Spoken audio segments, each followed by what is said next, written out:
All right, TikTok time to rock. Good evening, good morning, good afternoon to everyone who's watching from all over the world. Your friendly neighborhood philosopher here, D Wood.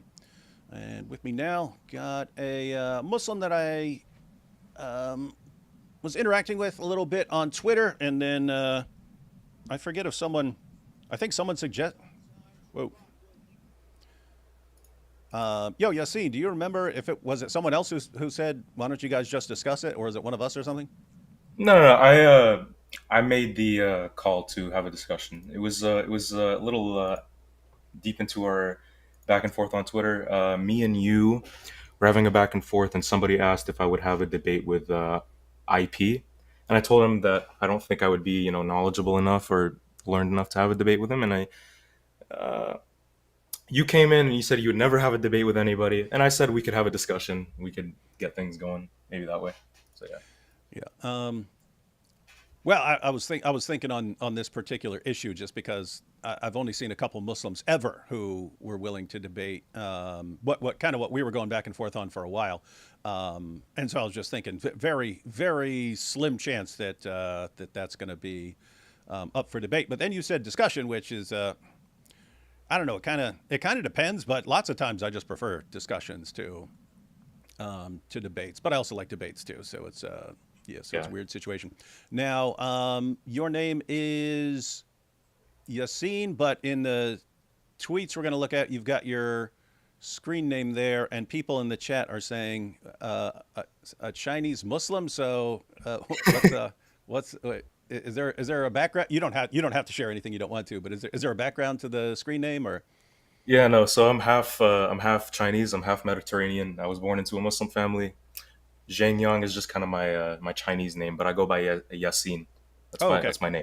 Yeah. okay, all right. No, that'll I didn't know I didn't know if that was like a manga character or something, something like that. No, no. I have zero clue. I have zero clue what the background was. Yeah. All right, and guys, we understand that there was a lot of breaking news today. We scheduled this, and at first we were scheduled for I think Thursday night, and then I found out that the debate I was having, the two-on-two debate I was having was that night, so we moved it to Saturday, and of course, then there's tons of breaking news today on Saturday, and we didn't realize there'd be a debate going on at the exact same time. But for anyone who's interested in this topic, glad you're here.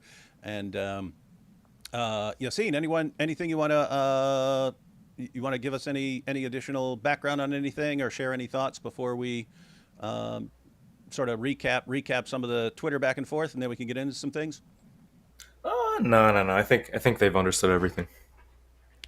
All right, so let's go back to. I don't know.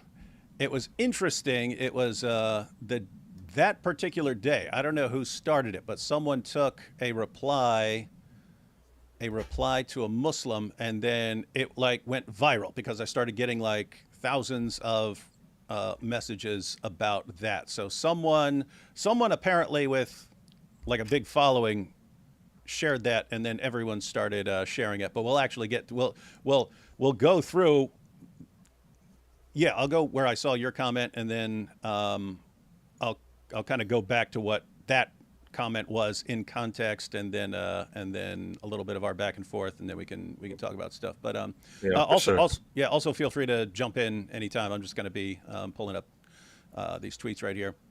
For And sure. everyone, For sure. everyone, I didn't pull up all of them. I kind of pulled up the topic and went down the list.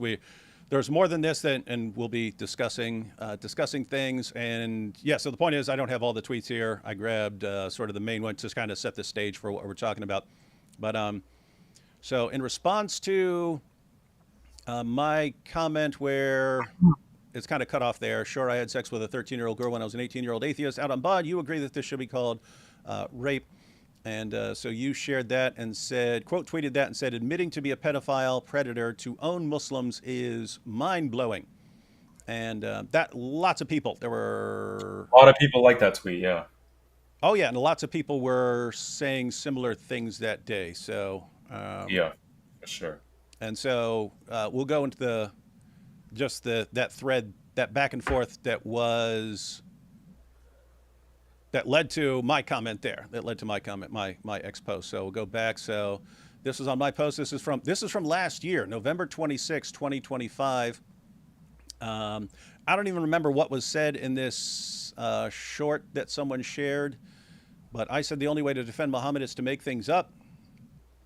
And uh, yeah, there were some made up responses in that. I did remember that. And so Shaquille here said, David, shut up. I'm not going to quote all this. Your rapist up punk. How's the 13-year-old? And then I said, wow, sex with a 13-year-old is rape. So that was his choice of words. I agree to your terminology, but this means that you just called your fake prophet a rapist. Hence, your entire religion is based on the teachings of a rapist. Sick. And he responded, first, my prophet, peace be upon him, is not fake. Idiot. Marriage norms in 7th century Arabia were very different from today. Age of marriage was tied to physical maturity and social customs, not modern legal frameworks. And I replied, age of marriage was tied to physical maturity? Aisha hadn't even reached puberty. So according to your terminology, your fake prophet raped a prepubescent girl. Hence, your entire religion is based on a man who raped a prepubescent girl. Your words. And I'm pointing out that I'm just going along with, I'm granting his choice of words. He says, fact is you a rapist. And I said, if it's a fact that someone who has sex with a 13-year-old is a rapist, it's obviously a fact that someone who has sex with a 9-year-old is a rapist. Hence, you just admitted that your fake prophet was a rapist and that your religion is based on a rapist. He replied, modern law versus ancient norms. Today, sex with a minor is legally defined as rape. In 7th century Arabia and in most ancient societies, marriage was tied to physical maturity and social custom, not chronological age. By today's law, you are a rapist. Prophet, peace be upon him, was not. And I replied, you keep saying physical maturity when Aisha hadn't even reached puberty, and the Quran allows sex with prepubescent girls. So what do you mean by physical maturity? 5 years old, 6 years old? Apart from that, you're the one who agreed that sex with a 13-year-old girl is rape. The reason it's considered rape is that a 13-year-old is too young to consent to sex. But you agreed that it's rape. Hence, you agreed that young girls can't consent. This means that your fake prophet, according to you, was a rapist. Why do you follow a rapist? I don't think this goes on too much longer, because I normally wouldn't go back and forth this long. Prophet, peace be upon him, was not a rapist. You are. Were you there to know that she was not physically matured? No, you were not. That's why you lose every debate. And then he tagged Muhammad Hijab. You're conflating modern legal categories with ancient social norms, which is the crux of the misunderstanding. I said, dude, are you drunk? You think prepubescent girls are physically mature? Go ahead and say it for the record. Say you think prepubescent girls are physically mature enough to have sex with, and you bring up hijab. Hijab agrees that puberty isn't required for sex. And there's a clip there. We might check that out just because it clarifies Muhammad Hijab's position. He says, where did I say prepubescent girls are physically mature? Islam does not teach that prepubescent girls are physically mature enough for sex. So can we, and I have no idea because he's the one who brought in Muhammad Hijab. He says, so can we please address you raping the 13-year-old already? Or are you going to keep putting words in my mouth? I said, oh my goodness, 40 generations of first cousin marriage has obviously taken its toll on your IQ. Let me make this as simple as possible. 1, Aisha was prepubescent when your fake prophet raped her. Your word. 2, the Quran allows you to rape prepubescent girls. Your word. 3, you say Islam only allows sex with girls who are physically mature. 4, hence you're saying that prepubescent girls are physically mature.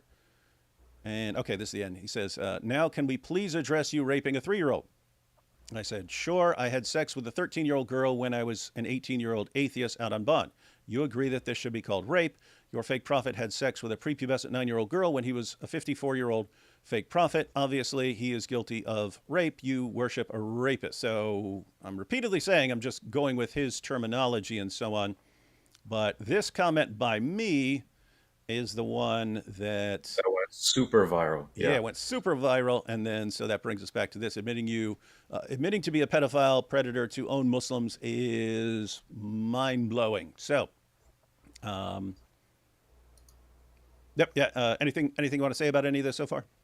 No, I said that. That's what happened. Yep. All right, so might want to check out Hijab's little clip just so people understand Hijab's position. And this clip, which is cut from a longer discussion. In context, it's Muhammad Hijab.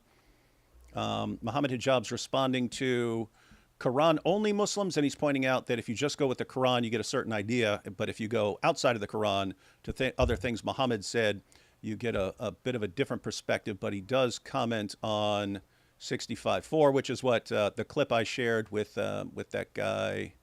What was his name? Shaquille or something like that. Let me see. But here's the short version, guys. But there's a longer. If you want to see the longer version, it's on Muhammad Hijab's channel. It's called something like the dangers of Quran only Islam. But let's check this out. This is like, I think, a minute and a half or 2 minutes or something.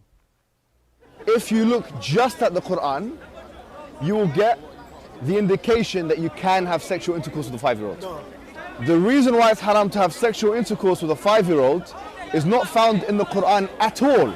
If you just read the Quran, it is halal. It would be halal to have sexual intercourse with a 5-year-old. In Surah Al-Talaq, chapter 65, verse 4, Allah subhanahu wa ta'ala tells us who you can divorce and who you cannot divorce. And then he says, وَاللَّائِ لَمْ يَحِدْنَ. وَاللَّائِ لَمْ يَحِدْنَ. And the ones who had never been pubescent before. And by the way, this is very important, yeah? I want all Muslims to be aware of this. The reason why we don't have sexual intercourse with 5-year-olds and 6-year-olds and 7-year-olds or whatever is not because of puberty. Wait a minute, what did you say? It's not because of puberty, because that verse in the Quran actually says lam yahid. They never had puberty before. You can't go around that. The Quran doesn't say anywhere in the Quran that the woman has to be pubescent. I dare you to find one verse in the Quran where it says you're not allowed to marry someone based on harm, or you're not allowed to have sexual intercourse based on harm, or you're not allowed to marry someone based on puberty. So if you're Quran alone, you're allowed to have sexual intercourse with 5-year-olds. Get me one verse in the Quran which says the woman has to be pubescent. One verse. I want one verse in the Quran from the beginning of the book to the end of the book which says that she has to be pubescent. So okay, so that makes it halal from your perspective. From your perspective, it's halal. You know, in the Quran it says حُرِّمَتْ عَلَيْكُمْ أُمَّهَاتُكُمْ. It says you're not allowed to marry your mum. It says you're not allowed to marry your sister, your auntie. Where does it say you're not allowed to marry a prepubescent? I'm looking for one verse that you can say, you pinpoint it and say this is where it says prepubescent marriage or whatever is not allowed. So if you're Quran alone, you're steered towards pedophilia, a severe type of pedophilia, a wife abuse, a severe type of wife abuse. So again, everyone, that was just that's not Muhammad Hijab defending sex with 5-year-olds. He's saying if you were to just go with the Quran, you'd be stuck with Surah 65, verse 4, which gives divorce rules for girls who haven't reached puberty. And so since that's not setting any sort of minimum age, but is allowing marriage and divorce for prepubescent girls, if you were just stuck with the Quran, there's no kind of minimum age. So it could be even like a 5-year-old or something like that. And so he goes on to say that based on Muhammad's claim not to harm people and so on, then you wouldn't want to do something with a 5-year-old. You'd want to wait until you're sure that you're not going to physically harm the girl. But he was talking about the Quran allowing marriage to prepubescent girls. So anyway, I brought that up as a response to someone who was saying that puberty is a requirement and so on. But in his comment, he brought up Muhammad Hijab. So I was like, well, Muhammad Hijab disagrees with you. So anyway, we kind of, that was the back and forth with him, and then Yassine posted this, and so do we want to go through? Again, you can respond to anything we're talking about. Other than that, I'll just go through some tweets. No, you can go through the tweets. It's fine. I do have a little bit of comments on what Muhammad Hijab says on the verse itself. So the verse itself, according to Sahih International, the standard translation would be, and those who no longer expect menstruation among your women, if you doubt, then their period is 3 months.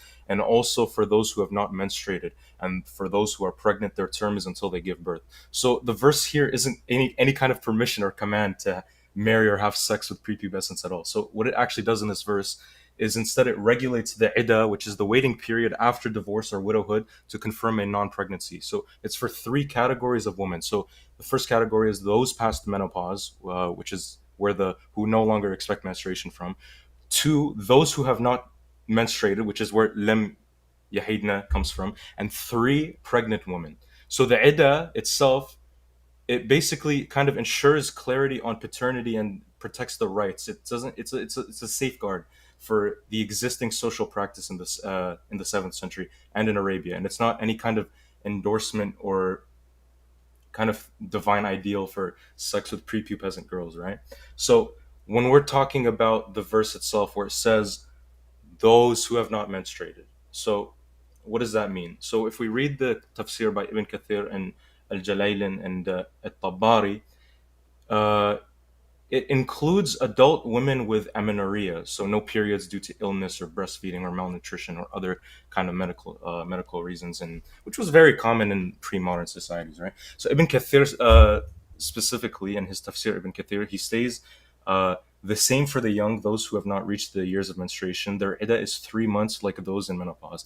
But he specifically and others like at Tabari notes that it applies broadly to any woman without menses. It's not just the young as well. So Al-Jalalain, because he says because of their young age or other reasons, their period should also be 3 months. There's other modern interpretations as well that it refers to pregnant women who are not menstruating because they're pregnant. So, but yeah, that's kind of what you see in the tafsir. Um, In yeah, yeah, let's just go ahead and we'll look at the verse and then yeah, check those commentaries real quick. So this is a verse that Hijab was bringing up, guys. This is Surah 65, verse 4. And so the historical background of this is that in earlier in the Quran, it had given the iddah as 3 monthly menstrual cycles, so three monthly periods. If you divorce someone before someone else can marry her, so that there's no confusion about, if someone, well, let me put it this way: if you divorce a woman and then she immediately marries another guy and then she turns out to be pregnant, there might be confusion about whose child that is and so on. So Muhammad said, the Quran says wait 3 monthly menstrual cycles, but then the objections arose later on. What about wives who don't have a monthly menstrual cycle? So that could be people who are too young, or people who have some sort of, medical condition, or women who are too old, so they've gone through menopause, or women who are pregnant. But the verse says, and this is Haleli Khan, and those of your women as have passed the age of monthly courses, so those who've gone through menopause, for them the iddah, prescribed period, if you have doubt about their periods, is 3 months. And for those who have no courses, and so they put in brackets here, i.e. they are still immature, their iddah, prescribed period, is 3 months likewise, except in case of death. And for those who are pregnant, whether they are divorced or their husbands are dead, their iddah, prescribed period, is until they lay down their burden, so until they give birth. And whoever fears Allah and keeps his duty to him, he will make his matter easy for him. And let's see, commentaries, you brought up Jalalain, let's see. So 65:4, and as for those of your women who no longer expect to menstruate, if you have any doubts about their waiting period, their prescribed waiting period shall be 3 months. And also for those who have not yet menstruated, here he says, because of their young age, their period shall also be 3 months. Both cases apply to other than those whose spouses have died. For these latter, their period is prescribed in the verse, they shall wait by themselves for 4 months and 10 days, and so on. Then it goes on to talk about pregnant. And Ibn Kathir, the iddah of those in menopause and those who do not have menses. Allah the Exalted clarifies the waiting period of the woman in menopause, and that is the one whose menstruation has stopped due to her older age. Her iddah is 3 months instead of the 3 monthly cycles for those who menstruate, which is based upon the ayah in Surah Al-Baqarah 2:228. The same for the young who have not reached the years of menstruation. Their iddah is 3 months like those in menopause. This is the meaning of his saying, and those who have no courses. As for his saying, if you have doubt, there are two opinions. And then he goes on there, and this is Ibn Abbas. And for such of your women as despair of menstruation because of old age, if you doubt about their waiting period, their period of waiting shall be 3 months, upon which another man asks. So that this is what I found. He gives a historical background. I think you have the same thing in the Asbab al-Nuzul of Wahidi, but he says, upon which another man asked, so someone actually asked, O Messenger of Allah, what about the waiting period of those who do not have menstruation because they are too young? Although, along with those who have it not because of young age, their waiting period is 3 months. And then it goes on. Someone else asked about women who are pregnant. So, yeah, as far as I'm reading this, the commentators are pretty consistent that this applies to girls who are too young to have a monthly menstrual cycle. Now, you're responding that this is just pointing out that this is a thing kind of that happens, not that this is being endorsed. But as I'm reading the verse, it's talking about, it's saying that you've got the iddah, and so how long does she have to wait before someone else can marry her? And it's not saying, well, what are you talking about? You shouldn't be remarrying a girl who's too young to have a monthly menstrual cycle. It's saying, oh yeah, she can marry again in 3 months. So it sounds like Muhammad Hijab was saying, if you just read that, then it sounds like it's talking about that it's saying you can do things with young girls and so on. But yeah, so well, let me put that back up there. So how are you reading this again? Yeah, so the verse itself is about iddah, which is the waiting period about after divorce and widowhood. So it's not a command, right?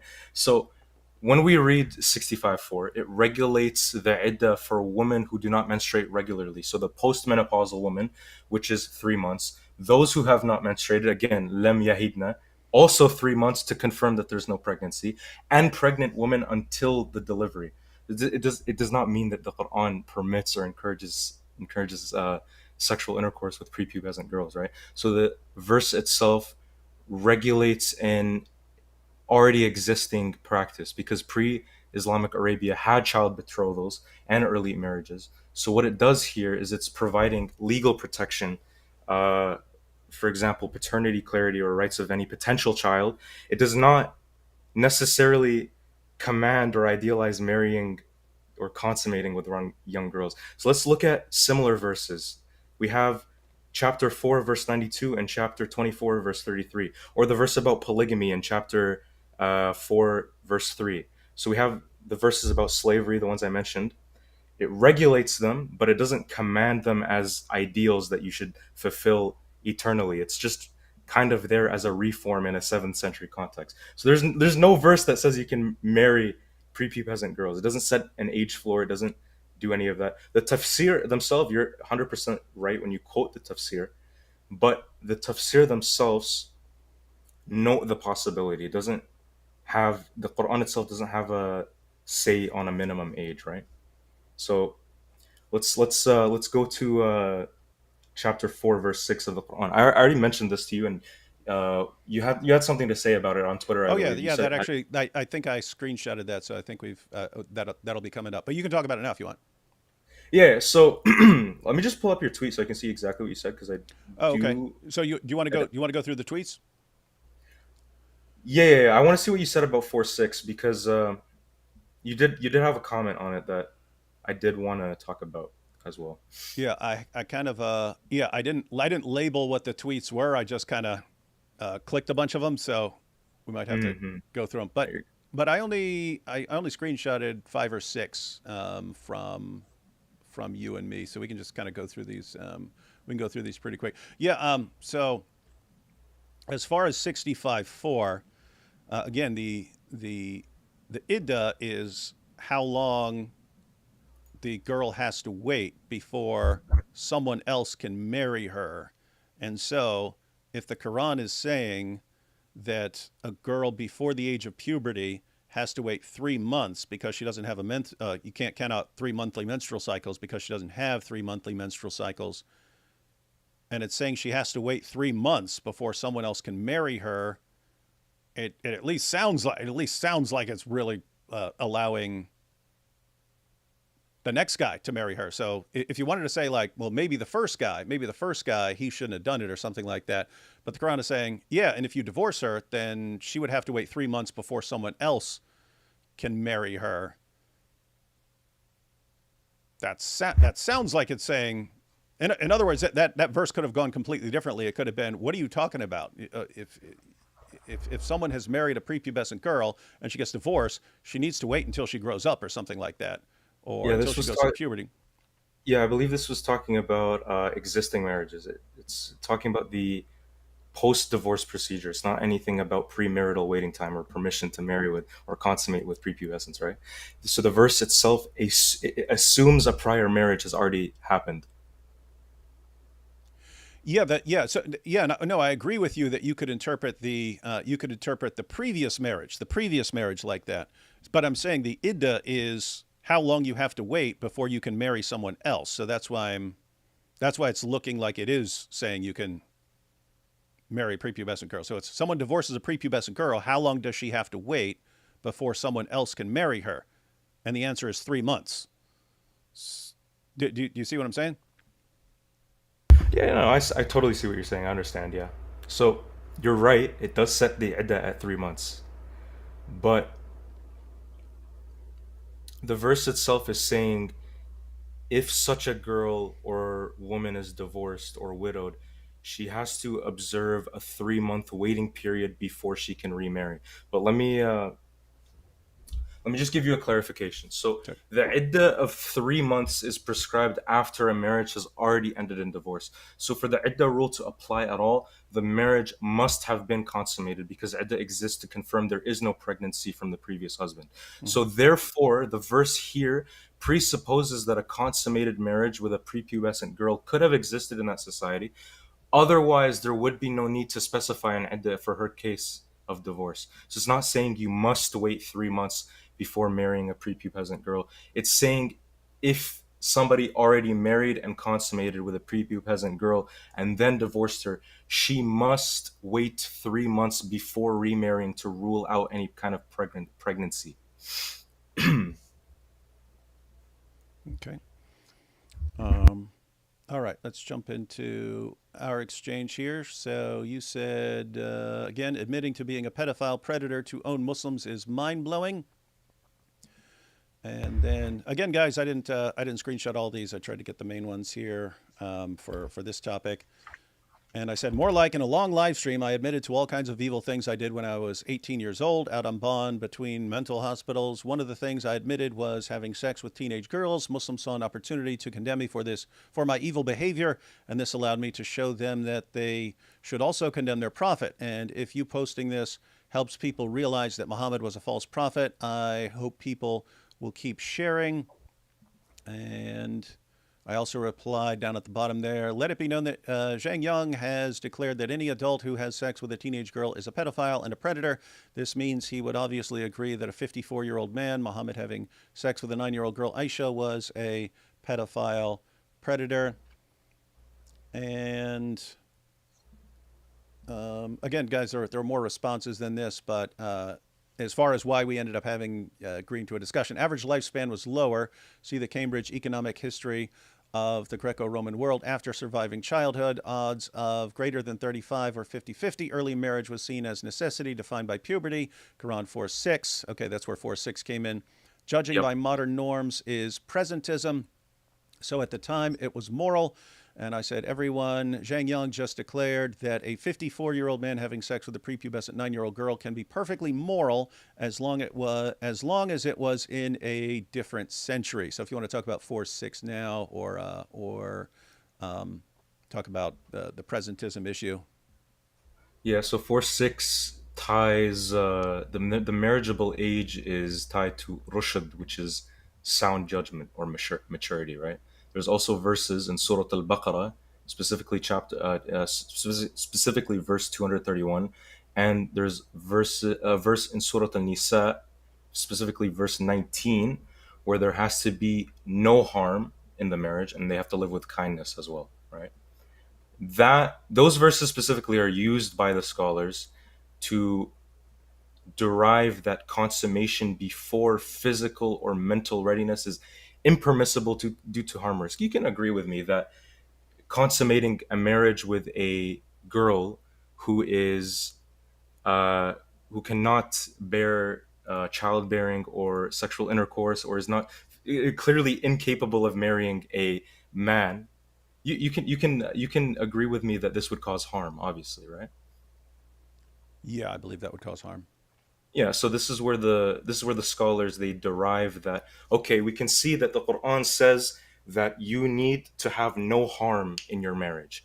So if we have a prepubescent girl marrying somebody who is much older than her, or even, let's say, for example, a prepubescent girl marries in general, there's obviously going to be a harm risk. This is something for sure that's going to happen, because uh, a prepubescent child cannot, or a prepubescent girl or boy, they cannot uh, they cannot bear physically and mentally the sexual intercourse and childbearing. So this is an obvious harm risk. So scholars, they use these verses to derive that, okay, we see here that clearly there has to be no harm in the marriage. So if a prepubescent girl goes off and gets married, there's going to be harm in that marriage, because they can't bear this, obviously, right? So this is where we kind of get, okay, we have to see that there has to be no harm. So obviously a prepubescent marriage is going to have harm in it. So this is why we say we can't marry off prepubescent people, right? Yeah, as far as I here's the issue. So we have how some people are using this harm principle now. As far as when scholars were discussing it in the various schools and so on, they were thinking it as like not just like taking someone's virginity and hurting her or something like that. They were concerned about a girl being, um, she's small enough to, she can't support the weight of a man. And so you're actually going to crush her or smother her or something like that if you're having sex with her. And then the other thing they were concerned about is actually tearing her so that she gets a fistula, and actually it was making the two holes one. So you actually rip her open until the two holes become one. And then what do you Hmm. do in these situations if someone does it anyway? And what are the fines, and what do you have to pay, and returning the bride price and stuff like that.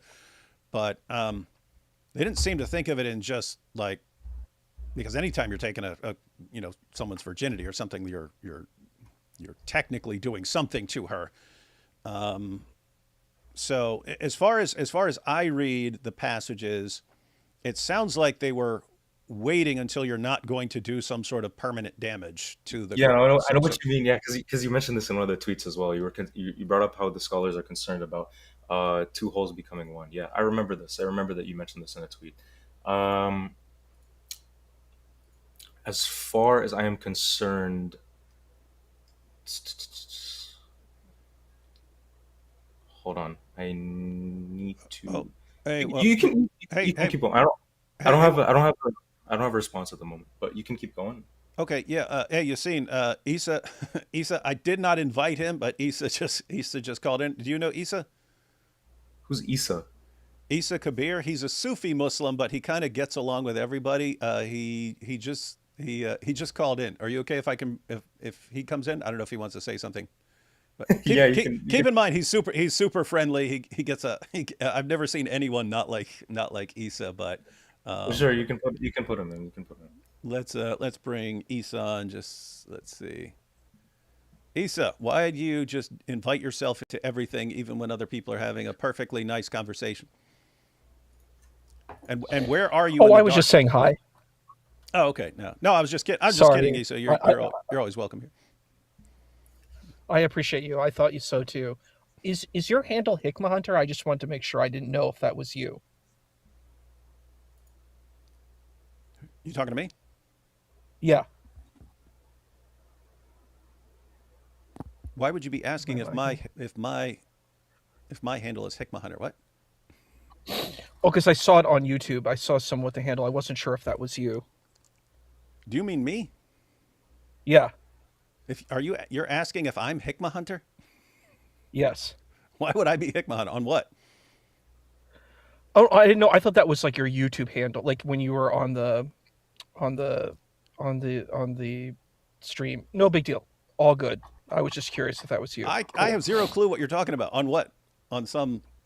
Like on the after show. I wasn't sure if you had came and commented on the after show because I would have invited you in. I just didn't know if you. I thought you were tired. So Oh, after the debate? yes, Oh, I was definitely tired. That was my only time to sleep. That was my only time to sleep. that's My what I wife was totally out of town. thought. Yeah, no, I bolted for bed. I got about 3 hours sleep and then had to wake up and then felt terrible all day Great. long. All because Great. you scheduled a debate for the worst time ever. I'm so sorry. But it was fun. It was fun. I didn't mean to interrupt your conversation. I just wanted to thank you so much for everything. I think we had an amazing debate, and I just wanted to thank you. I thought you went to sleep, so I just wanted to confirm that. Thank you. Yep, no problem, no problem. And yeah, you can hang out if you want. You're a nice guy. You can share your thoughts as long as I was about to say unless you're not going to be friendly, but that's just I've never seen that happen with you. So, all right. So I think there's one or two more. Hey, Yassine, you okay if we go through these super chats real quick? Because some people had some questions on things for both of us. Yeah, for sure, for sure. Of Let's course. check Go out. ahead. So, why is that all the way up there? Let's see. Inspiring philosophy. I'm flattered, but also sad. What's he talking about? Flattered by what? I'm not. Hey, IP, what are you talking about? You're flattered. Flattered at what? No one said anything.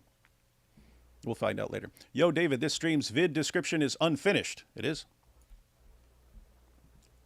Oh, it is. I don't know what happened there. But let it be known was not a lot of sleep this week, guys. So, yeah, I'll fix that later. Let's see. Ida says, "Oh, hello, my dear friend. Watching you the other day debate Junior on James's channel was like watching an exorcism. By the way, thank you for mentioning me on the paying you. I hope they want to dox me as well." Yeah, they said, Junior said I get paid. And I said, yeah, if you mean Ida and Mosh Cohen on Super Chats, yeah. Said, sorry, David, I'll be watching God Logic tonight. Well, you're commenting here, though. So, B.Apologetics says, I have a video on this very subject of Islamic morality and have a paper in the works. It's pretty bad. Your paper's pretty bad, or you're saying Islamic morality is pretty bad? Because if you're saying your paper's bad, that's not a good endorsement for us to read it. They also appeal to legality often.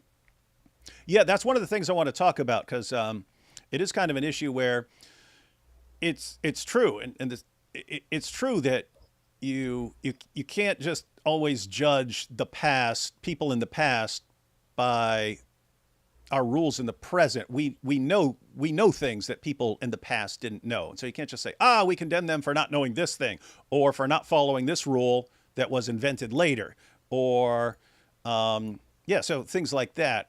But at the same time, it's like, if there are objective moral obligations and so on, those should apply. Even then, though, even if there's some moral obligation that is kind of universal, and that should be universal in its application, that doesn't mean you can't give people leeway because they didn't know any better, right? So if you know that something is harmful, but someone before you didn't know it's harmful, then you have a moral obligation not to do something that's harmful. But if it's someone who didn't know it's harmful, then you don't hold them to as high a standard, because sometimes people just don't know things. But we'll be talking about that, because that's kind of, I'm kind of wondering that on a lot of this discussion, because it's very common now to say, well, Muhammad was in the 7th century, and so our rules now didn't apply to them. But then it's like, okay, so is it even a rule now, or is it just something that society's telling me, but that is not like objectively wrong? So yeah, we're gonna try and get everyone's ideas on that. And Mr. Yassine, the Quran says that the Jews say Ezra is the son of God, but no Jew ever said Ezra is the son of God. How do you reconcile this error? Yassine, I'm not gonna. You're under no obligation. This is completely off topic, so you're under no obligation to answer it. If you do want to answer it, you can answer it. But other than that, it's pretty off topic, so totally up to you. Yeah, I'm not learned enough to give an educated response to that question, so I'd have to read a little bit more, to be completely honest with you. I don't want to give any answers to any questions problem. I'm not learned. No problem, and I respect that. That's people kind of make fun of you when you say that, but that's me. It's like, if I haven't really studied something, I don't want to comment on it. Like, people are asking me all the time, David, why don't you make a video about Hinduism? Well, I haven't really studied Hinduism, so I'd probably be really wrong if I started talking about it. And Pendragon said, technically 11 to 14 is hebephilia. Yeah, so pedophilia technically is like pedophilic disorder in the DSM-5. That's someone being sexually attracted to a prepubescent girl, and it also has to be someone who's at least who's more than 5 years older than the girl, because you don't want to say like a 12-year-old being attracted to an 11-year-old is a problem, or a 10-year-old falling in love with a 9-year-old means that he's some sort of pervert or something like that. So it has to be like significantly different age and so on.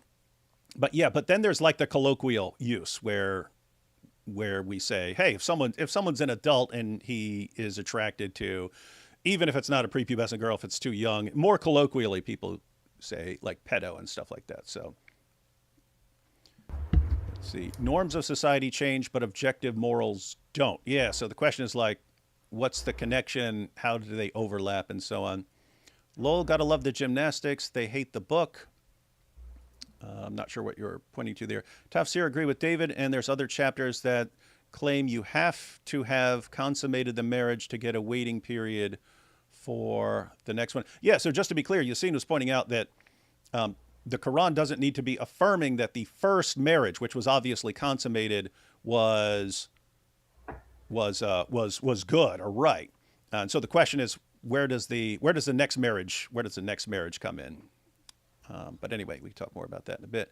If all Muslims go to hell and the only way out is for a Christian and Jews to take their place, what happens if they convert all the Jews and Christians? So that came up in the debate with Junior, but it's off topic now, so we won't talk about that. But anyway, if anyone's wondering what this is about, this is that in 4 hadiths in Sahih Muslim and then some others scattered around in other places, Muhammad said that on the day of judgment, Allah will hand every Muslim, a Jew, or a Christian and say, this is your ransom for the hellfire. And then in one of the other hadiths, even if you have sins as heavy as a mountain, Allah will take your sins and put them on the Jews and Christians. So the question here is, what happens if Jews and Christians convert?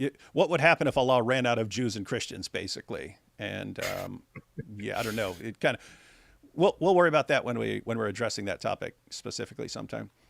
Let's see. Here's the problem, guy. Muhammad is best moral example of all people. He married a child, and this verse makes it more likely to be allowing that. Yeah, that's going to come up that is one of the things that we need to discuss. Like best moral example of all time. That's a huge thing that we have to discuss. Yeah. Yeah. So yeah, that is an issue because again, I agree that people in previous generations, like you can look at medical journals now and they'll talk about all the harms of having sex with a girl who shouldn't be having sex. Her body hasn't fully developed yet and so on. But if a previous, someone 1,000 years before that didn't know about these harms and so on, you could still say, hey, it would have been good if they knew and didn't do that and so on. But you just wouldn't hold them to the same. You don't hold someone who doesn't know to the same standard as someone who knows something. They're in a different category, and that's even according to Jesus when he's talking to Pilate. He says, the people who handed me over to you get a more severe judgment because they know more. They know more about this stuff than you, who, pagan Roman. Mr. Yassim, do you believe in Quran 929? Why or why not? Not going to hold him to anything off topic right now. But again, Yassim, if you want to jump in to respond to anything, even if it's off topic, you can. Yeah. I need Hatun's brick wall right now. If the Tabi'un are the best generation according to Muhammad, then why couldn't you imitate their marriages? It would seem reasonable that it is good. So that's based on Muhammad saying that his generation was the best generation of Muslims. And so if they were doing these marriages, then the claim here is that later Muslims should regard them as good. Yassine, you can respond to that. But if I were to take the Muslim position, I might say something. Just because they're the best, that could be, I guess, the best in faith and in other ways, and not necessarily that everything they were doing was always the best. Do you want to leave it at that or comment? You can leave it at that. I'm not going to say anything. Okay. And then IP jumping in again. Why would you have to worry about a prepubescent being pregnant? Why is Surah 65:4 worried about something that is beyond exceptionally rare? The verse assumes these men can have sex with girls. The issue is the Quran says something, and Muslims always use some other interpretation that means the exact opposite of the Quran. A couple more almost done here. For Islamic dilemma, Quran clearly talks about the current Gospels. Since we have Gospels from before, they don't need to be scripture for dilemma. Since we have Gospels from before, they don't need to be scripture for dilemma. We'll talk about that when we're talking about Islamic dilemma sometime. I don't think presentism applies to Allah. That's another issue as far as if Allah allows something and Muhammad does something and Muhammad is the pattern of conduct, then what if we today believe that something is wrong? Are we wrong? Are we wrong? Or in other words, is modern society just wrong? But we'll be talking about that in a minute. So is the Islamic position that if a girl that age had already been in a consummated marriage, it's okay to wait the iddah for her to marry again since she was married already? Actually, Yassine, if I were a Muslim and I wanted to defend that, this might be possibly the best response that. Do you see what it's pointing out here? That as far as the iddah, if the iddah's waiting before she can marry someone else and it says wait 3 months, Yeah. then I think Isaac here is saying, well, if she's already had sex and it's already been consummated, then she'd be in a different category from someone else. And so, any thoughts on that, or should we? Yeah, so the iddah rule, it only applies to after a marriage has already ended. So for the iddah, for it to be relevant in any sense, the previous marriage, like you said, must have been consummated. So the verse itself presupposes that a consummated marriage with a prepubescent girl could have existed in that historical context. So then, if such a marriage had occurred and then ended, the girl must observe 3 months before she can remarry, which is exactly the same precautionary rule that apply to adult women who do not menstruate. So it's not a command to marry prepubescent girls. I was just thinking in terms of because again, my objection was, since the Quran is saying, well, you have to wait 3 months before the next guy marries her, instead of just saying, what do you mean? Even if she was married before, if she's prepubescent, no one should be marrying her after that. Isaac here is pointing out that maybe the understanding is, well, she's already had sex and she didn't die from it or anything, so she's in the category of people who have been having sex, and so she would be open for another marriage. But yeah, we'll see. Let's see. When a child is crying in pain, scared, and screaming for something other than a medically necessary intervention, it's objectively harmful. So yeah, we'll be trying to figure out the relationship between ethics and harm, and what's objective and what's not, so on. Sorry I'm late. You can start now. Happy Ram It Down. That's from Baz. We're almost done here. I know you're busy, but have you looked into the Talmud? It says Christ is boiling in poop, and the way it presents as the Holy Mother is insane. We got Issa shaking his head. Yeah, Stuart, just to be accurate, what you can say is the Talmud is a collection of things rabbis over a long period of time said. When you say the Talmud says something, just try to be accurate. This guy in the Talmud says something. You have a bunch of different views contained in the Talmud. And one thing we have to understand is we don't know what Jesus is even discussed within the Talmud. There's multiple Jesus that existed within that area. So. Right, you cut out, Issa. Hey, it says you muted yourself, man. What's wrong with you? Oh, sorry. Maybe it's a little bit of a lag. What I was saying is that there were multiple I guess I don't know if you say Jizai, but multiple Don't ever say Jesuses that again. that existed. I was like, I don't know what a good plural word Just is, say but there were Jesuses. multiple Jesuses. people. Yeah, Jesuses. There were Yeah. multiple.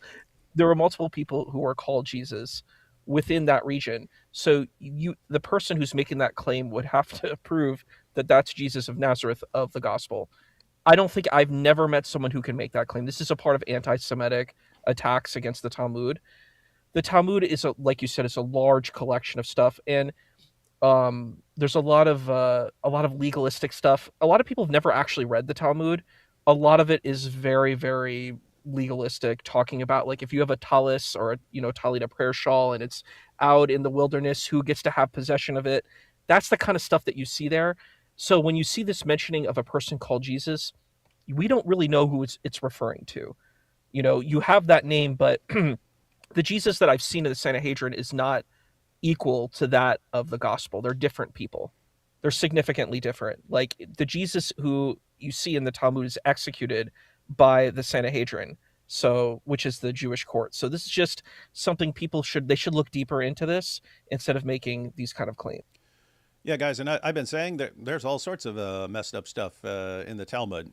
But guess what? The Talmud agrees, because you'll have one rabbi responding to another rabbi and so on. So if you want to be accurate, then all you say is, Rabbi so-and-so said in the Talmud this messed up thing. Therefore, everyone who agrees with that rabbi on that issue, shame on them, something like that. But yeah, it's just that don't make the mistake of saying it's in the Talmud, therefore all Jews believe this or something. Issa's pointing out most.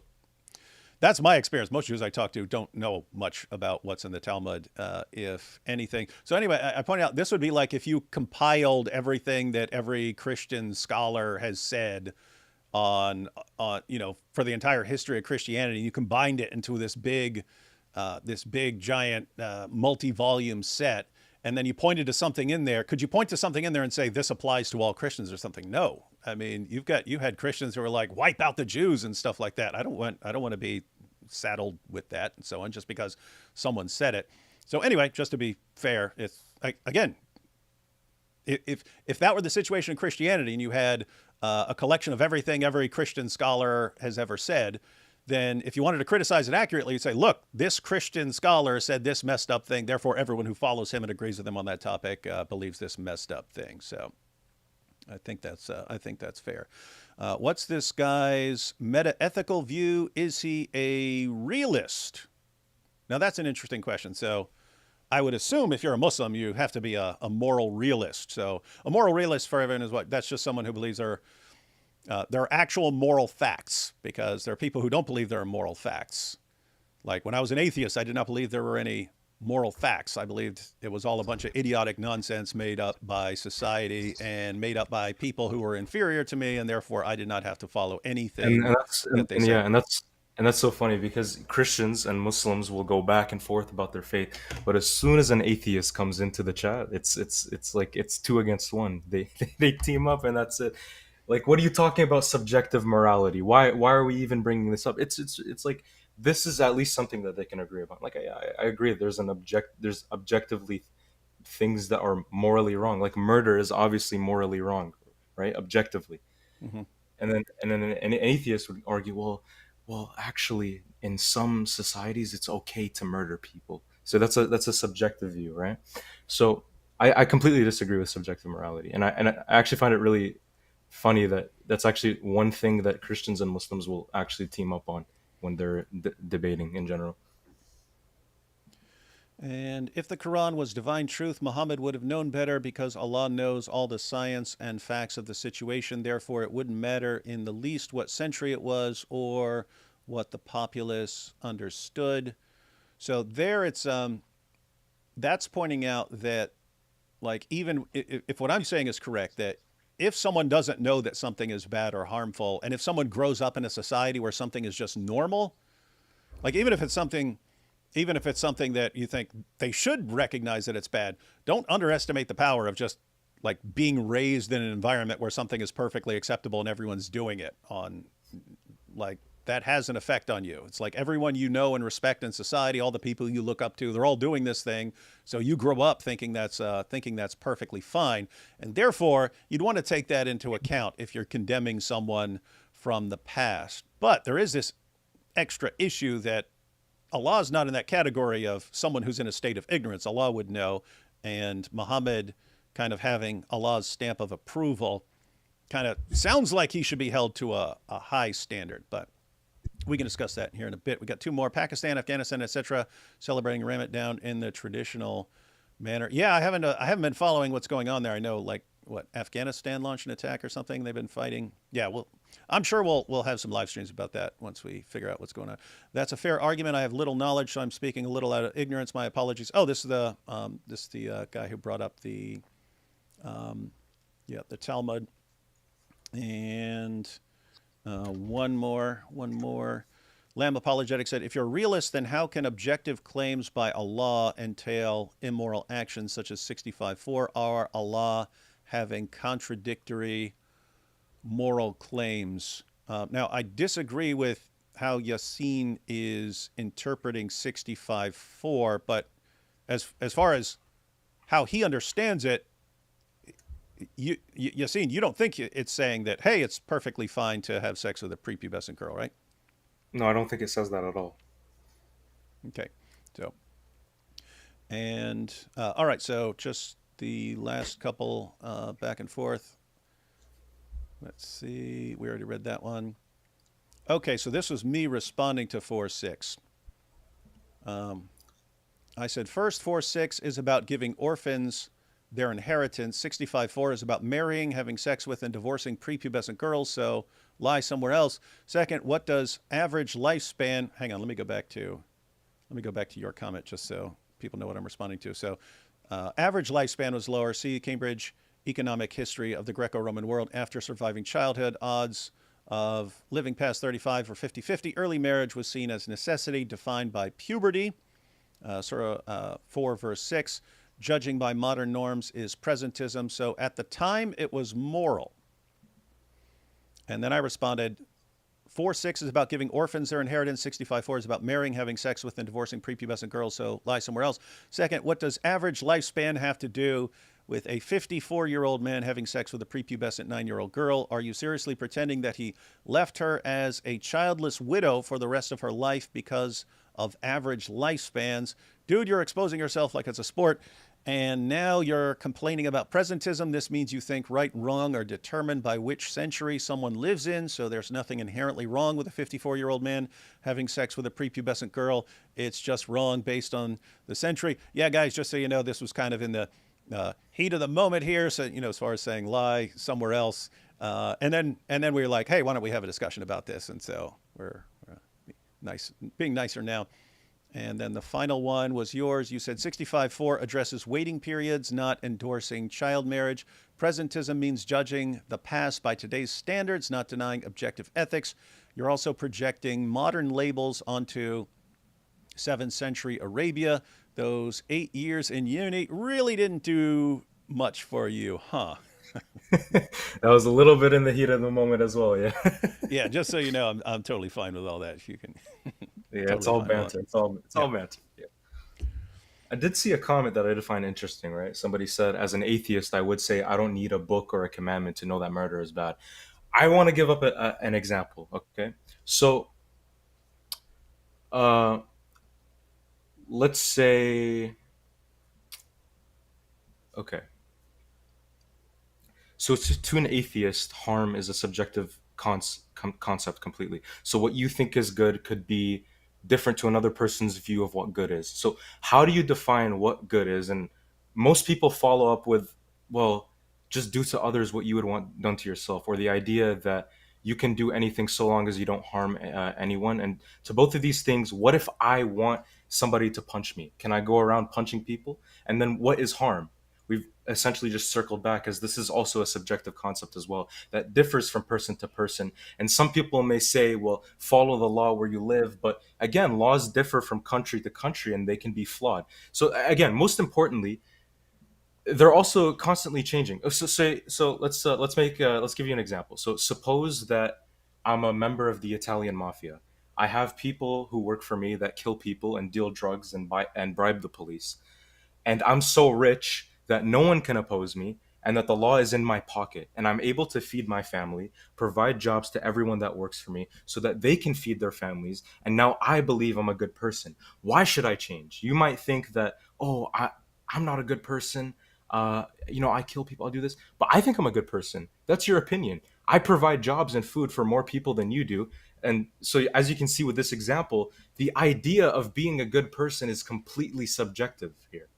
So, and again, so the idea that there's an objective moral framework or any of this has absolutely nothing to do with the existence of God as well. This doesn't disprove or negate the idea of God's existence, right?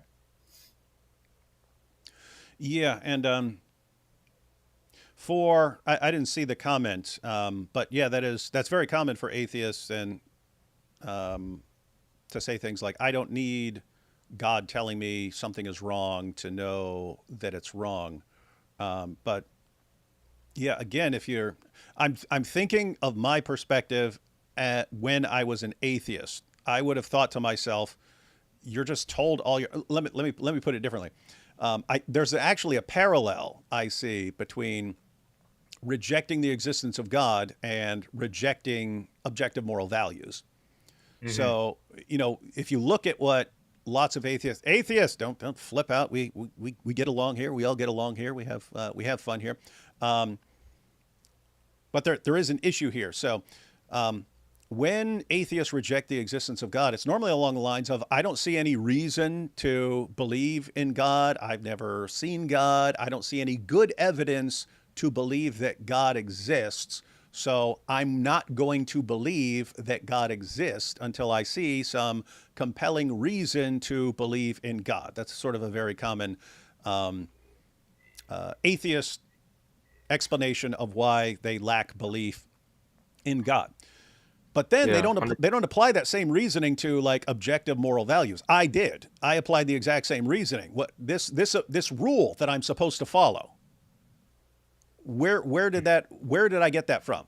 I heard it. I heard it from a bunch of people my entire life. You have to believe that murder is wrong. Don't murder. That's wrong, and so on. Well, guess what? I heard people saying believe in God, and I didn't go with them on that.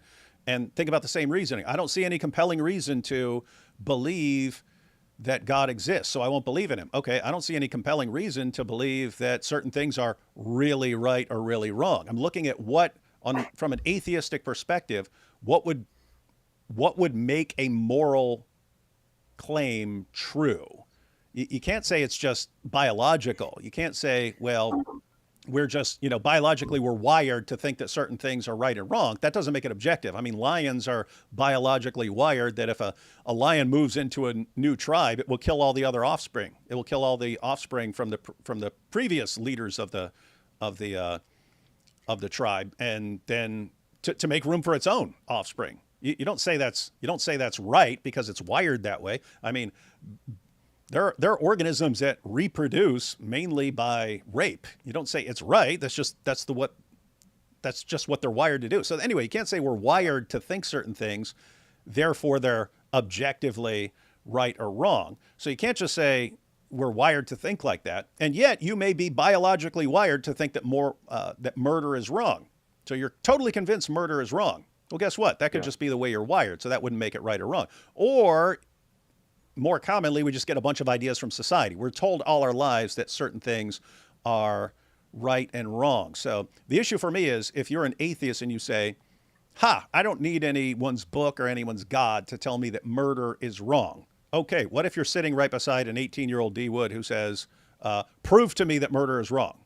You're saying you don't need anyone to tell you, okay, you need to give me a good argument, good evidence for why this is an objective moral fact.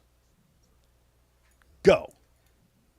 Guess what? To this day, I've never seen an atheist give a compelling response to that. So anyway, yeah, that's kind of the issue here. Yeah, and a quick question to atheists as well. For the empirical evidence thing, I don't see any empirical evidence that God exists. Okay, this is a huge argument that is used in the atheist community. There's no evidence. Okay, wonderful. Can you empirically prove that empirical evidence is sufficient enough to prove something? For atheists, that's a question to you guys. Can you empirically prove that empirical evidence is what you need in order to prove something?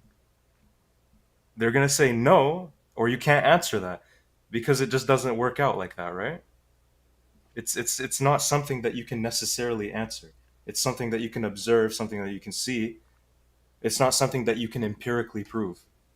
So that's the main flaw that I have with the empirical evidence argument. It's the same thing with several other concepts as well. Let's take a look at consciousness. Can you empirically prove your consciousness to somebody else? Or can you empirically prove gravity to somebody else, for example? Can you taste gravity? Can you touch gravity? Can you see gravity? Can you hear gravity, etc.? You can't. But you can obviously observe gravity. You can see that gravity is something that you can observe in truth. Same with the laws of physics. Same with mathematics. These aren't necessarily things you can empirically prove, but they are non physical truths that are intrinsic concepts that you can see. Oh, well, yeah, I can see that. I add two and two and it equals to four. This is something that I can observe. So why do you apply that logic to intrinsic concepts like mathematics or the laws of physics or perhaps even gravity or consciousness? But you're inconsistent when you try to apply that logic to a God that you cannot necessarily prove empirically, but you can 100% observe by the fine tuning of the universe. Or if you look at Thomas Aquinas and his contingency argument, which is very common, and I personally love that argument myself. Why can't you apply that same logic in order to take a look at God, for example? You stay on, okay, well, I need empirical evidence for this, and I'm giving you a challenge. Can you empirically prove your consciousness to somebody else? No, right? It's something you can observe 100%, but you use it. You're saying like, yeah, I can see that I'm conscious. Look at me, I'm conscious. I'm talking to somebody. Why can't you use that idea, or you can't apply that same logic to God? Otherwise, you're inconsistent in your reasoning. You're completely inconsistent when you try to use that logic, right? So that's my challenge to them. That's my argument to them, essentially. We had, interestingly, the Lamb Apologetics here saying, wait, so you're reading the comments. Could you address my point then? And a little later, he pointed out that he doesn't want it to be 3-on-1. Yeah, Lamb Apologetics. That's kind of my perspective. I know people have objections and stuff. When I'm like in discussion mode and not in debate mode, I'm usually mainly trying to understand the other person's perspective and get clarifications and stuff before. So I understand everyone has like instant objections and so on. I'm more interested in like clarifications and kind of getting to like clarifications and so on. But anyway, his point was, let's see. The point I guess he wanted to address was, this was just the next comment. He said, how is moral truth sourced to Allah, but Allah makes contradictory claims, such as telling those to free slaves, yet Muhammad did not, and he's the moral exemplar. So I think he's pointing out that freeing slaves is regarded as a good deed, and yet people were, including Muhammad, kept slaves. So he's pointing out, if all this is coming from Allah, why is it different here? Again, I'm not educated enough to give a proper response to that. I'll have to look into that more, honestly. Okay. Yep. And Yeah. again, I'm totally fine with that. That is usually my response when, and lots of times it's not even, oh, I have to really study this more. It's just like, I would like to think through it more before I speak on something. I would at least want to like try to think through something before I blurt something out and get something totally wrong. Just a couple comments here. D Wood makes an interesting point. I guess I never considered that, even as a nurse who has encountered psychopaths. And by the way, since you brought up psychopaths, that's kind of this is part of my reasoning. A psychopath lacks normal emotional attachments to other people, lacks empathy, and so on. A psychopath is completely capable of understanding arguments and reasons and evidence. So when I ask why something is morally wrong, like objectively morally wrong, if you can't give me an actual argument and evidence, it sounds like you're going with your feelings. It sounds like it's just, well, you feel that this is really, really bad. And if you think that's good evidence, well, I really feel that murder is wrong, therefore it's wrong. Well, guess what? You wouldn't take that as good evidence from anyone else. You wouldn't take that as good evidence from a Christian or a Muslim or anyone who says, well, I really feel like God exists. I don't care what you feel like, man. You were just, you were raised all your life to believe in God. That's why you feel like that. That's what lots of atheists would say. And so I still don't understand why you couldn't apply that exact same response to someone who says, I really feel like this is wrong, if that's their real reason. And then we had, I'm not an atheist, but I wager I could have a good shot at arguing purely from secular logic why murder is wrong. You could, I have no reason to think you couldn't argue from purely secular reasoning why murder is wrong. I'm pointing out that at some point you would have a premise in there that you could not defend. So at some point you would have a premise in your argument that an atheist could not defend. That would be my perspective on that. And then, well, I do not need Allah, the Quran, or Muhammad ibn al-Zut to validate human life, human existence, and human consciousness. We had gone past that, and he is still arguing about it like it's valid. Now look what you just said. Validate human life, human existence, and human consciousness. If you're talking about it from your own perspective, what do you say to someone who, again, thought like me? My perspective when I was 18 years old was, here's this giant universe, here's this little speck that is our galaxy. It's the Milky Way. It's a pathetic little speck of dust in this giant universe.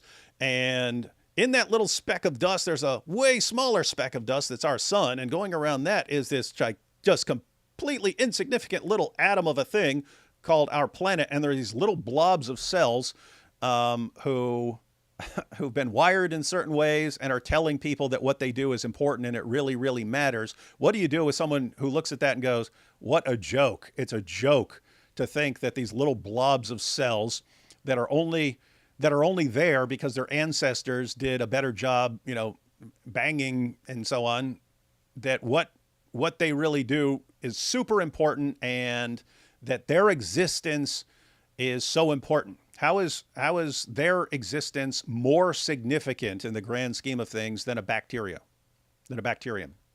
That's what I wouldn't get. And that's what I would be impressed if you could give a rational defense from an atheistic framework. I'm not attacking atheists here. And I think you can, as an atheist, say, look, I believe in objective moral values. I have no idea what grounds them, but I can still believe in them. Okay. But if you think you have some argument for why these things need to be taken seriously, I've just never seen it. So if some of you atheists here would like to actually have a live stream where we discuss that, I've always been interested in that because, I used to teach philosophical ethics at Fordham, and we went through all the major moral theories. I never saw any reason to take them seriously from an atheistic perspective. So if you think you can, send me a message and we'll discuss it. I'd be interested. Because keep in mind, it really matters. If there was some solid case from an atheistic foundation for objective morality, I would love to see it. I'd be thrilled. I'd be thrilled at seeing it. I've just never seen it.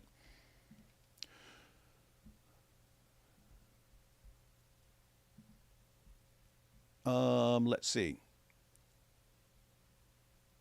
Okay, so I guess we'll get back to the discussion here. So let me go back. So Yassine. Yep. So here I said I had sex with a 13-year-old girl when I was an 18-year-old atheist, and you classified that as pedophile and predator. So what do you mean by those terms? Like, what are your definitions of those terms? A pedophile is somebody who is attracted to a prepubescent individual. Well, how would that apply to me and a 13-year-old? Was the 13-year-old prepubescent? Definitely not. I believe on the live stream where you admitted to it, you said she had big boobs and wide hips, right? Yeah. Yeah. So And keep in mind, because people Yeah. people saw that clip and they're like, "What? He's objectifying this girl."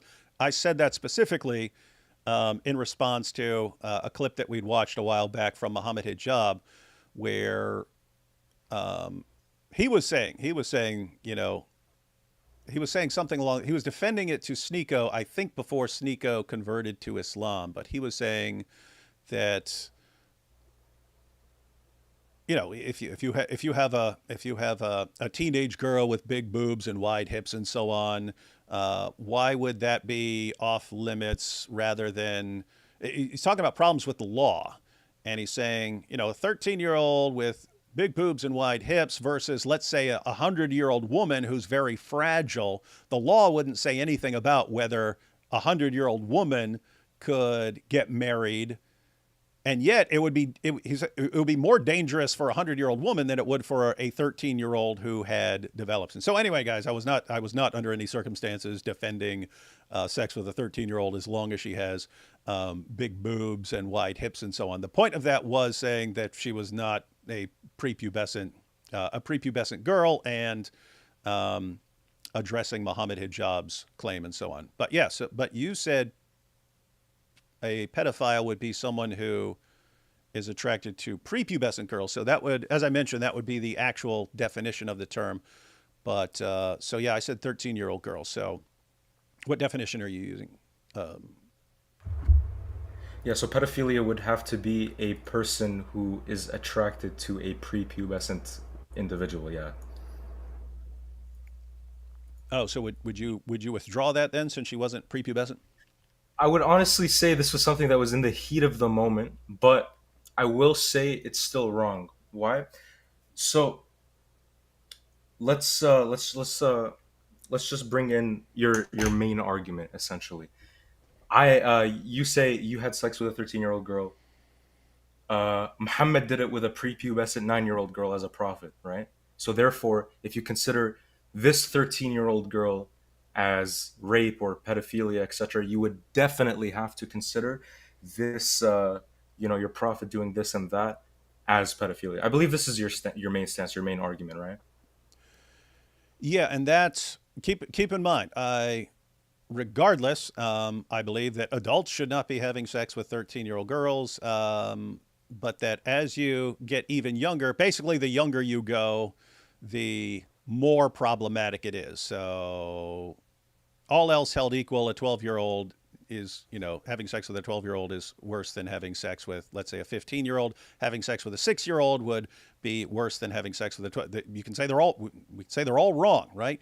But the younger you get, the worse it is, because the more damage it's going to do. So, and you could go all the way down to like someone who, had sex with a baby or something like that. I would be extremely messed up and so on. So yeah, notice in these messages, I go with the terms that other people use. So when someone says, "Hey, you had sex with a 13-year-old, that's rape and pedophilia," I say, okay, so you've said that sex with a 13-year-old is rape and pedophilia. If that's what you're saying, then obviously Muhammad would be a more extreme pedophile and rapist according to the way you're using those terms. So yeah, that is basically what I was saying.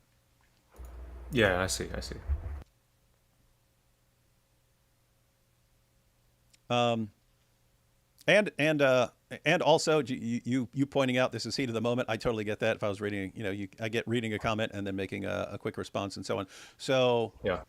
are you saying you would withdraw the pedophile part?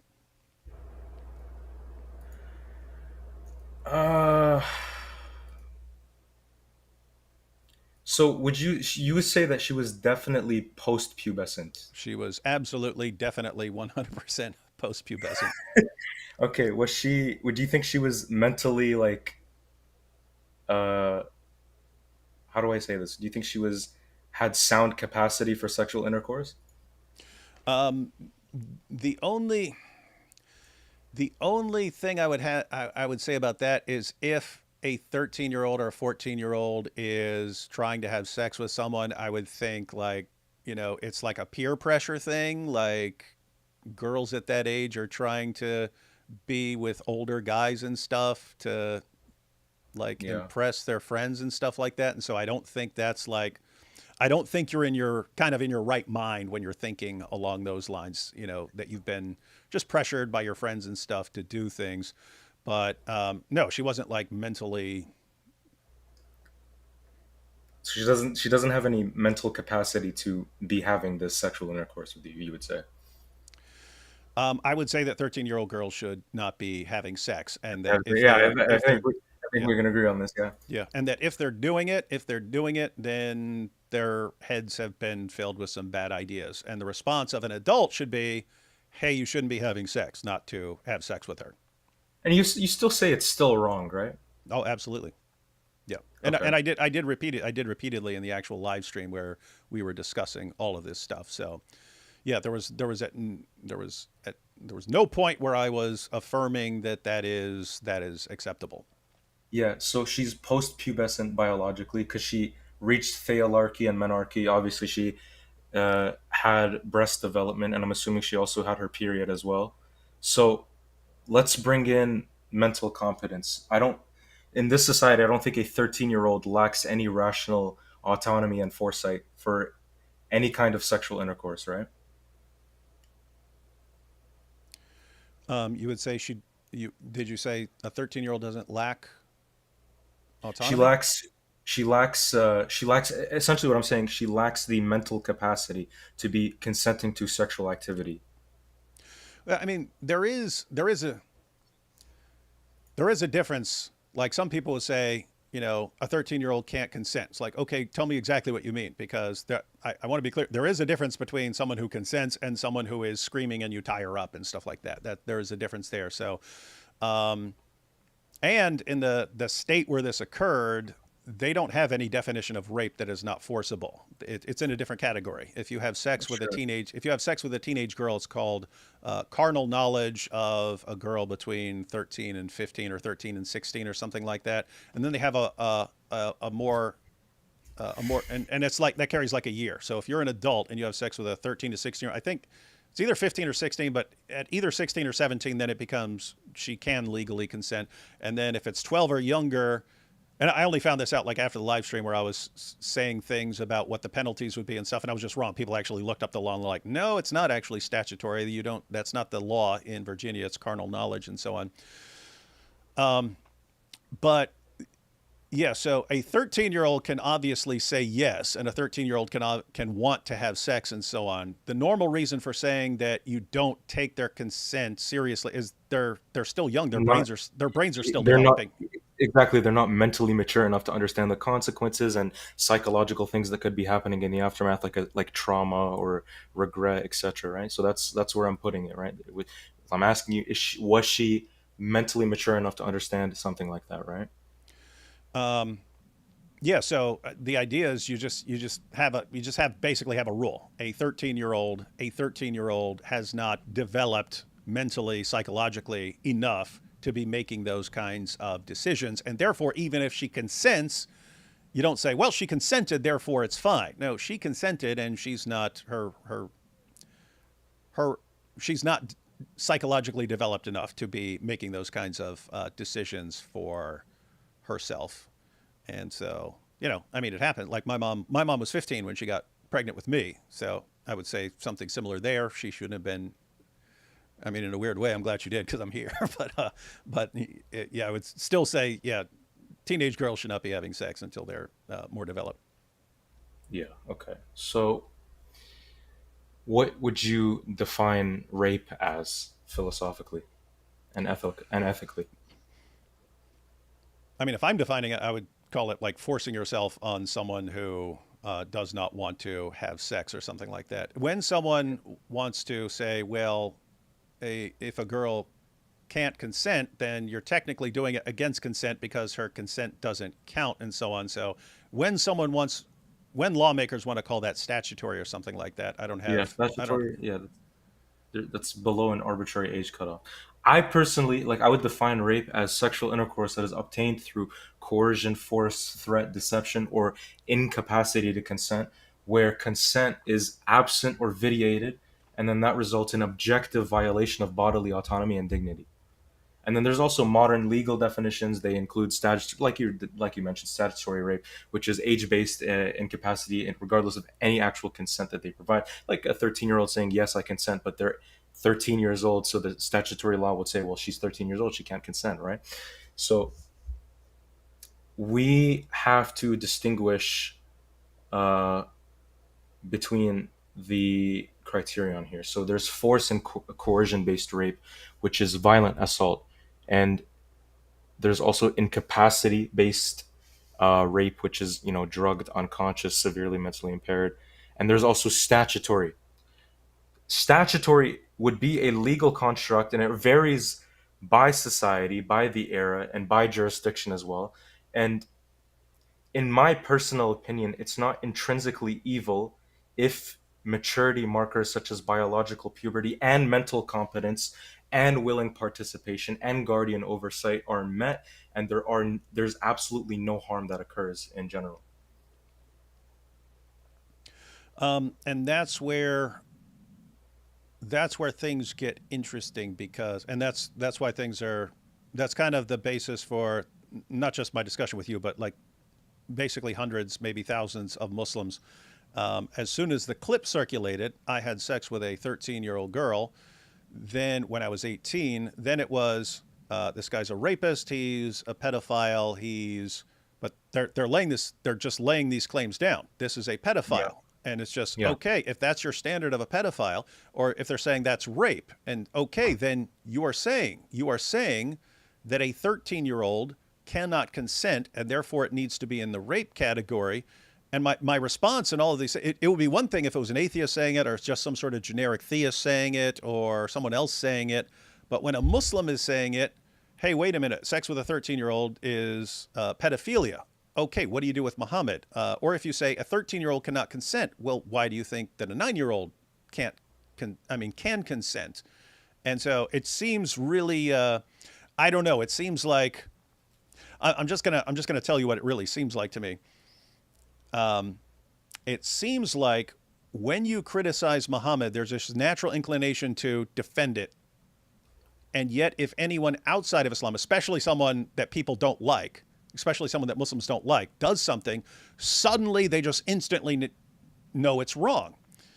And it's like, how do you know it's wrong when we're talking about your prophet and you're saying it's not wrong, but if someone outside Islam does it, then you seem to understand this is wrong. And it's like if I said, if I said one day during a live stream, hey guys, I found out there was this guy and we weren't getting along, but I found out he knew where some money was hidden. So I tortured him and to tell me where the money is. And then I chopped his head off. And then I took the guy's wife back to my tent and had sex with her. Every Muslim who saw that would instantly condemn me. But if I point out that Muhammad did that with Kanana and Safiya, that Kanana knew where some money was hidden, and Muhammad had him tortured and then had his head cut off and then took the guy's wife back to his tent, suddenly none of that is wrong. And or if I said, hey, I had an adopted son, and I was checking out his wife, and then he divorced her because he saw me checking her out, and then I took her for myself. I have no doubt I would get thousands of condemnations from Muslims. But when I point out, wait a minute, that's exactly what Muhammad did. He had an adopted son named Zayd, and then saw his wife when she wasn't wearing much clothing, and walked away, and then Zayd divorces her so that Muhammad could have him, and Muhammad marries her. Then suddenly there's like nothing wrong, and it's like, it's this weird situation where when you're condemning me, it's like your moral reasoning is working and you have the ability to recognize that these things are wrong, but somehow when you're evaluating your own prophet, you just instantly turn it off. And that's one thing, but I don't know how you I'm not talking about you, I'm talking about the responses I get, but how you instantly go, rapist, pedophile, and so on. It's like, wait a minute, do you guys really understand that having sex with a 13-year-old is bad? But then you guys, they'll turn right around. Muhammad Hijab, Daniel Hakikachu, Jake the Muslim metaphysician, they'll instantly turn right around and defend sex with a 9-year-old. And it's like, what is going on here ethically? If you think that a 9-year-old can consent, which you say when you're defending Muhammad. If you say that a 9-year-old is capable of consent and a 9-year-old can be intellectually mature enough to consent and to have sex and so on, like, how do you then condemn someone with a 13-year-old? Or if you say, a 9-year-old can't consent, therefore anything sex with her is rape. I mean, if you're going to say, no, it's not rape because she can consent, how do you say it's rape with a 13-year-old? And so it just seems massively inconsistent to me. And it's like, what is the actual rule here? Anything you're going to point to me for, if you're going to point to something at me, you're condemning Muhammad. But if you're defending Muhammad, you shouldn't be condemning me. The thing you would condemn me for is not being married or something like that. There you could actually be consistent. You could say, well, Muhammad married her, you didn't marry this girl, therefore Muhammad was better than you or something like that. But that's not what people are bringing up. They're just, oh, she was a 13-year-old girl, therefore it's rape and pedophilia and so on. So that's kind of the issue that I'm seeing. That's what it is. It's really, really weird to me. Either believe what you're saying about Muhammad and then do not condemn people for for these kinds of things, or do condemn them. Please condemn them. Please condemn people, but you also have to at least take seriously the criticism against Muhammad. Yeah, fair enough. But in the specific historical, biological, and social context of 7th century Arabia, a girl who had reached puberty markers, which is theolarchy and breastbudding, and theolarchy is breastbudding, my apologies, and or menarche, which anthropological and historical data could show that it could occur at 9 to 12 in pre-modern hot climate societies due to earlier maturation trade-offs for shorter lifespans, possess the biological capacity for reproduction, and combined with the mental competence, which is the rushd, the sound judgment, as per the 6th verse of the 4th chapter of the Quran, guardian approval and willing participation, which is indicated by silence for virgins in Islamic law, and plus Aisha's lifelong endorsement of the marriage, it met the criteria for valid marital consent under that era's norms. So when we're talking about capacity to consent, it's not a fixed chronological number like 18 or 16, which is arbitrary modern statutory cutoffs that even vary today based on the country and the jurisdiction. Because you can see in Germany, it's 14. In France, it's 15 or 14. In the United States, it's 18, 16 in some states, right? When we're talking about objective moral realism, we need to assess the biological maturity, which is the puberty onset, not completion, because modern studies confirm that theolarchy is possible at 8 to 9 in some populations historically. We also have to talk about mental competence, which requires understanding contract implications. And Aisha herself demonstrated exceptional intelligence and memory, because you can see she became a very, very renowned scholar, and she narrated over 2,000 hadiths, and she led the scholarship in New Arabia, in New Islamic Arabia. There's also, we have to take a look at the absence of coercion and harm. There was no force reported. She expressed affection. There was no trauma across a 47 post-prophet years as an assertive widow and a scholar, right?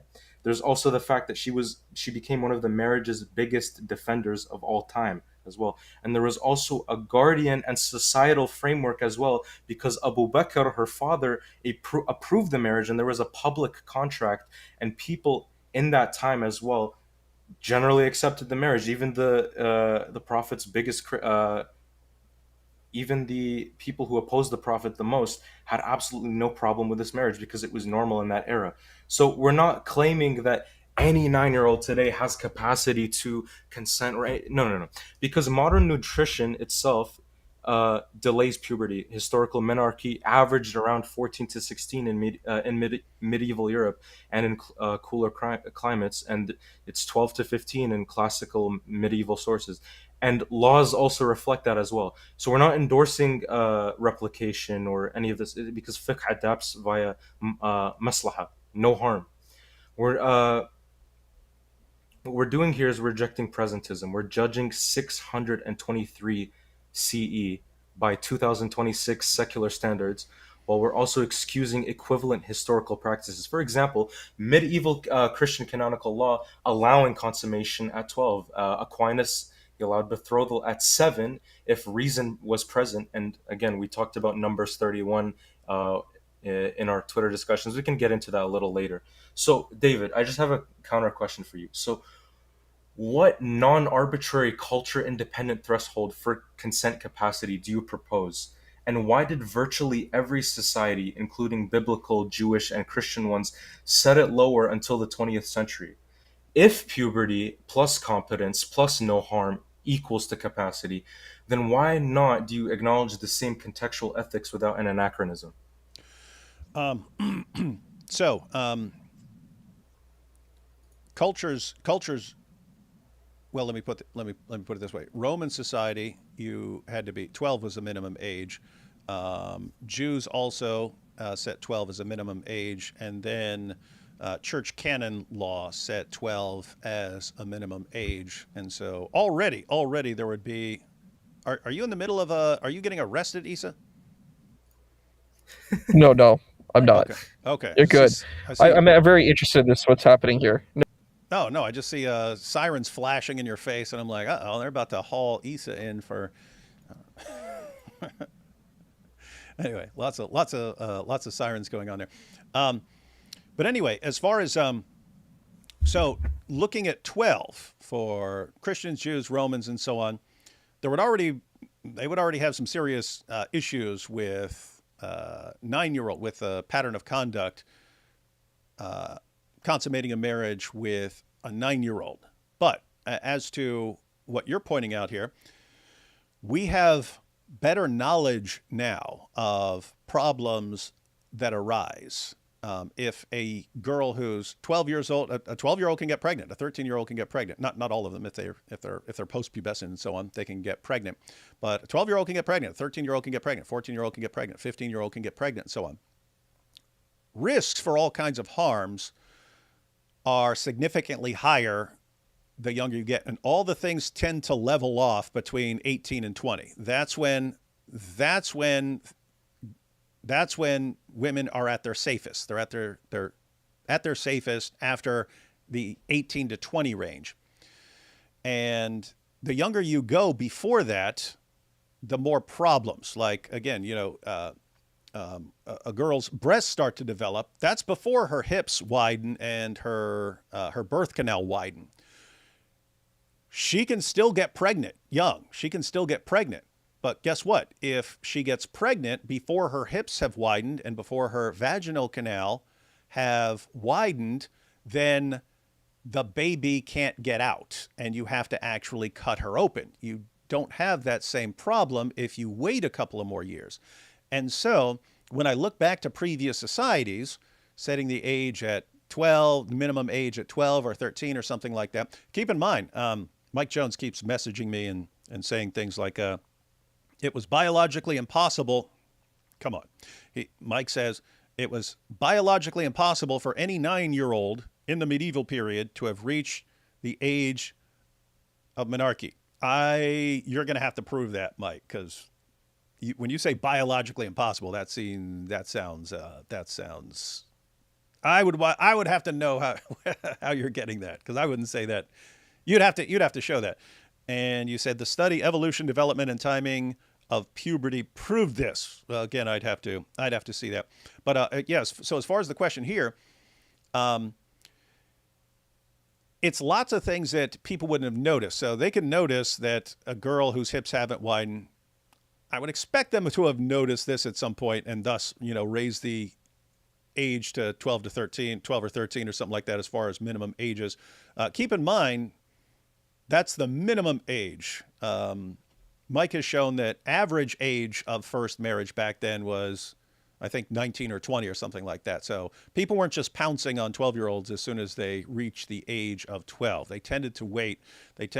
Several more years before they actually got married. But anyway, here's the issue. There's other things that they wouldn't have noticed. It's if you're a 12-year-old or a 13-year-old, you're still growing. You're still developing, which means the food you're eating needs to be going to developing your body. The calcium you're consuming needs to be going to developing your bones and so on.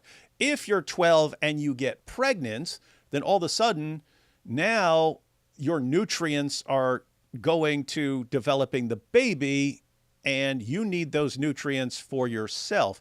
And so that's something they they wouldn't have known back then. But those are actually like serious. I mean, those are serious issues that they wouldn't have known about. So I can look to people in the past and go, okay, why are you coming up with the age of 12? Well, you're looking at girls and saying, okay, that's when lots of girls are pubescent, and so let's make that some sort of minimum age. That doesn't mean it's the best practice. You can learn more. You can learn more about what is in the best interest of the woman and what's in the best interest of the baby. What is the safest thing for the baby? Well, it's not if your mom is 12 or 13. That's not safe for the baby.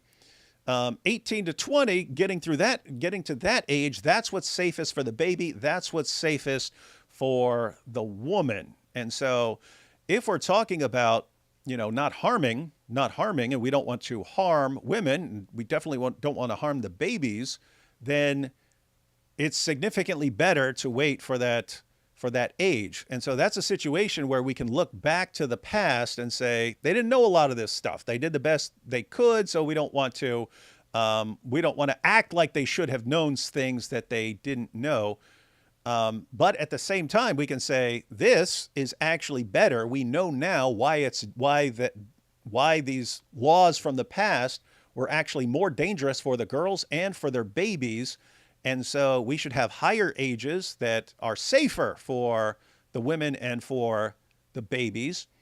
And so you don't have to condemn all these previous generations for things they didn't know. But now we've got this situation where Muhammad, who's the pattern of conduct, had sex with a 9-year-old, and we've got the Quran. At least to most of us, it sounds like it's okay with having sex with prepubescent girls, as far as the Iddah rule and so on.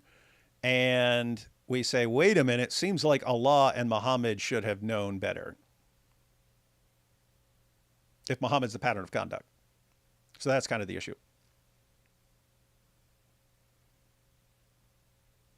Yeah, that's actually a very sharp rebuttal. I'll admit that. That's actually that's actually great. It's a good thing that you admitted that the non-arbitrary threshold is a biological and medical risk, and it's not a fixed moral absolute. So the safe minimum back then to historical canon law was 12, and then you mentioned there are risks dropping significantly at 18 to 20 because of pelvic development and nutrient competition and maternal and fetal outcomes. Okay, so that's actually reasonable. But you say that society set 12 as a minimum because they would have already had issues with 9. And then you condemn Muhammad for consummating at 9 in a 7th century context where puberty onset was earlier, which was 9 to 12 in a hot climate pre-modern society. Wait, you said puberty onset was earlier? Yes, puberty onset would be 9 to 12. Wait, you said, are you saying puberty onset back in the 7th century was earlier than it is now? In hot climate pre-modern societies, yes. No, I've seen that on websites and so on. It's actually that part is actually false. Puberty onset was later due to like nutritional and stress issues and so on back then. Okay, wonderful. I'll take a Can I ask a quick question? Of course. My question is, what do you think about cognitive development? How do you think that would play? Like, I understand physical maturation. What about cognitive development? Do you think that would be? Sorry, you're lagging out. Yeah, you're lagging. So what do you think about cognitive development? There we go. Sorry. Cognitive. You had mentioned physical maturation. Are you asking? Yeah, Issa, you're still breaking up. Are you asking what does he think about like a cognitive development requirement? Because he did address that a little bit earlier. Yes, that's what I'm interested in knowing. Yeah, so the Quran states that one of the requirements for marriage is that she is a woman, or that she is in a group of womanly affairs, which is explained to mean by scholars that she has to be able to physically endure intercourse and childbearing without any harm or injury, as well as without any psychological harm or trauma or injury like that, right? So that kind of reflects on your point about their hips could widen, this and that. Like, again, what does the Quran say about marriage? It explains that the requirements is that she is a woman, that she's in a group of womanly affairs. This is explained to mean that the woman has to physically endure intercourse and childbearing without any harm or injury. Let's say we have a woman who let's negate her age. Let's just say we have a woman who gets married and her hips aren't wide enough and she isn't able to physically endure intercourse and childbearing without any harm or injury. This would violate one of the rules for marriage because she would be going through intercourse or childbearing with harm or injury, right? I agree that you shouldn't have sex with a young girl because that her getting pregnant could lead to physical harm or injury. I don't see that anywhere. And that you can point to later scholars and so on. I don't see that anywhere in the Quran or the Hadith. That's the issue. And I Okay, don't, fair. and, and even if you, the only thing I can see with Aisha, and I don't even believe this because, um, you have the issue of playing with dolls and so on, and then you have Ibn Yeah, Hajar yeah. al Asqalani and so on pointing out that that girls who've reached puberty, weren't allowed to play with dolls. The most I can kind of grant there, as far as reading these sources, the most I can kind of grant there is she could, in theory, have been at the budding breast stage, which by our standard today would be early puberty, when girls' breasts start to bud. And I'm saying that because I've seen lots in the Muslim sources where they regard um, getting a monthly menstrual cycle as reaching puberty. And so puberty starts before a girl gets her monthly period with like budding breasts and so on. But if you're counting, if they're counting a girl getting her first period as the beginning of puberty, then in theory she could have been at the budding breast stage, but they still let her play with dolls because she hadn't gotten a monthly menstrual cycle yet. With that said, I think Ibn Hajar al Asqalani said that Aisha still hadn't reached puberty even by the time she was like 14 or something like that. So that's why I have my doubts about that. But as far as you claiming that in Islam you have to wait until the girl can endure childbirth without physical harm or injury, I, I I don't think there is. I don't think you could ever safely say that a 9-year-old girl can get pregnant and not risk physical harm or injury. It may turn out that she has a baby and she's unharmed or something like that, but I don't see how you would be able to predict that she would be safe. It seems like it would just be just extremely dangerous to think that a 9-year-old is okay with is not going to be harmed if she gets pregnant. Yeah, fair enough. It's a good point. Yeah. Okay, so yeah, it's basically the situation I of. would, Oh, go yeah, ahead. I would say it is very dangerous for a 9-year-old to become pregnant, right? When we talk about modern obstetrics and epidemiology, it does show 100% that there are elevated risks at that age because there is maternal mortality higher. There's severe complications. I don't dispute that. I don't dispute that today pregnancy at 9 is gravely harmful. But when we're talking about Muhammad's marriage to Aisha, we have to also talk about the fact that the historical biology was different. Again, in 7th century hot climate Arabia and many pre-modern societies, menarche, theolarchy occurred earlier at 9 to 12, and Aisha's own narrations do confirm that she had reached menarche and had a full marital capacity. So No, pregnancy where's that? Just to be clear. Yeah, I'll give you the source. Just give me a second. I have a notebook with this kind of stuff, so I'll just give you the source real quick.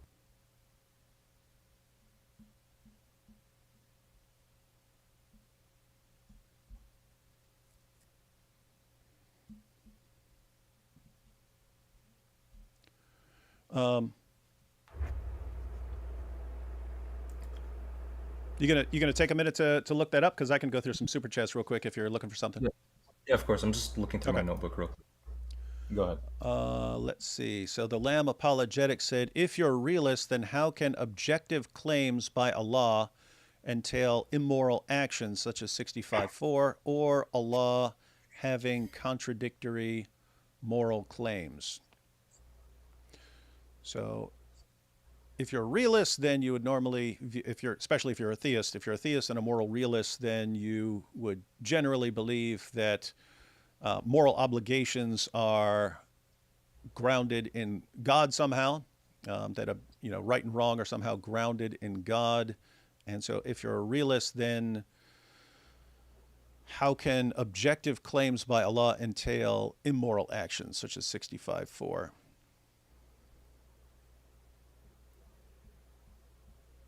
But he's looking up some things, so maybe we'll get back to that.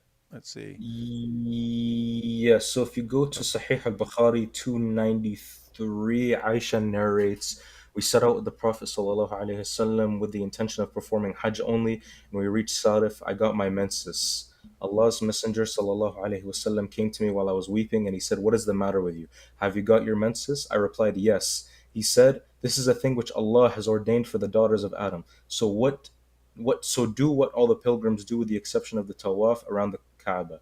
And this occurred during the farewell Hajj in 10 years after Hijrah, which is 7 years after consummation. Yeah, so she reached her period at the end of Muhammad's life. Yeah, I don't dispute that.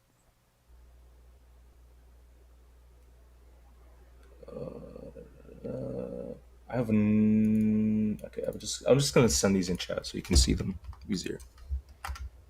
If you give me numbers, I can look them up. Yeah, so Sahih al-Bukhari 302, where she narrated that during her menses, the Prophet ﷺ would fondle her after she put on an izar. Sahih al-Bukhari Wait, what, 7540. what was that? I'll go ahead and what was the one you just quoted? Sahih al-Bukhari 302. 302. Let's see that, and what's the next one you're gonna bring up? I'm just saying because I can pull them up on the screen here in a second. Yes, Sahih al-Bukhari 7549.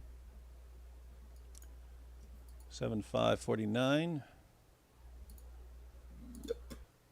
Let's see.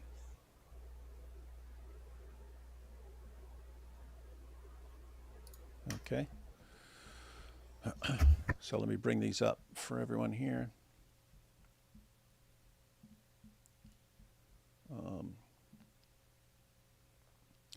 All right, so this one, oops. So this Bukhari 302, and it's fondling a menstruating wife, narrated Abdurrahman. On the authority of his father, Aisha said, whenever Allah's messenger wanted to fondle any one of us during her periods, menses, he used to order her to put on an izar and start fondling her. Aisha added, none of you could control his sexual desires as the Prophet could. And then, let's see, narrated Aisha, so this is Sahih al-Bukhari 7549. Narrated Aisha, the Prophet used to recite the Quran with his head in my lap while I used to be in my periods having menses. So all these passages require is that Aisha started having periods by the time she was 18, because Muhammad died when she was 18. So why are we thinking that this applied when she was 9 and not when she's 15 or 16 or something?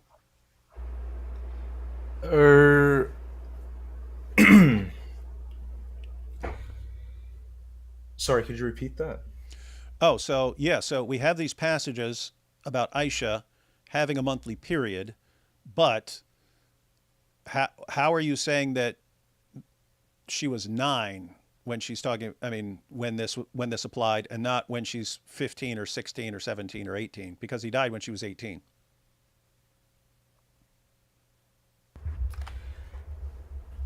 Okay, good question. We there's like no direct or there's no hadith that directly states that she got her menses at a specific age, right? Right, but you do have passages that at least strongly suggest that she hadn't gotten her monthly period at certain times, like when she went to Muhammad's house and was taken to Muhammad's house for consummation, and she was still playing with dolls, and then even later when she was like 14 and she was still playing with dolls.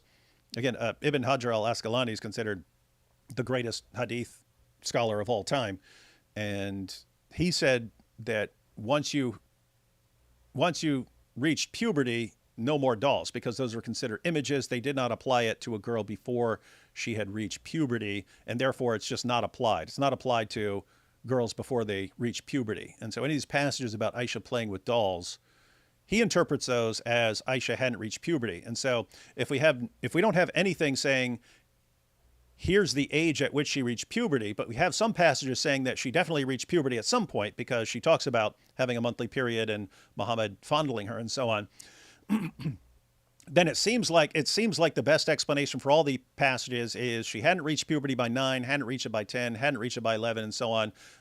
Maybe hadn't reached it by 14, because puberty onset was later during that time. And so sometime around 15, 16, something like that, she got her monthly menstrual cycle, and that's what these other passages are about. Yeah, I see what you mean. I understand. Yeah.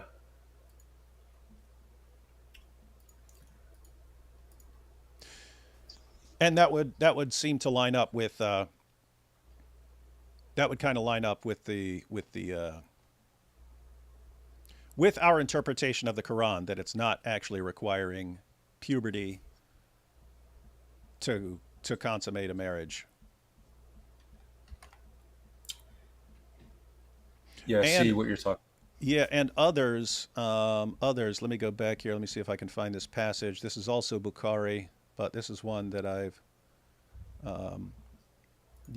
shared in response to things. But looks like Bukhari's interpreting it that way, because his chapter heading here is giving one's young children in marriage is permissible. And you say, why? Why is it permissible? He says, by virtue of the statement of Allah, and for those who have no monthly courses, i.e. they are still immature.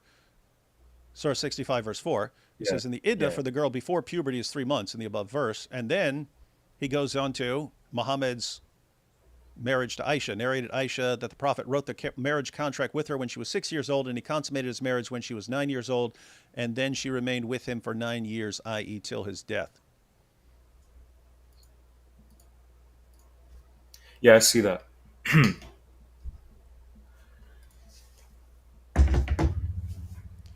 So if I'm being completely honest, I don't think I have a good enough response, a good enough educated response to that, to be completely like, I know how it may seem, but me personally, I don't have a good enough educated response, because I don't want to be saying anything from my own head that could be interpreted in a different way, or could be just objectively wrong.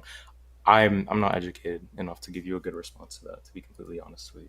I'll say it again. I respect that way more than someone just blurting out something and making things up, because I see that a lot. See someone, Yeah. an objection is raised, and then they just make something up, and it's like that's not true. And then you just don't trust the person anymore, because he makes things up. And so saying, hey, I'd have to look more into this. Totally respect that. Yeah, so from what I remember, I believe that Ibn Hajar says something about the imagery of the dolls. So dolls without human features, like eyes, you can keep them at all times. I'm not sure though. This is I'm not completely sure. Like I again, I'm not very educated enough to give you a good response to that. Like I'd have to look into it more, and I can come back to you a different time maybe. And I've seen things like that as well. Like there are different kinds of dolls, and that some may have counted as images, whereas others didn't. But the dolls in um, the dolls in the passages where it says Aisha was playing with dolls, Ibn Hajar did interpret those to me. So like this is his commentary here. So Sahih al-Bukhari 6130 narrated, Aisha, I used to play with the dolls in the presence of the Prophet, and my girlfriends also used to play with me. When Allah's messenger used to enter my dwelling place, they used to hide themselves, but the Prophet would call them to join and play with me. And then in parentheses there, that's Ibn Hajar, he says, the playing with dolls and similar images is forbidden, but it was allowed for Aisha at that time as she was a little girl not yet reached the age of puberty. So he's interpreting those dolls as in that category.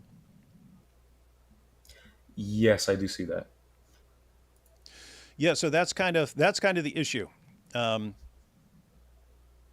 it's I mean totally separate from Muslims saying, "Oh, you had sex with a 13-year-old, that's a pedophile, that's rape," and so on. It's like, okay, what do you do with this when it sounds like according to your sources that that she was prepubescent, but you know, apart from people saying things about me, which is for me is just kind of an opportunity to raise the issue. Wait a minute, it seems like you understand that there is something wrong with doing this. Therefore, how are we not applying it to Muhammad? But yeah, apart from that, it's really people's main concern here is that this is the guy who has Allah's stamp of approval as the pattern of conduct. Surah 33, verse 21 says Muhammad's a wonderful pattern of conduct. And we look, and he had sex with someone who, according as far as we can tell from the sources, hadn't reached puberty. And we say, wait a minute, that's dangerous. If it would be different if it would be totally different if you said Muhammad made mistakes and got things terribly wrong. So follow his good example on certain things, but definitely not on all of them because he was in the 7th century and you know he didn't know better, and so don't follow him on these kinds of things. That would be one kind of claim. But it's what we actually see is Dawa guys defending sex with 9-year-olds. Unless it's someone outside the religion who has sex with a teenager, and then all of a sudden they're quick to condemn it and say that it's evil. And so, Yeah. As for Ibn Hajar, I do heavily remember him retracting his statement about Aisha being prepubescent for the hadith where she was playing with dolls. Because at the time of the hadith, it was during a battle where she was around, I think, 13 to 16. So she would have been more than mature enough. This is just based off of what I remember. So I can't really give you a source at the moment, but this is just based off the. Yeah. no, you may be right. I don't know what he. I mean, I know he was. So that in that passage, yeah, it was around the time of the battle, and yeah, she was 14 or 15 or something like that, and Muhammad Muhammad found some dolls. They were like behind something, and he found some dolls, and he asked her about them, and he didn't have a problem with it. And so I think Ibn Hajar at some point said, okay, she hadn't reached puberty by then, but yeah, he may have later retracted that as far as yeah, I don't know one way or another. So if you think you've seen it, I don't have any reason to doubt it because you don't seem like you're being Yeah, deceptive. because he is hesitant on it, and he does list out 4 opinions that contradict his and Al-Khattabi's.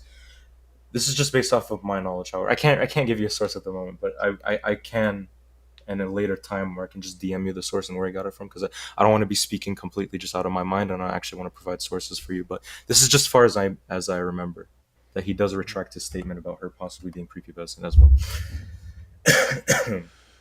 So kind of two questions here. One, do you see why we'd have an issue with Islam when the pattern of conduct, as far as we can tell, really looks like someone who had sex with a prepubescent 9-year-old girl? As far as we'd have to see some good evidence to the contrary because that's the way it looks. So that sort of issue, but also this issue with being quick to condemn people outside the religion for doing things, but never applying the same standard to Muhammad. Yeah, no, I understand.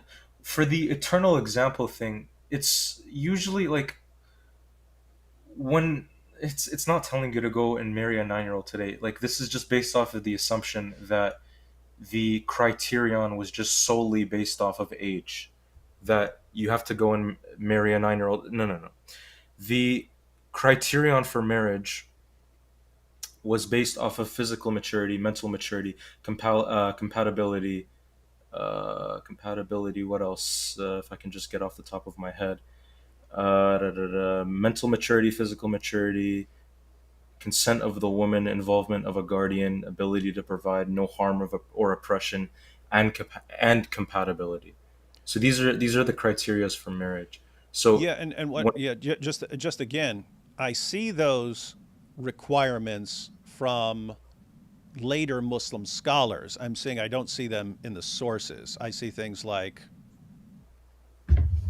having sex with a 9-year-old girl and not saying anything about those other issues. So that's kind of another thing when it's, oh, these are all the requirements for when it's okay to have sex with a girl, and I'm looking and I go, I don't see any of that in your sources. I see that from your later scholars, but I don't see that from your sources. Yeah, no, I understand what you mean. Yeah, 100%. And the other thing that's really strange. This goes to kind of the presentism issue. Hmm. It's when when someone is looking at an 18-year-old David Wood, whom no one on the planet should ever take as a pattern of conduct for anything, because that dude was an evil scumbag. I was an evil, terrible scumbag right then. But when people are looking at an 18-year-old David Wood and saying, "Oh my goodness, look at the evil things this guy did. He bashed his dad's head in with a hammer. He was stuck in a mental hospital. He was doing all these things. He had sex with teenage girls. What an evil scumbag."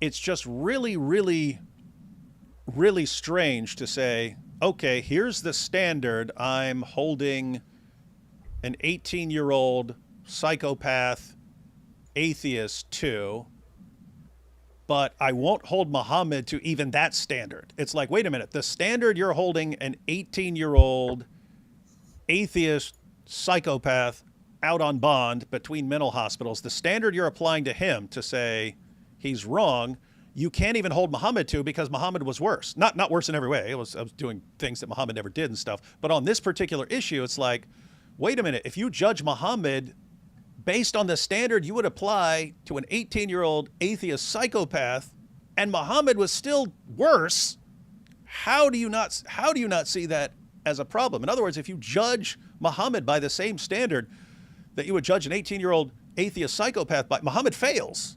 And it's like, wait, it would never cross my mind to say 18-year-old David Wood should be the pattern of conduct on anything, unless it's a pattern of how not to do things in life. But then Muhammad doesn't even live up to that. And it's like, how is this guy the pattern of conduct for people to follow? That's kind of the issue. All right. Yeah, fair enough. So, would you like to go on to our second point about the Bible, perhaps? Um, I do have church tomorrow, so you can kind of pick whatever you think you're. Are you cool with like making? In other words, I don't want to go to like 50 different points. So you cool like going with whatever you think your main one is? Yeah, we talked about the Numbers Is verse. that the one you want to talk And about? yeah, we can talk about that one. Okay. You cool if we there's a few super chats here. You cool if we go through this real quick and then we'll jump into that? I can Yeah, even bring up the passage and stuff. yeah, of course. Take your time. Um, I forget. Did you answer this? So the Lamb Apologetic said, if you're a realist, then how can objective claims by Allah entail immoral actions such as 65:4, or Allah having contradictory moral claims? No, I didn't answer it. I don't think I think I mentioned that I wasn't educated enough to give a good enough of a response. Okay, so Lamb, he said he has to think about this stuff more and do a little more research. So, uh, Yeshua, common Jewish name. Old Testament Yeshua took Jericho. Yep, common name. Oh, that's related to the Talmud as far as various. Joshua. Yeah. Why haven't you learned to speak, read, write Arabic yet? You talking about me? Because I forget stuff quickly. I took all the way through advanced classical Greek. I don't remember almost any classical Greek. I took all the way through advanced German and could understand it and speak pretty well. Didn't use it. Forgot all of it. I can kind of get the gist sometimes of what people are saying and so on. And so I just realized I'm not great with retaining stuff about languages and so on. So I leave that to other people. I have the difficulty too. Yeah, and you've got other people who just pick it up instantly, and those guys will speak like a dozen languages and so on. Like Jai. Jai was learning Hebrew because he had a Jewish friend and was like, hey, so Jai's learning Hebrew, and then he's like, well, hey, Arabic might come in handy, and he's just, I'll learn that too. It's like, gosh. Lamb Apologetics says genuine discussions are good. Glad he's honest. Yeah, it is refreshing. Hi, David. Off topic, but I know you like One Punch Man. So, what are your thoughts on season 3? I have not watched it because I've heard that it will destroy my liking of One Punch Man. So, anyway, Hepstein or Momo, who's done more wrong to girls? If you want to talk about just what the person did, I would say... Silly question. Yeah. If you want to talk about just what the person did, I would say Epstein, definitely. But if you were talking about like the impact or something like that, and then you tied Muhammad saying it's okay to everyone in the future, whoever, followed his example, then that would be a different story.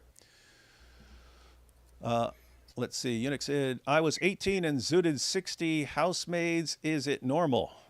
Wait, what? What?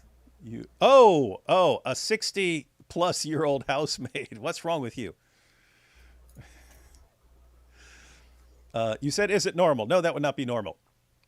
But at least, yeah, she was above age, so that's on her. As long as you didn't force her or something. But you still shouldn't be doing that. The issue isn't the 7th century norms, but the precedent set. If Muhammad's conduct is a timeless model, then those actions carry divine approval for all generations. Yeah, and that's kind of the issue. As I mentioned, people in the past, you don't hold them to the same standard as people who know better. But if someone has Allah's stamp of approval on his conduct, that means you hold him to a high standard. The act of birthing a child harms the mother regardless of her age. It may be temporary, but it still causes harm.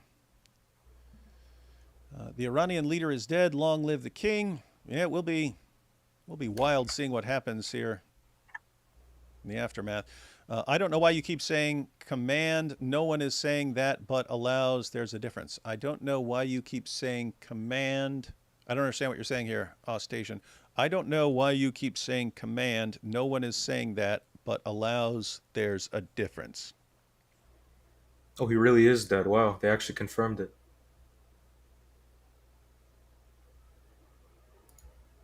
Yeah, that's why it's going to be interesting seeing what happens after this.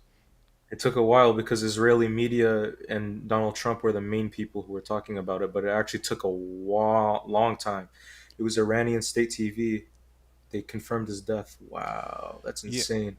Yeah, if you if you like blow up a building and you are confident that someone's in there, you still they're probably dead.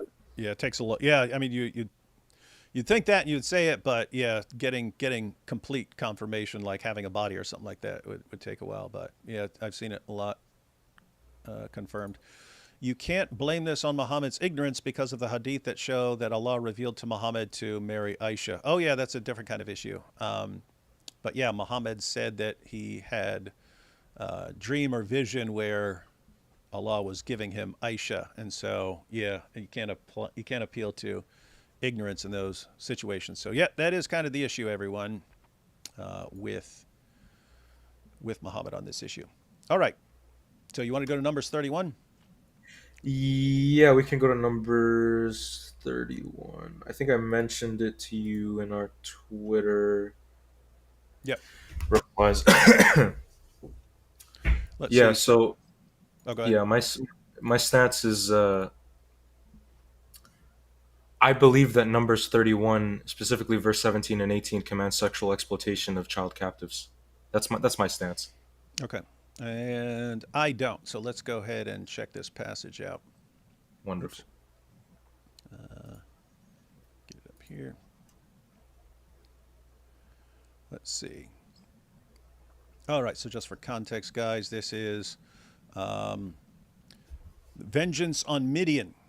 And so you had the Midianites. They had a plot called Balaam's plot, where they they understood that God was on the side of the Israelites and was helping them. So they actually understand that this is that Israel was backed by God, and so they came up with a plot for all the Midianite pagan women to seduce the Israelite men and so on, and basically separate them from God and turn them against God and so on.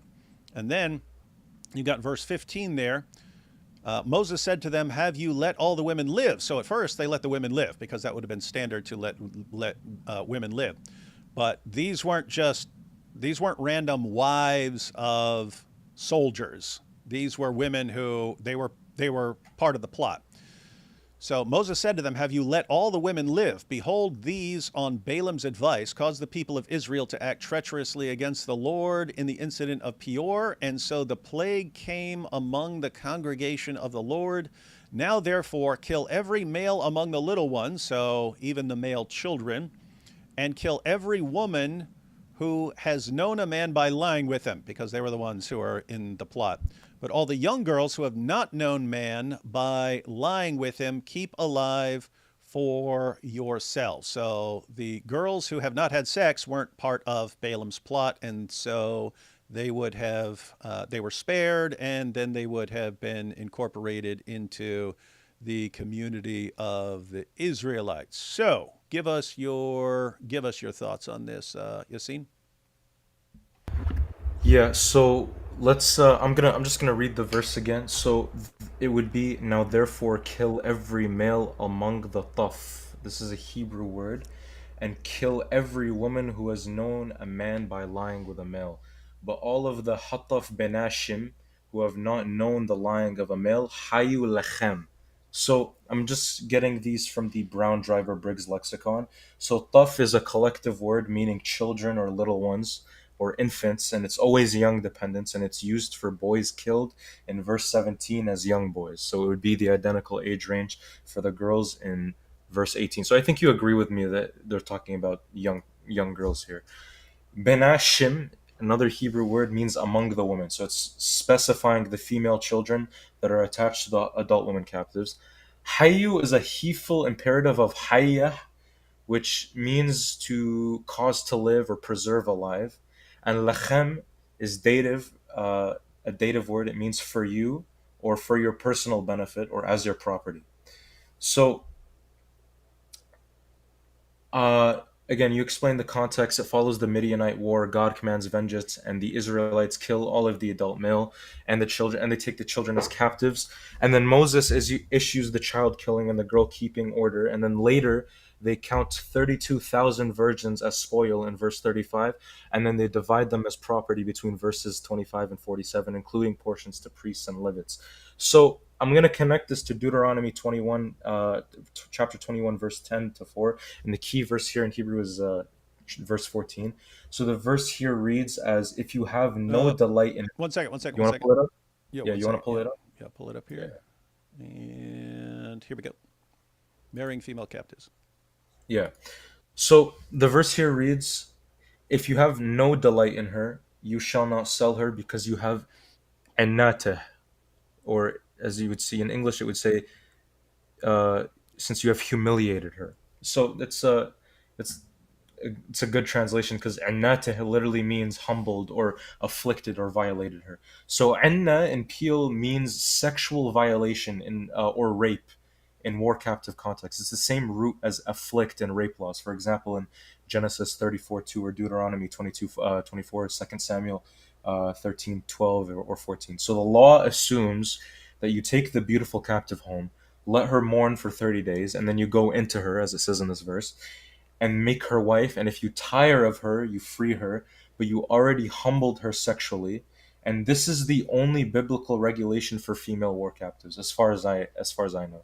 So Numbers 31:18 uses the exact same logic where you spare the virgin children for yourselves, which lechem, where that comes from, because they are pure, they have no prior lying with males, and thus they're the ideal for the same humble or go into her treatment. So in my conclusion, I believe that the text commands the sexual use of prepubescent and young female children captured in war. So If you read the, let me just pull the book. I think it's somewhere here. Just give me one moment, please.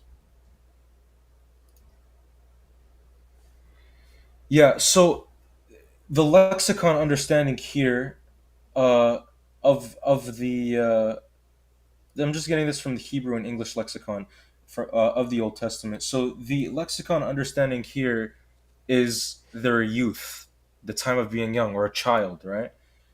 And the other word here we're looking at, the definition is, and I quote, the radical idea of this word may, I think, with the late learned professor Robertson, be expressed by the Latin consurit, insert, and in English by insert, join, lay, put, or engage together, as the V, as the five likewise signifies in Arabic.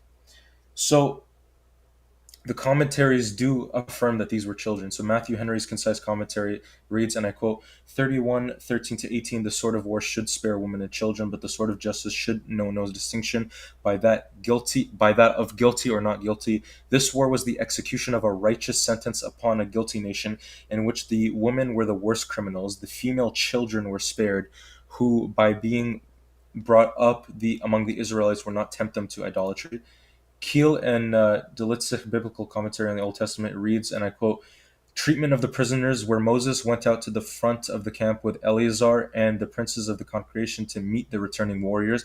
He was angry with the commanders because they had left all the women alive, since it was they who had been the cause, at Balaam's instigation, of the falling away of the Israelites from Jehovah to worship Peor.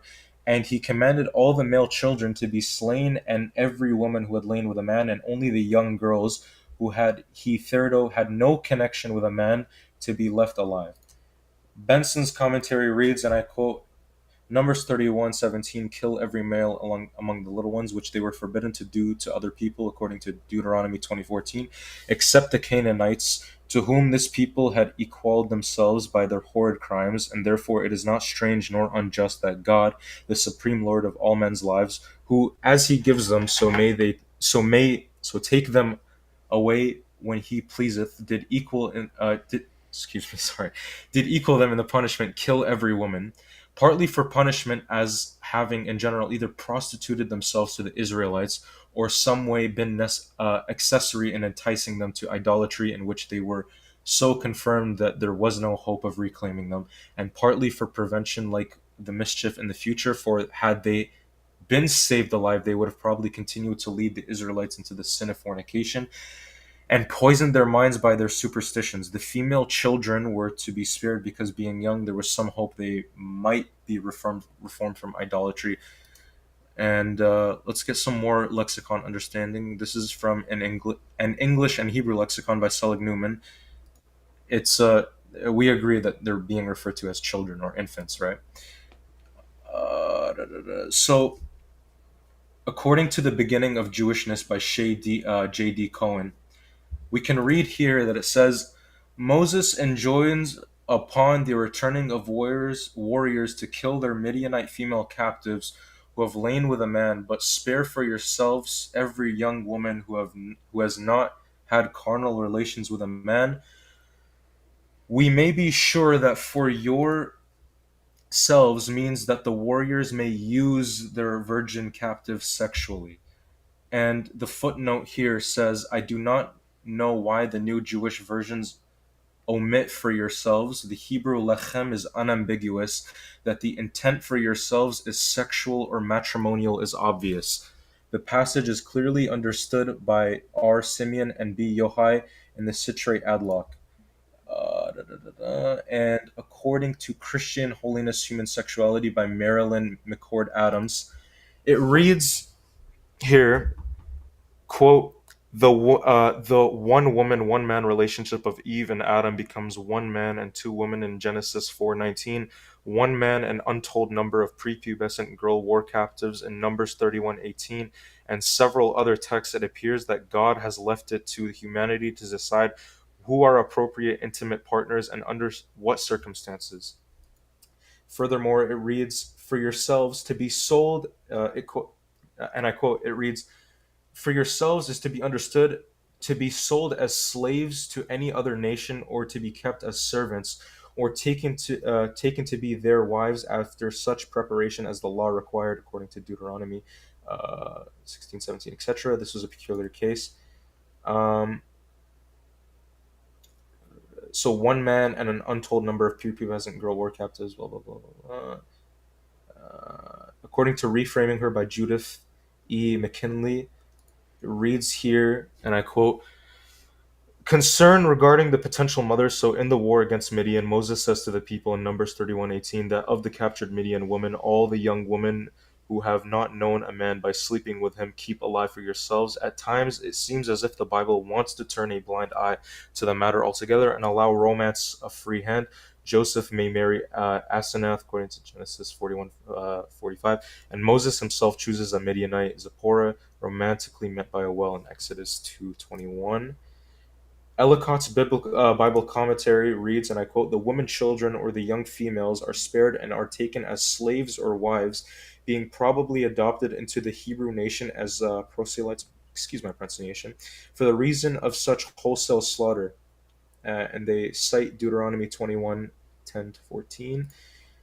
According to the one volume complete Bible commentary, it reads, and I quote, the women, children, or young. Oh, I read this already. My apologies. So yeah, it reads, and I quote, only the young girls would be allowed to live so that they may be taken as wives or slaves by the Israelite man according to the principles of the Holy War, Deuteronomy 20:13-14 and Deuteronomy 21:10-14. By this they could be brought under the umbrella of the covenant, mutiny of faith. And according to the New American Commentary, it reads, and I quote, since they were the main instrument of Israel's demise at Baal Peor, only the young girls would be allowed to live so that they may be taken as wives or slaves by the Israelite men according to the principles of the Holy War. By this, they could be brought under the umbrella of the covenant community of faith. And furthermore, it reads, the females among the little ones that have not known a man by lying with him, which might be pretty clear and easily concluded from their age, for keep for yourselves, either to be handmaids or to them, or to be married among them who, when grown up, and become proselytes and initiated into their religion. And there's more statements here. Da, da, da, da. So let me look at Deuteronomy to just specifically 10-14 to just kind of talk about this as well. So you can bring up the verse. It reads, and I quote, this is off the Revised Standard Version. It reads, when you go forth to war against your enemies, and the Lord your God gives them into your hands, and you take them captive, and see among the captives a beautiful woman, and you have desire for her, and she would take her for yourself as a wife, then you shall bring her home to your house, and she shall shave her head and pare her nails, and she shall put off her captive's garb, and shall remain in your house and bewail her father and her mother a full month. After that you may go into her and be her husband, and she shall be your wife. Then, if you have no delight in her, you shall let her go where she will, but you shall not sell her for money. You shall not treat her as a slave, since you have humiliated her. So these young girls, according to other translations, it says they were forced to have intercourse with their masters. According to A Lily Among the Thorns by Miguel A. de la Torre, it reads, and I quote, condemned the institution of slavery, even the rape of female slaves found biblical justification and was considered to be ordained by God. Specifically, Numbers 31:18 instructs conquerors as follows, quote, you shall keep alive all young females who have not had sex with a male for yourselves. This passage is part of Moses' instructions for treatment of the conquered people of Midian who were now to be Israel's slaves. So that's basically just all the sources that I have for it. Are you raising your hand, Issa? Yeah, I was wondering if I could comment on that. Is that all right? No, you're not allowed. No, go ahead, and then I'll share my thoughts. Okay, I appreciate you. So these are ancient times, and there are difficult situations. I don't see why this is extremely problematic. If we look at the Arab populations, if we look at Muslim empires, they did things that were highly questionable too, like the Ottoman Empire, had janissaries where they basically conscripted children from other nations and put them as soldiers. People do complex things of all religions. I don't see why this is a problematic thing. And also, I think it actually ties deeply to what our debate David and I's debate was the other day. I think the Torah is a part of the Islamic canon. Yeah, these things might be problematic, but this is a part of the Islamic canon. I don't believe in phantom texts. I don't believe that there's corruption. I think that this is just something we have to kind of take, and it's difficult. There's difficult times, and we learn about our human condition, and that's what I see. And I think even if we look at the Islamic sources, we look at the Maghazi, we look at these things, we're going to find things that are problematic and complex for our perspectives. But that's it. Sure. And I just have a question to ask you then. So, if ancient times and cultural norms justify God commanding the Israelites to spare only the young virgin girls for themselves as personal property while killing all the boys and non virgin women, why does the Bible then present God as morally unchanging and timeless? I think that God is consistent in whatever God does. And I think we can say the same thing with the Nasikh wa Mansukh. Why is alcohol allowed and then alcohol is abrogated? I don't think this is problematic. As far Okay. as that particular question, if God is unchanging and so on, it's the human situation that would be changing.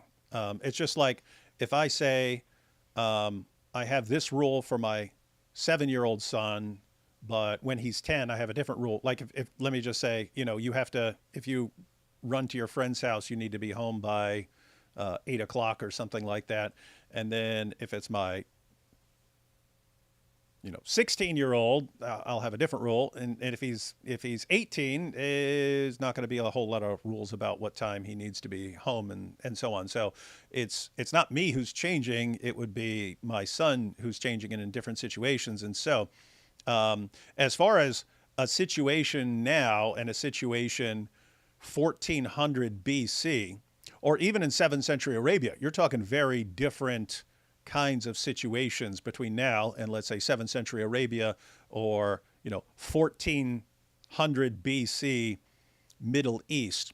So we would think now, if you are conquering a population and so on, or let's just take other things. If you have bad people doing bad things, now you would lock them up. Well, what if you're not able to sustain 1400 BC large prison populations? What do you do with bad people doing bad things? Well, you got to do something else. You're not just locking them up in prison.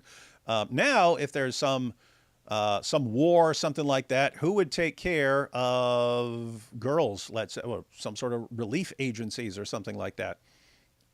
Well, you don't have that 1400 BC. So my point here is, I mean, we could still discuss the meaning of the passage, because I'm definitely not reading it the same way you are. But the point is, I would expect there to be completely different ways of dealing with things 1400 BC, or again, even 7th century Arabia, than we have in 21st century.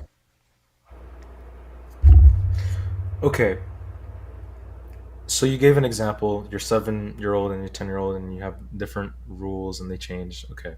So just a question. If God's rules change just based on the human situation evolving, why does the Bible insist God himself is unchanging and doesn't adapt his moral standards to human circumstances? Right? Like when Well, we're I mean, looking at where are you getting that claim from? Because Malachi God 3:6. God God changes rules repeatedly. I mean, if you look at Adam and Eve were told they can uh, they can only eat vegetables. Then you get to Noah, and he's told he can eat anything. There were no dietary restrictions. Eat anything. Then you get to Moses and the children of Israel. They had all kinds of dietary restrictions and so on. Then you get to the new covenant. Basically, here's the situation. You have the Bible is a series of covenants, right? The covenant, that's an agreement between God and man. God says, you're Sure. going to do this, and I here's understand. here's what I'm going to do in response. And the rules of these covenants change repeatedly. Why? If God's making an agreement with you, he can make rules that are for that covenant and so on. Like, it even became an issue in the book of Acts in the New Testament when you had who were called the group that were called the Judaizers, but they were telling the Gentiles that you have to convert to Judaism, become Jews, be circumcised, become Jews, follow the law, and then you can accept Jesus as the Messiah. And then you had the response, it's, wait a minute, the Gentiles are not under the Mosaic covenant. They never have been. So why would we be holding them to that standard? And so Sure. no, you guys can just follow Christ. Yeah, but when we're talking about Numbers 31:18, the command is immediate. You have to spare the young virgin girls, where it says Hataf ben Hashim, for yourselves, where it says Lachem, right after the battle, with no waiting period, no mention of adoption, caregiving, or raising them as daughters until they're old enough. And they're divided as living spoil along livestock to soldiers, priests, and Levites. The text doesn't say take care of them or provide for them as orphans. It just says keep them alive as your property because they're pure or they're virgins. If it was really about practical mercy and like you can't lock them up, who's going to take care of the girls? Like you said, why kill the boys of the exact same age group who also had no homes left and needed care? Why selectively spare only the females who had not known a man? Like the criterion itself that makes them sexually available under Deuteronomy 21:10 and 14's humble her rule while you're slaughtering everyone else. So the analogy you're making here is just admitting that God adjusted his commands to fit the situation of ancient warfare, which would mean that God did change his approach based on human hardness or circumstances, which contradicts his unchanging nature. I don't see how If that contradicts his unchanging nature at all. Again, completely different situations. But let me go ahead and bring up a couple things here. Um, Sure. now notice if you wanted to have sex with a captive, you had to marry her. So just to be clear, do you if they're sparing basically all the girls who hadn't had sex, so girls who Okay. weren't old enough to get married and have sex. These would be girls who weren't part of Balaam's plot. That would include baby girls as well, right? Sure, yeah. Okay. So you actually believe that the men of Israel, under the command of Moses, keep in mind, this is not a command of God, this is a command of Moses.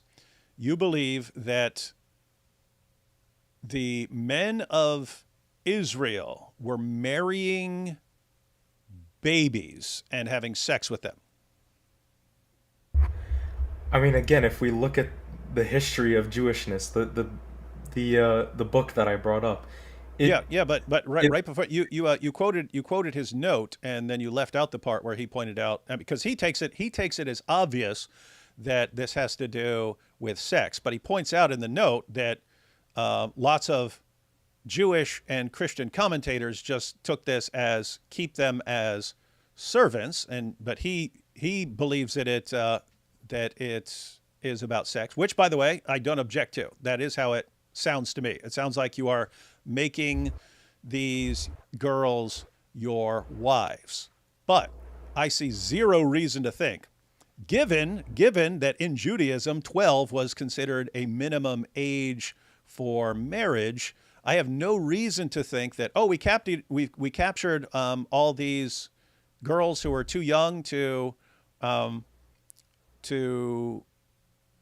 had sex, and that means that we can just pounce on like 5-month-old babies and so on. I see nothing in the text, and I see nothing in the entire history of their thinking about marriage that would indicate to me that they were just pouncing on babies, let alone that this would be commanded by Moses. yeah. So the In other words, text, as I would read this passage, and I see absolutely nothing in the Bible that would indicate otherwise. When I'm reading this, it's, hey, you're sparing all these girls. You're sparing them. They were not part of Balaam's plot. You're sparing them in order to, if you want to have sex with them, then you would make them your wives, but you would wait until an age when Jews thought it was acceptable to marry them, and therefore you'd keep them and take care of them until they reach the age of marriage. And I don't see anything in the text that suggests otherwise. the text, like when we look at tough, right? Tough.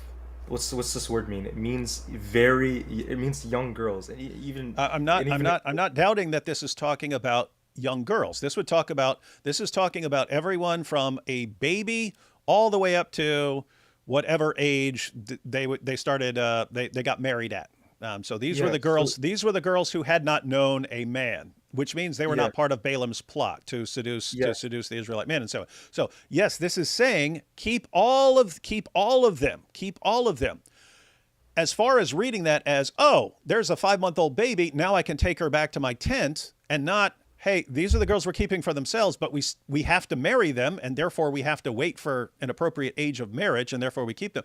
I see nothing in the text that suggests otherwise, and I see nothing in the text that's telling me, nope, they were pouncing on 5-month-old babies, and doesn't sound like something Moses would say, to have sex with the little babies.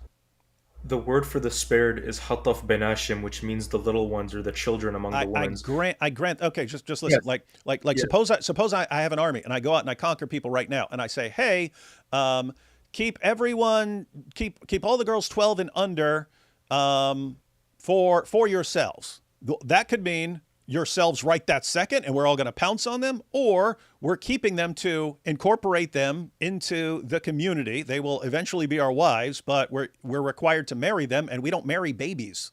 And therefore, we would take care of them until they reach an appropriate age of marriage, and then we would marry them. There's nothing in the context to say, yeah, you have to pounce on them right. You have to pounce on them right this second, instead of like waiting until they mature to what they regarded as an acceptable age of marriage. So there's nothing in the text that says you have sex with them right now. We understand it's talking about girls, but as far as the command to that you would marry them, I don't see like marry a 5-month-old.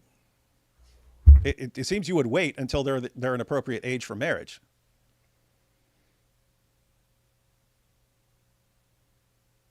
Yeah, I can see where you're coming from. Like, David, I understand, right? But the command here, what does it say? It says hayu lachem, which means keep alive or make a live for yourselves. Lachem is a possessive dative meaning for your personal benefit or as your property. Exactly like when the Israelites take spoil or livestock or slaves for themselves. It But doesn't say it. but you marry them, right?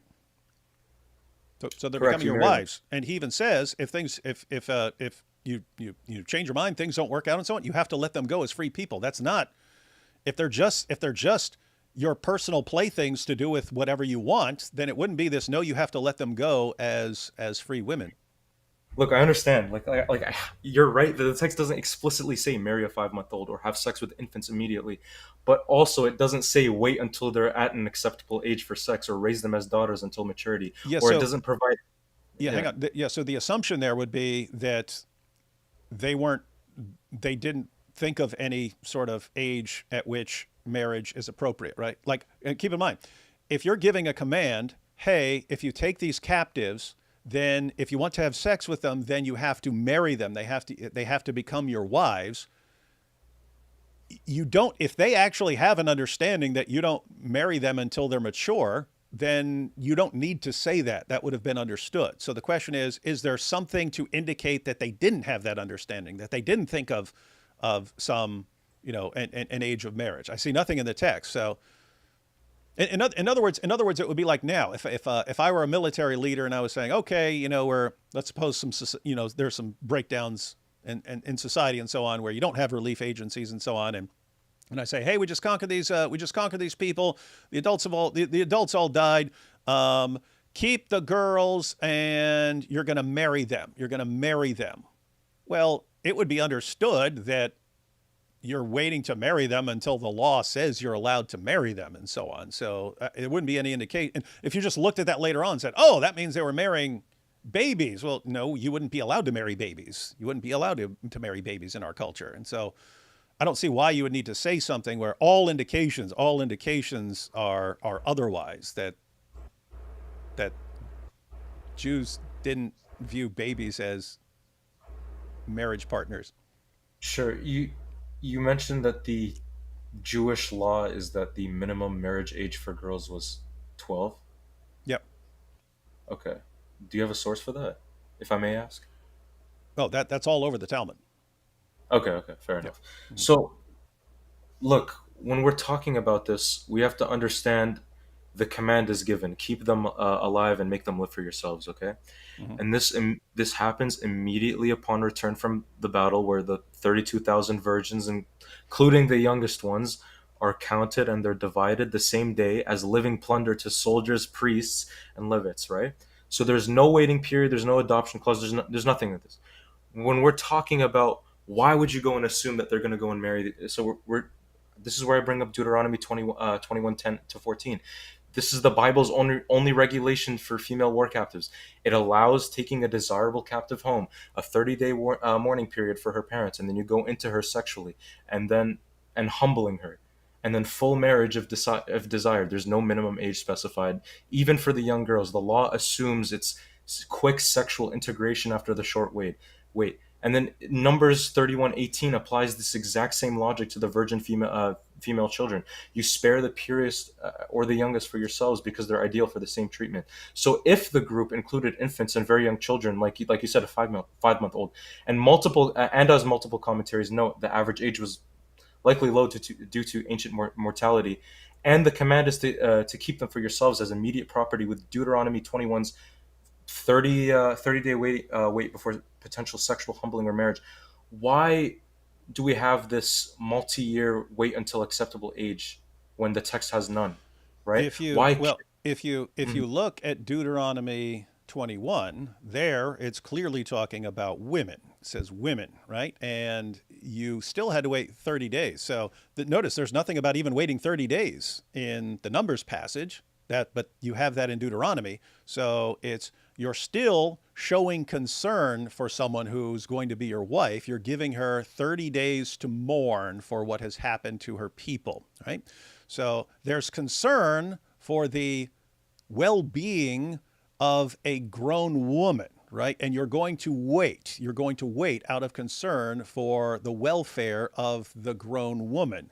But you're saying, no, notice the Numbers doesn't even say wait the 30 days, but you would interpret it like that because, well, you're just saying, hey, it's just basically saying you can take them, do whatever you want with them. So according to how you're reading it, you wouldn't even have to wait the 30 days. But if you're required to marry them and they didn't marry 5-month-old babies and so on, why would you go with that interpretation rather than one that actually makes more sense with everything we know about Jews in the age of marriage and so on? Why wouldn't you go with one that fits better with everything else we know rather than one that contradicts everything we know? Sure. Just a quick rebuttal to the Deuteronomy verse. So the Hebrew term used in Deuteronomy for women is more broad. It isn't restricted to adults. It's used for females of various ages. Deuteronomy 21 is the Torah's sole regulation for female war captives. So logically, it would have to govern Numbers 31:18's keep for yourselves virgins, including the young children, right? Numbers 31 doesn't have a separate waiting rule because it goes to Deuteronomy 21's framework. There's no contradiction. There's an application there.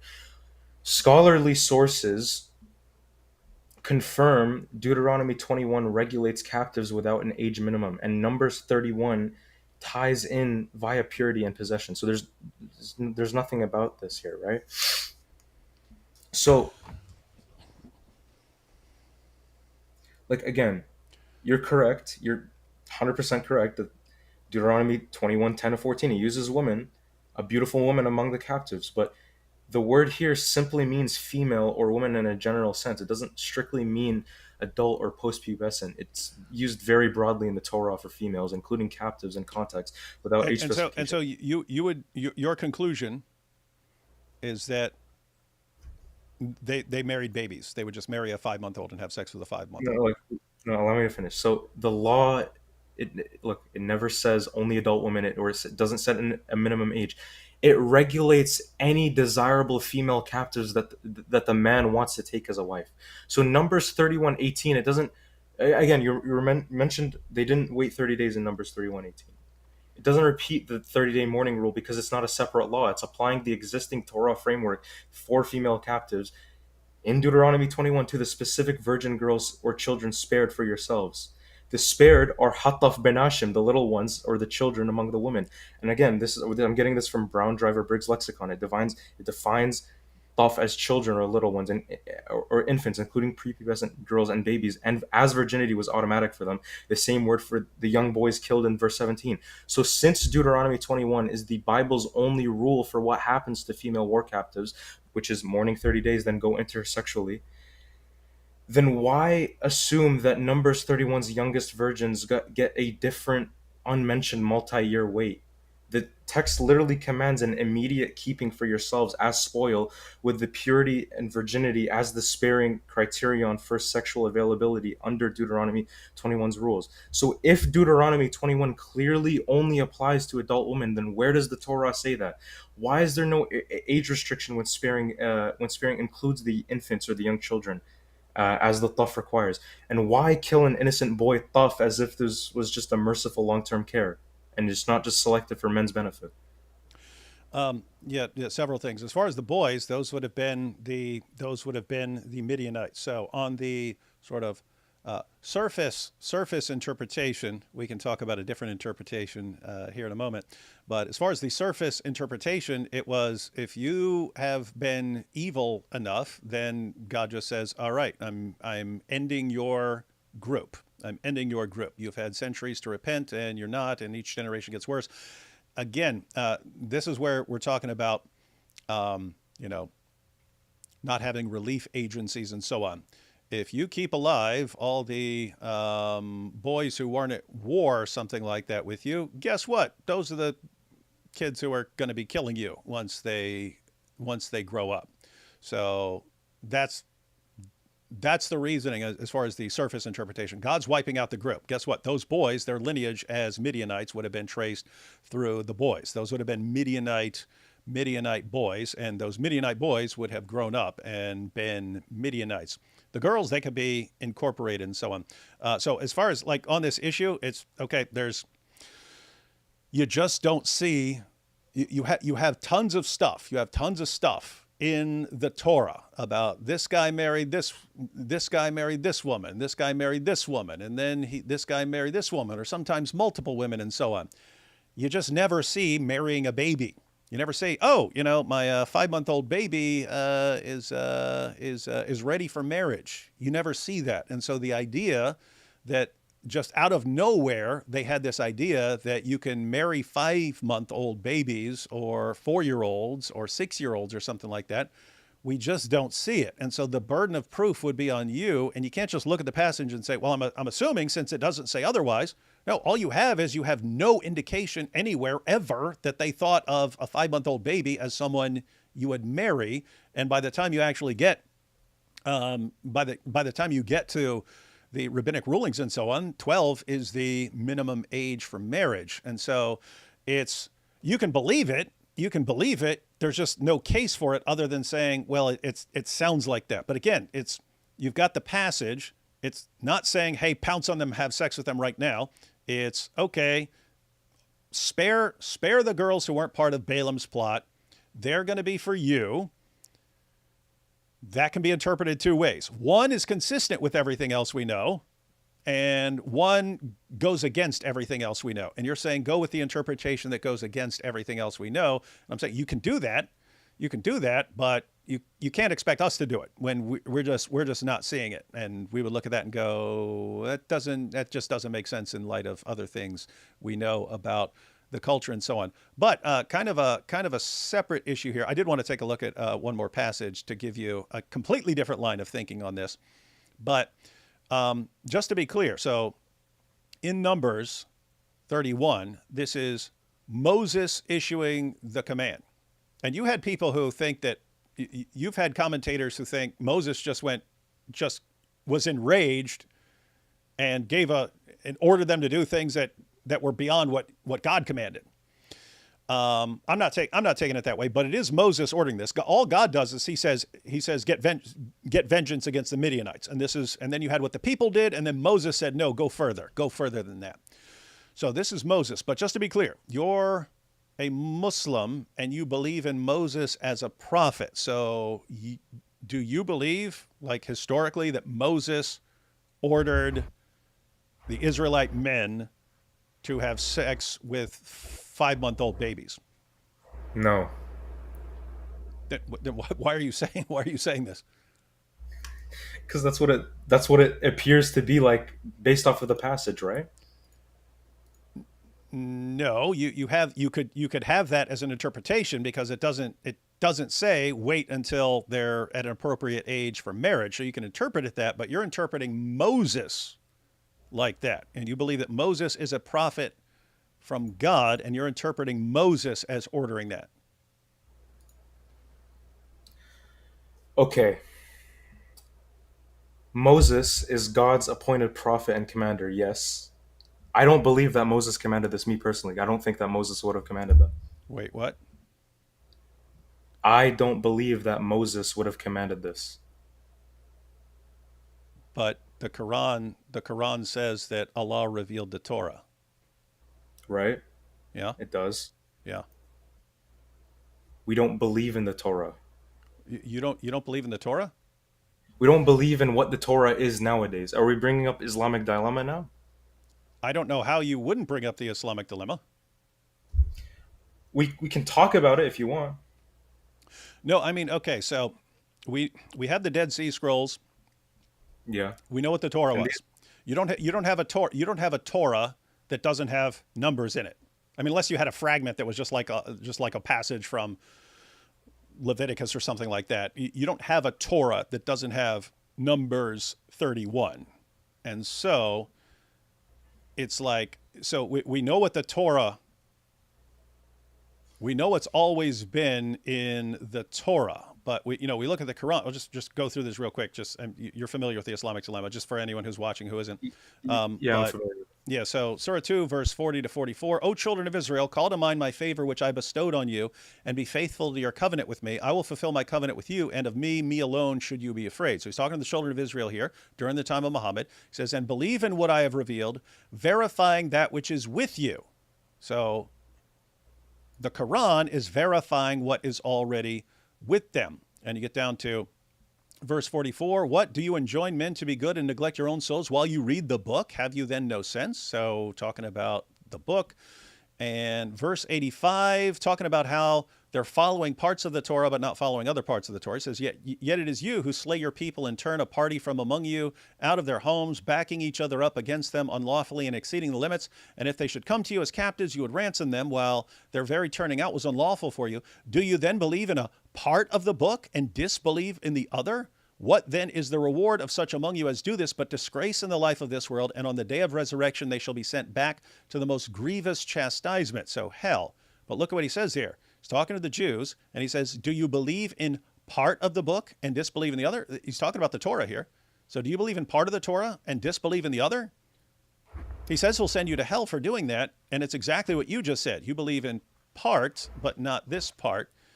And verse 89, when there came to them a book from Allah, that's the Quran, verifying that which they have, so that's the Torah. Verse 91, and when it is said to them, believe in what Allah has revealed, they say, we believe in that which was revealed to us, but they deny what is besides that, while it is the truth, verifying that which they have. So over and over again, he says he's confirming what they have, that's the Torah.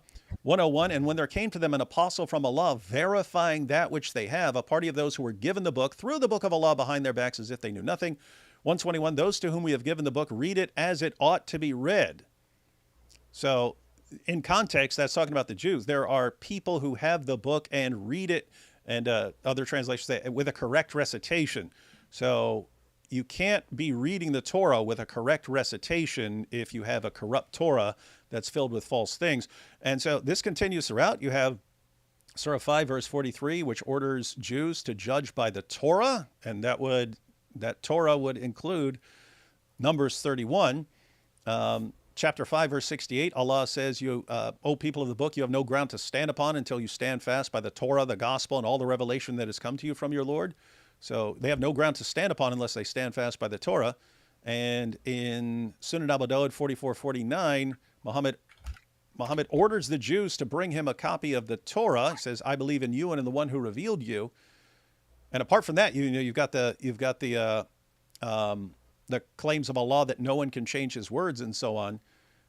I never see any indication in the Quran that Numbers 31 was somehow corrupted or changed or wasn't part of Allah's revelation. So it's just if I were a Muslim, and I thought no, it would be evil to have sex with a 5-month-old baby or to marry a 5-month-old baby, I probably wouldn't be insisting that the correct interpretation of a passage in the Torah that Allah says was revealed by Allah and that Muhammad says was revealed by Allah, that the correct interpretation was that Moses, a prophet, was ordering people and telling them that they can have sex with 5-month-old babies. When we're talking about confirmation of the previous scriptures, do you understand what kind of confirmation it is? You've got, I mean, you can see in you can see in context what he's talking about as far as confirmation, because in verse 85 he says, "Do you believe in part and not believe in the other? If you believe in part, if you only believe in parts of your book, I'm sending you to hell." That's as clear as anything I can think of in the Quran. If you do not believe in all of your books, so keep in mind, you've got Jews, they've got the Torah. We know what the Torah was in the 7th century. Why? Because we have copies of the Torah from before that time. We have copies of the Torah from after that time. We have all sorts of commentaries that are being made all along. We know what the Torah was. And Allah says, if you do not believe in all of that book and you just believe in parts, I'll send you to hell.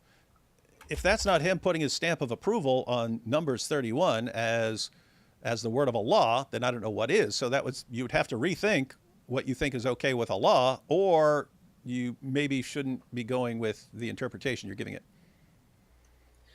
The word for confirmation here is to be understood as general confirmation. You're not getting that from the Quran. Show me that in the Quran. Okay, look. And by the way, that objection, that general confirmation, it's not how Dawa guys use it. And they just say, oh yeah, general. I don't know why general confirmation wouldn't include Numbers 31 and so on. But it's been pointed out as the actual scholars are saying general confirmation. They use that to contrast with a detailed understanding. So you've got your general understanding and the detailed understanding. The general understanding is, imagine you've got a Muslim who doesn't know much about the Quran. He's never studied the Quran. You'd say, I believe in it in general, meaning I believe in it. I don't understand everything, and I haven't even read it, and I don't understand all the meanings and stuff, so don't ask me too many questions, but I believe in it in general. Then you have the detailed knowledge, the detailed understanding, and the detailed knowledge and understanding, that's like then you know it all, you know the backgrounds and so on. You understand it and you can explain it to others and so on. So you have these passages from in the tafsir and so on. Oh, this is a general confirmation. Yeah, the general confirmation there means I don't know what's in there, but I confirm it in general because it's revealed by Allah. I confirm it in general. That's to contrast with, oh yeah, I can confirm all the details because I really know it and I can explain the details to you. But you did have you had lots of the Dawa guys who just took the word general and said this is what it means, and it's not what it means in the tafsir. And I'd have to say if that was commentators saying oh yeah, it just kind of means the general gist or something like that, I would say you're completely contradicting Allah. He says you got to believe in all of it. You can't reject any part of it. Okay, I see. I understand. Yeah. I would honestly like to look into it more myself, to be completely honest. Like, you're a lot more knowledgeable than I am, 100%. Like, I'm unlearned. I'm not very knowledgeable on this kind of stuff, so I would have to do some more research myself, honestly. Like, I can't give you a rebuttal to that, honestly. It's a good argument. Yeah, again, total respect for that. Total respect. Before we wrap up, I did want to point out one more. There's a different way of interpreting basically the entire passage and so on. Sure. I just want to run that by you real quick. So in Numbers 31, you had the Midianites. They had their plot, and God says punish them for what they did, and then this is the punishment. So at first they kill the men, and then Moses says, no, we're going further than that with these guys. Kill the women and kill the boys as well. Keep alive the girls. So the girls were incorporated into Israel. And the passage goes on. They killed there were 5 kings of the Midianites. They killed them. They took their towns. They slaughtered them. So at the end of that, how many Midianites are left? Sorry.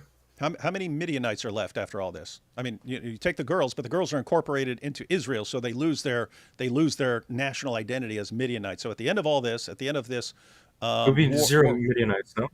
0 Midianites, right? Okay, yeah. Yeah. Let's look at a passage. So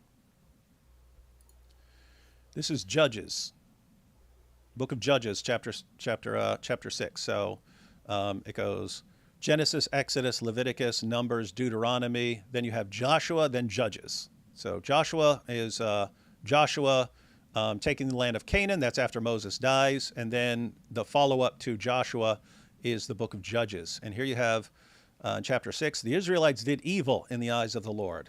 And for 7 years he gave them into the hands of the Midianites. Because the power of Midian was so oppressive, the Israelites prepared shelters for themselves in mountain clefts, caves, and strongholds. Whenever the Israelites planted their crops, the Midianites, Amalekites, and other eastern peoples invaded the country. They camped on the land and ruined the crops all the way to Gaza and did not spare a living thing for Israel, neither sheep nor cattle nor donkeys. They came up with their livestock and their tents like swarms of locusts. It was impossible to count them or their camels. They invaded the land to ravage it.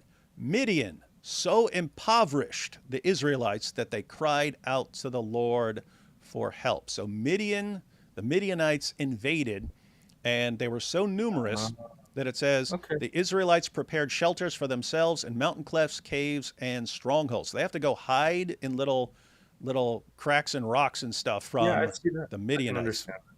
Okay, What's that? great. That makes a lot of sense. Yeah, I can see that. Wait. What makes sense? What you're describing. What? Because most people don't understand it when you read that. They go, wait, I thought the Midianites were wiped out, and here's a bunch of Midianites. Yeah, no, like I can see your point of view. Do you mind just explaining a little bit more? Yeah. So again, I'm not confirming that this is the correct interpretation. It's you have some issues that arise from the text. Namely, you basically have a couple of groups that are said at some point to be wiped out. So you have some of the Canaanites and so on. Before that, you have the Midianites. The Midianites are supposedly wiped out. Hang on, Issa dropped real quick. He's back. So you have the Midianites. All the men, women, and boys are wiped out. All that's left are the girls, and the girls are incorporated into the population of Israel. There are no more Midianites as far as a people. Couple books later, the Midianites show up and conquer the Israelites, and the Israelites are all hiding. So that causes kind of like a mystery. What's going on? Thought these guys were wiped out. You have the same thing with you have the Canaanites. And it's clear later on that a bunch of Canaanites live and so on, but there are passages in Joshua where the various groups have been conquered. And then after they've been conquered and completely wiped out, they've been wiped out, there's none remaining. Then right after that, it says, okay, who's going to go up and fight these guys for us? And it's like, wait a minute, you just said they're wiped out. And then right after that, you say, okay, who's going to go up and fight them?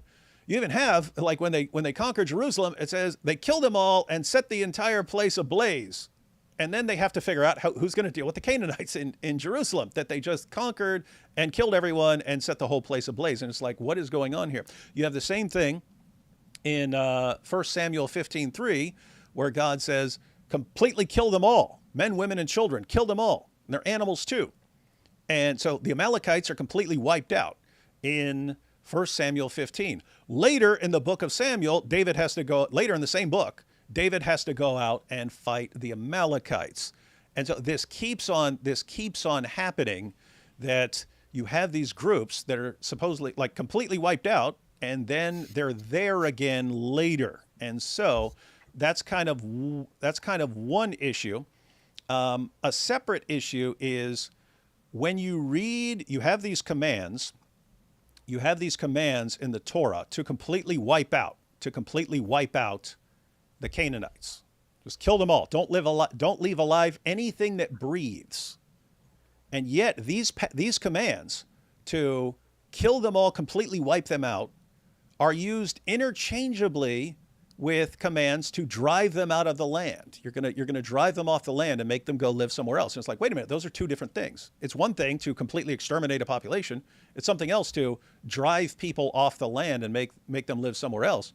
But you had the same thing from God in the same passage. So look at this. God's talking about how he's going to deal with the Canaanites for them. So he says, my angel will go ahead of you and bring you into the land of the Amorites, Hittites, Perizzites, Canaanites, Hivites, and Jebusites, and I will wipe them out. So he's going to completely wipe out these groups. Do not bow before their gods or worship them or follow their practices. You must demolish them and break their sacred stones to pieces. Worship the Lord your God, and his blessing will be on your food and water. I will take away sickness from among you, and none will miscarry or be barren in your land. I will give you a full lifespan. So God says that he's going to wipe them out, and this is in the context of him saying he's commanding them to completely wipe out these groups. Now, what's it mean? What's it mean to completely wipe them out? Well, look what he says right here. I will send my terror ahead of you and throw into confusion every nation you encounter. I will make all your enemies turn their backs and run. I will send the hornet ahead of you to drive the Hivites, Canaanites, and Hittites out of your way. But I will not drive them out in a single year, because the land would become desolate and the wild animals too numerous for you. Little by little I will drive them out before you until you have increased enough to take possession of their land. So God says, I'm going to wipe them out. Oh, okay, God's going to wipe them out. These guys are toast. And then he says, well, what's he mean? I'm going to drive them out little by little over time. I'm going to drive them off the land little by little, and they're going to have to go live somewhere else. So we interpret those things completely differently. Wiping people out, exterminating them, killing everything that lives. That's something completely different from driving people off the land and so on. Anyway, All right. so yeah, you have the fact. So that's one mystery. One mystery is, why does it use drive people off the land as interchangeable with wipe them out? Those are two different things to us. They're the same thing somehow in the Bible. It uses them interchangeably. And you have this mystery of, you have all these groups that are wiped out, and yet they show up again later. I mean, in 1 Samuel 15, he killed everyone. They killed all the Amalekites, and you got down to one Amalekite, the king. But it's actually interesting because when Samuel talks to the king, he says, just as you have made other mothers childless, I'm going to make your mother childless. Now, wait a minute. Every last Amalekite had already been killed, and you were down to one Amalekite, the king, King Agag. And then when Samuel is telling him that he's about to be killed, he says, your mother's going to be childless. Now, wait a minute. So they're all dead, and yet this guy's mother's still alive. And then again, later in the same book, David has to go fight the Amalekites. And then centuries later, you have a guy you have the Agagites. These are the descendants of Agag. Who, wait a minute. Agag was killed, and all the other Amalekites were dead, and yet you have their descendants in the future. So these are kind of mysteries, which there has to be some level of hyperbole here. When it's saying the Midianites are wiped out, it can't mean all of them, or the writers of the Bible would be insane for not realizing that if you've completely exterminated people, they can't show up later. So either they're insane, or they're using some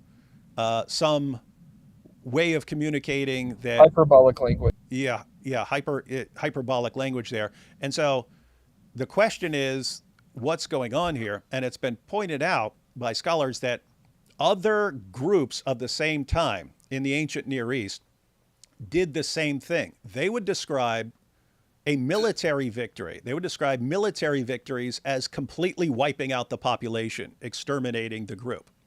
And this was done even with the Israelites. Even with the Israelites, when the Israelites lost a military battle, there were other cultures that would describe it as completely wiping out the Israelites, and there wasn't an Israelite left because they were all dead. So I don't know if this is correct, because I look at it, I see the issue. Wait a minute, how is drive them off the land, the same thing as wipe out everything that lives or breathe, lives and breathes. Um, how is that the same thing? Wait a minute, these guys were wiped out. The Midianites were wiped out. How are the Midianites there a couple books later? What's going on here? I understand the issue, but one of the main suggestions is that in the ancient Near East they had a form of war rhetoric where you as a means of like intimidating people and humiliating them and sort of bragging rights afterwards, and sort of as a warning to future enemies, you described military victories as completely wiping out the population. And this wasn't lying. It's compared to, it's like a massively dialed up version of what we do with like sports teams. My team just slaughtered your team. Well, look at that word slaughtered. No one got slaughtered. No one got actually slaughtered. We crushed you. No, zero people got actually crushed. What are you doing? We talk like that, and you can imagine like a future civilization that comes along 1,000 years from now and just reads people in the 21st century, how they're talking about their sports team. Oh my goodness, they slaughtered the other guys? Why would they slaughter? It's just a game, man. Why would you slaughter people? It's just supposed to be fun. Stop slaughtering them. That's if they didn't understand that we use terms like slaughter, which has an actual meaning, but that we use it in these contexts and so on. So it's a theory. It's a theory that even in these passages where we're talking about wiping people out, that they weren't actually wiping people out. This is, you won a military victory, you crushed them, and then you gave a description that was massively degrading of how you completely just crushed them and destroyed their people and so on. Again, I can't say that's right, but I just wanted you to know that there's an interpretation here that doesn't have anything to do with the Midianites being completely wiped out. Again, I don't know if that's correct or not, but it would solve some mysteries, but yeah. Yeah, that's a really interesting perspective. It's really good. All right. I think it's more on me to do a lot more research and read a lot more, because like I will tell you, I don't I it's on me to read a lot more and understand a lot more. But yeah, that's a really interesting perspective, and it's good to know. But yeah. All right. Well, I'm going to go through these last super chats. You want to stick around for these, for any questions that are directed towards you? Maybe me and you could have just get a little bit to know more about each other before I go ahead and leave, because I do got to go eat dinner. Oh yeah, yeah, really no problem. quickly. Yeah, But me and you, I like to have a conversation with you, just like one to one, like knowing about you, and like just a genuine discussion about getting to know each other. Maybe absolutely, in the man. future when I do, yeah, and maybe in the future when I do end up reading a lot more, then we could have another one of these discussions, and I can just like send you a DM on Twitter, and we can just get something set up possibly. hmm No, and no, you seem really cool. You seem honest. Even where we're disagreeing about interpretations and so on, doesn't you don't come across as someone who's making things up and just lying and so on. So yep, that's totally cool. And even again, when you're saying, I don't know enough about this to comment, so I'd like to study it some more. That's you know lots of people don't want to say that. They don't, they don't want to say, "Oh, I don't know enough about this." They feel like that's hurting them somehow or making them look I bad. Where feel in like my book, I it feel makes like you look. it's It makes you honesty makes you look good. I feel like it looks a lot worse if you say something and then somebody ends Yeah. up disproving what you said, and you just look like an idiot because you said something and you didn't even know what you were talking about. You're just talking out of your butts, right? Like Yep. that's why I tend to just avoid saying thing or giving my opinion on stuff that I'm not very learned about. hmm That's my perspective on things. But yeah, maybe in a future time when I do a lot more reading, we could definitely do another discussion, and we could talk about a lot more things and go a little bit more in depth. But yeah, I'd like to know like a little bit about you, if you don't mind. Yep. Just yeah. Give me a yeah. If you want to have a one-on-one discussion stuff, yeah. Just let me know when. Because in other So words, where the, did the you point the point of me yeah. saying all that was to let you know you're the kind of guy I don't mind. There are lots of people. If you come across as a liar, I'm not interested in really. I might debate someone that I regard as a liar. I'm not interested in really like just having friendly interactions and discussing various things. If I think someone like is an evil liar or something like that, so Yeah, I understand. So where did you study study what. philosophy? Um, Started in college. This was at Old Dominion University. That's where I met Nabil, and I'd been reading like philosophy, like works, dialogues of Plato and stuff like that in jail and in prison. Never crossed my mind that you could do that like academically. So when I got out, went to school, I was a biology major, and philosophy was just assigned as a gen ed requirement. And it was like on like probably the third class, I was like, no, I like this. I like this way more than other stuff. Um, so I switched to Yeah, I don't. I'd already done a bunch of biology classes, so I was like, I don't want to just drop biology. So I ended up doing a double major, biology and philosophy, and then when I finished that, went on to graduate school at Fordham. So that's where I did my master's degrees and PhD. Yeah, I don't really tend to do a lot of interfaith dialogue or debates. That's why I didn't really want to agree to a debate between me as a Muslim to a Christian, because I can admit that, despite me feeling like I know, a lot of things, I'm still kind of ignorant, and I feel like a lot of people in debate, they can be ignorant about some certain stuff. So when I really do debate, it's mostly between me and atheists, and that's basically what I debate about. So I I could tell you have an interest in discussions with atheists. I could tell that from earlier. that's yeah, that's mainly what I go into. Like, interfaith is really cool, and it's like it's nice to discuss about, but there's so much that you have to go into, and you have to see, oh, what does this verse say, and what does it mean? What's the interpretation? What can you actually derive from this verse? So why is it derived this way, etc. So it's like so many different things that you have to look at, and so many different things you have to, like, put together. So that's like interfaith, I tend to not really be really great at. I wouldn't say I'm necessarily bad at it. I would just say I just have a lot more to learn. But you are a philosopher. What would you recommend to me as somebody who uh wants to look into philosophy specifically, like, because I do a lot of, like, theist versus atheist? What is something that you really recommend? Um, yeah, you have lots of like books that are giving like the history of philosophy and stuff like that, and um, then you have books that are kind of like, this is just like analytic philosophy, and this is continental philosophy, and so on. But looking back, the stuff that kind of had like the biggest impact were the things that always stuck with me the most were dialogues of Plato, like Plato's Republic. Um, Absolutely phenomenal. I do not know how that is not like required reading for like Yeah, I did. at least high school students. I did really like when you're talking to an atheist, the main question they ask, how do you know, your God is real? How do you know this and that?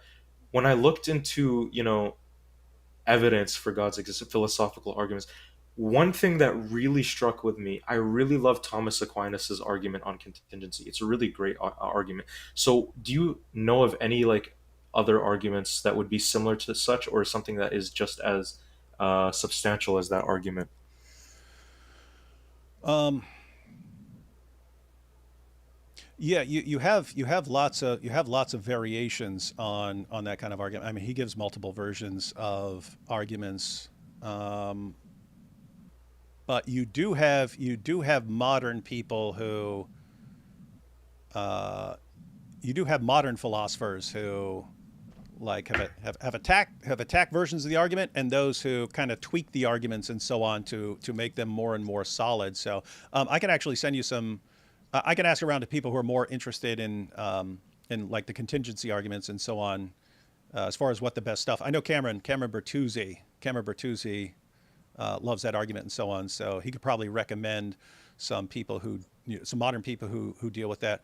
But yeah, as I was saying, I always like certain works that I really like. So there was that. But even people I disagree, like, I mean, I say even people I disagree with. I disagree with Plato on all kinds of things, but um, I love the sort of process of thinking through these things. And so I always liked the dialogues, not just of Plato, like Hume's dialogues concerning natural religion. Like, Hume, huge skeptic and so on. I love the book. It's I think one of the greatest books ever written and so on, even though I disagree massively with a bunch in it. So you have kind of things like that. Then you have like the fundamentals like logic and epistemology and so on. I think like a I liked stuff on Bayesian reasoning just because I realized when I was studying it, that's how I think. I think in terms of probabilities. I don't think, oh, this seems like the best position, therefore that's the correct position. All these others are wrong. I always think in terms of like, okay, I have a higher degree of confidence in this hypothesis than in that one. And so, I assign a higher probability to that one and a lower probability to this one and even lower probability to this one. But there's all this stuff I don't know. And so some new information could come along tomorrow that I didn't have access to before, and that might completely change the things. And now I might think that hypothesis is stronger and so on. So, but that's basically Bayesian reasoning. I always thought that way, and I didn't realize that that's what it was. And so, epistemology, how what's the difference between knowledge and mere belief, and how do you go from mere belief to actually knowing things and so on. But yeah, it's really philosophy is like so huge. It kind of you have to figure out. Yeah, you have to figure out what you're interested in, because what you're interested in might be completely different from what I'm interested in. But yeah, if you're interested like in arguments for the existence of God and specifically like contingency arguments and so on, I can get you some recommendations on that stuff. Awesome.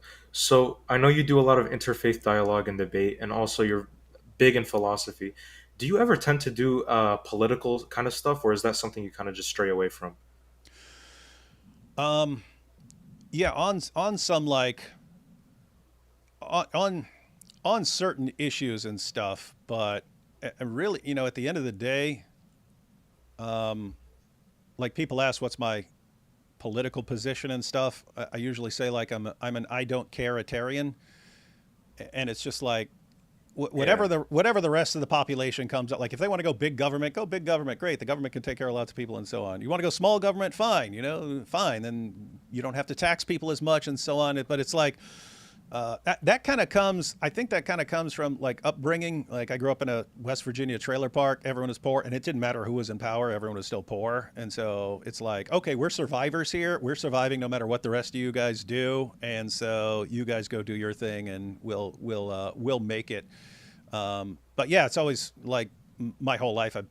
Like there are specific moral issues where I would side with someone with some political party over another if it's some important moral issue.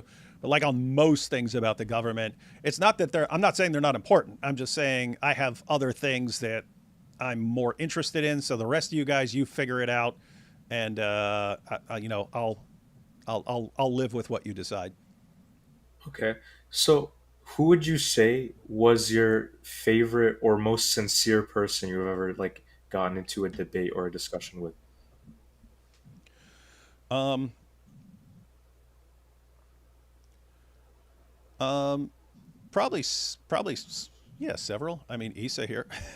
Issa's really. I've debated Issa. That's when we met. Issa's really cool and sincere, and he'll agree. He's like you. He'll go, hey, that's a good point, or that's a fair point, and so on. And that's normally what you're looking for. But yeah, there's occasionally been people like Issa who come along. Yeah, the thing with debate is like debate isn't like from what I understand, debate isn't always necessarily about disagreeing with the other person. It's also about trying to find common ground and things you kind of agree with and trying to change the other person's mind. So like I understand that debate like let's look at it like from a historical perspective. Let's say political debate like or the presidential debates. You can see that in like the 1960s the main thing they would do is the main word or the main saying was we're not disagreeing on each other about the goals of what we want, but the means of how we want to reach those goals. Hmm. So that's like a huge thing in debate. It's not about oh I disagree with you. This means I disagree with you on every single point that I've ever made on you or anything. It's like there's some like common ground that people reach and like whenever I see a sincere debate, it's always like one person or the other agreeing with the other person on some kind of point that they made.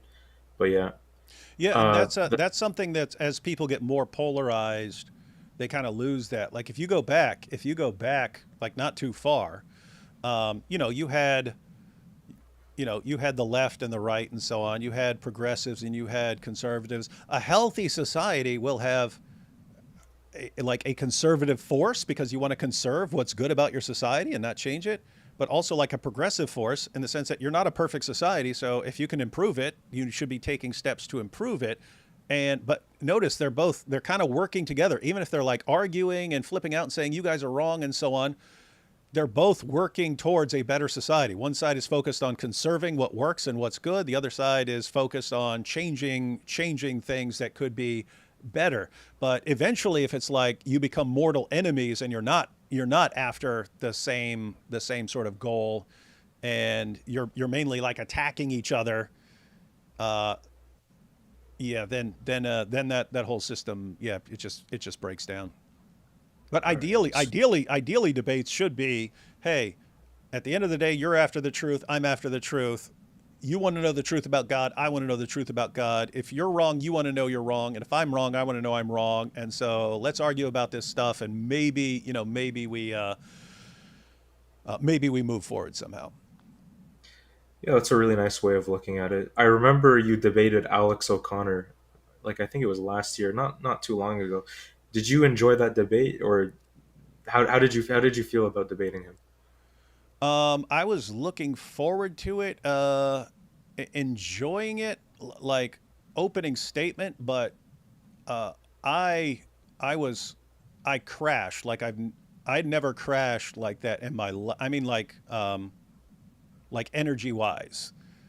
In my life, I'd never had like an energy crash, and it was like halfway through his opening statement, I was just like, I can't pay attention, I can't focus, and so on. So we kept, I was jotting down notes and stuff, so I still replied and was trying to pull up. I was pulling up passages and so on. But by like by the time of the like sort of a discussion period and so on, I mean, he's asking me stuff, and I'm like, he just asked me a question. I can't even process what he asked, and so basically, my entire life has been tons of sleep deprivation, so it's just normal for me. So I normally deal with it. I was there. I was horribly tired, and I drank a bunch of energy drinks right beforehand, and then I go in there and then just like totally crashed, and afterwards. I was telling one of my sons, I was like, I've never had like just a horrible energy crash that bad in my life.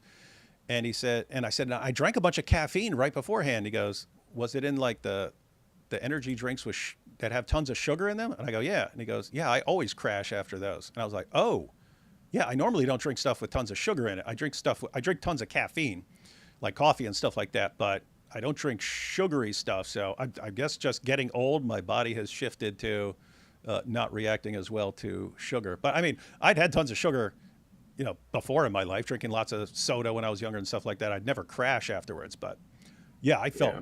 I felt really, really bad as of like, again, halfway through his opening statement. Yeah. I've been asking a lot about you. You have anything you want to ask me? Like, I'm open to any question you might have for me. Like, how old are you? I'm 17. What the heck? What? I'm talking to a kid here, man. That's funny. Hey, hey, hey, Hey, come on, hey, come on. no, hey, actually, that's cool because I was like, why is he asking about like philosophy and stuff like? Now it makes sense. You're 17. You got like your whole future ahead of you, and you're figuring out what you're most interested in and stuff like that. Okay, that makes sense. Awesome. I wouldn't consider myself a kid, man. I feel like I'm a lot more mature than people that are my age. I just mean like I'm almost 50, so like Yeah. 17. I mean, keep in mind, like well, I guess that's old enough. Like again, I, I was I I was guess. locked up when you were a year from now is when I was fighting every day of my life just to survive in jail. Yeah. I was born in 2008. I bet that makes you feel Oh a my little bit goodness, older than. that makes me feel really, really, really old. I was just kidding about the having to fight every day. Jail and prison's pretty laid back, but don't go there.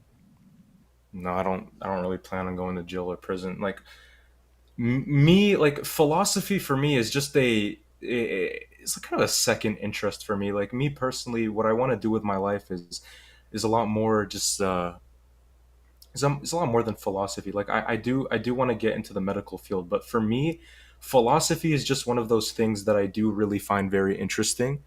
And like honestly, there's so many different, like it's like I consider philosophy so subjective, but it's like objective at the same time. Like there are certain points of view that you can look at and it's like, okay, well, I can understand his position on it, but why does my position also make sense at the same time?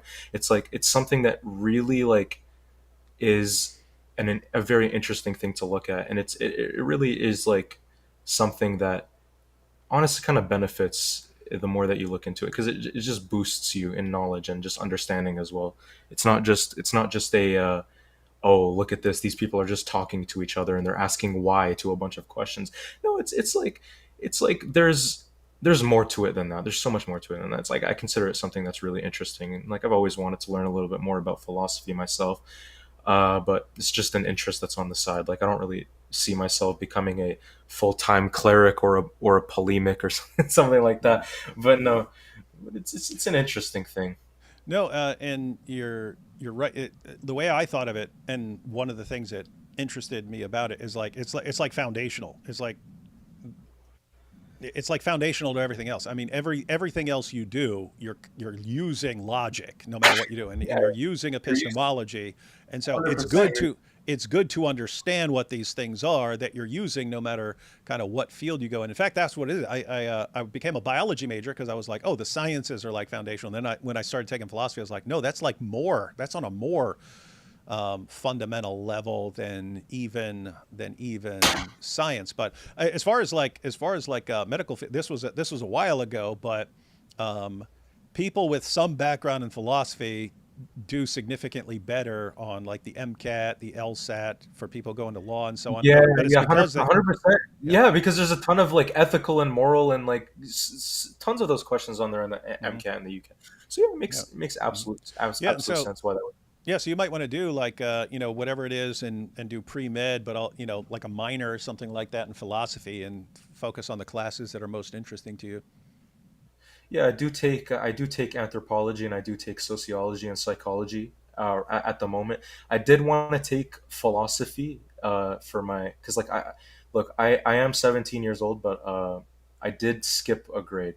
Mm, But the the the reason why I didn't really choose philosophy is because it's such a subjective class. Like you can submit one answer to your teacher and it's like will the teacher agree with me or will the teacher use their own personal bias to grade me? So it's like one of those things, especially when it comes to this like, oh, I'm going to be going to medical school. It's like, well, if I want to go to medical school, I can't really be going in any classes. It's like, oh, the answer that I submit is entirely dependent on what the teacher personally thinks, right? Because it's like medical school, they need all these requirements. They want you to have these specific grades and they want you to have these classes that you want to take.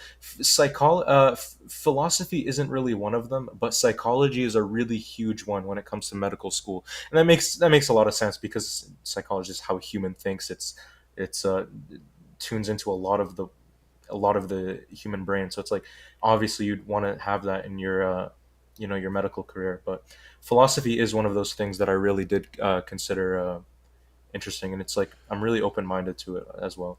Because I'll tell you something like I as a Muslim, like I have strengths in my faith as well. But like as with anybody, like you have doubts to your faith, and you want to read, and you want to learn, and you want to see, you want to have answers to all of your questions, right? So it's like the the doubts that you have, in my opinion, are good because they train you to think and they train you to learn and they train you to look into like a lot of different stuff. So it's like if anybody's like having any doubts, it's not necessarily a bad thing. It's just like it trains you to learn. It makes you be open to learning different things and changing your mind possibly. So it's like despite me having doubts with my faith, it trained me to learn and look into different things, especially within my faith and other faiths as well. But yeah, I really hope to learn a lot more and just like do a lot more reading. To be completely honest. yeah, no, and that's cool, and you're at a good age for it. And by the time you get like really old, you're kind of locked into positions, and when you're significantly younger, you're kind of locked into whatever your parents say, and there's like that window. There's like that Yeah, one window hundred where you're percent. not you're not as attached to what your parents thought, but you're not completely settled for the rest of your life, and so you got like a window in there. But no, philosophy is you're talking about being subject. You're talking about worried like the professor's bias or something like that. And if you get a philosopher a philosophy professor who's deciding based on like his or, and I've seen some, who's grading you, or grading you based on whether you agree with them, you kind of got a crap philosophy professor, Yeah. because the good philosophy professors, they're way more concerned with, um, are you making a solid case for whatever you're arguing, and it could be the exact opposite of everything that philosopher believes, and they're still looking at it going, he put together a solid, well argued case there, and so he's getting an A. So you can actually look up reviews of professors and see anyone who's got a bad reputation for giving people bad grades because of not agreeing with them or something. Sure. Do you have any other questions you might want to ask me? Like I said, I'm open to anything you might ask. Um, no, not really. Just like in the future, you ever wanted to discuss anything more, and I will get you some recommendations on learning more about arguments that you're interested in. And if you ever something else we could do if you're ever interested, since you have a liking for arguments dealing with atheism, stuff like that, we could always just like, if you find a video that you like sometime, that someone's making some interesting point or something like that, we could check it out and share our thoughts on it, what we thought were good points or weak points, and ask atheists for their response, and even get some atheists on with us and stuff to see what they think. That honestly be really nice. Like what I usually do right now is there are like certain places where you can enter chat rooms or like voice chats, and you have a discussion or you have a certain topic that somebody presents, and they have their own independent like chat room or voice chat, and they just they have a topic. Here's like, I am an atheist, I don't believe in God, change my mind, blah blah blah. And like a lot of my time does end up going to like those specific chat rooms where I'm just like, I'm trying to change these people's minds, I'm trying to give them my arguments. It's like, maybe you could do that in one of your future live streams, or maybe you could join me in doing it in one of your future live streams. It's a good possibility, honestly, since you are really big in philosophy. It's like, it's a really good thing that you could probably do. And I honestly think that it's something that people would be really interested in seeing, just like you joining different voice chats, and you see what they have to offer and arguing with them on what they got to say. I feel like it'd be really interesting, to be honest. Might need to have some. We might need to get some atheists in here. We've been focusing a lot. Yeah, I mean, it used to be like that, more on this channel, but yeah, been mainly dealing with Islam for a while. So Yeah, you no, I understand. atheists, Like, enough. Your free pass is over, atheists.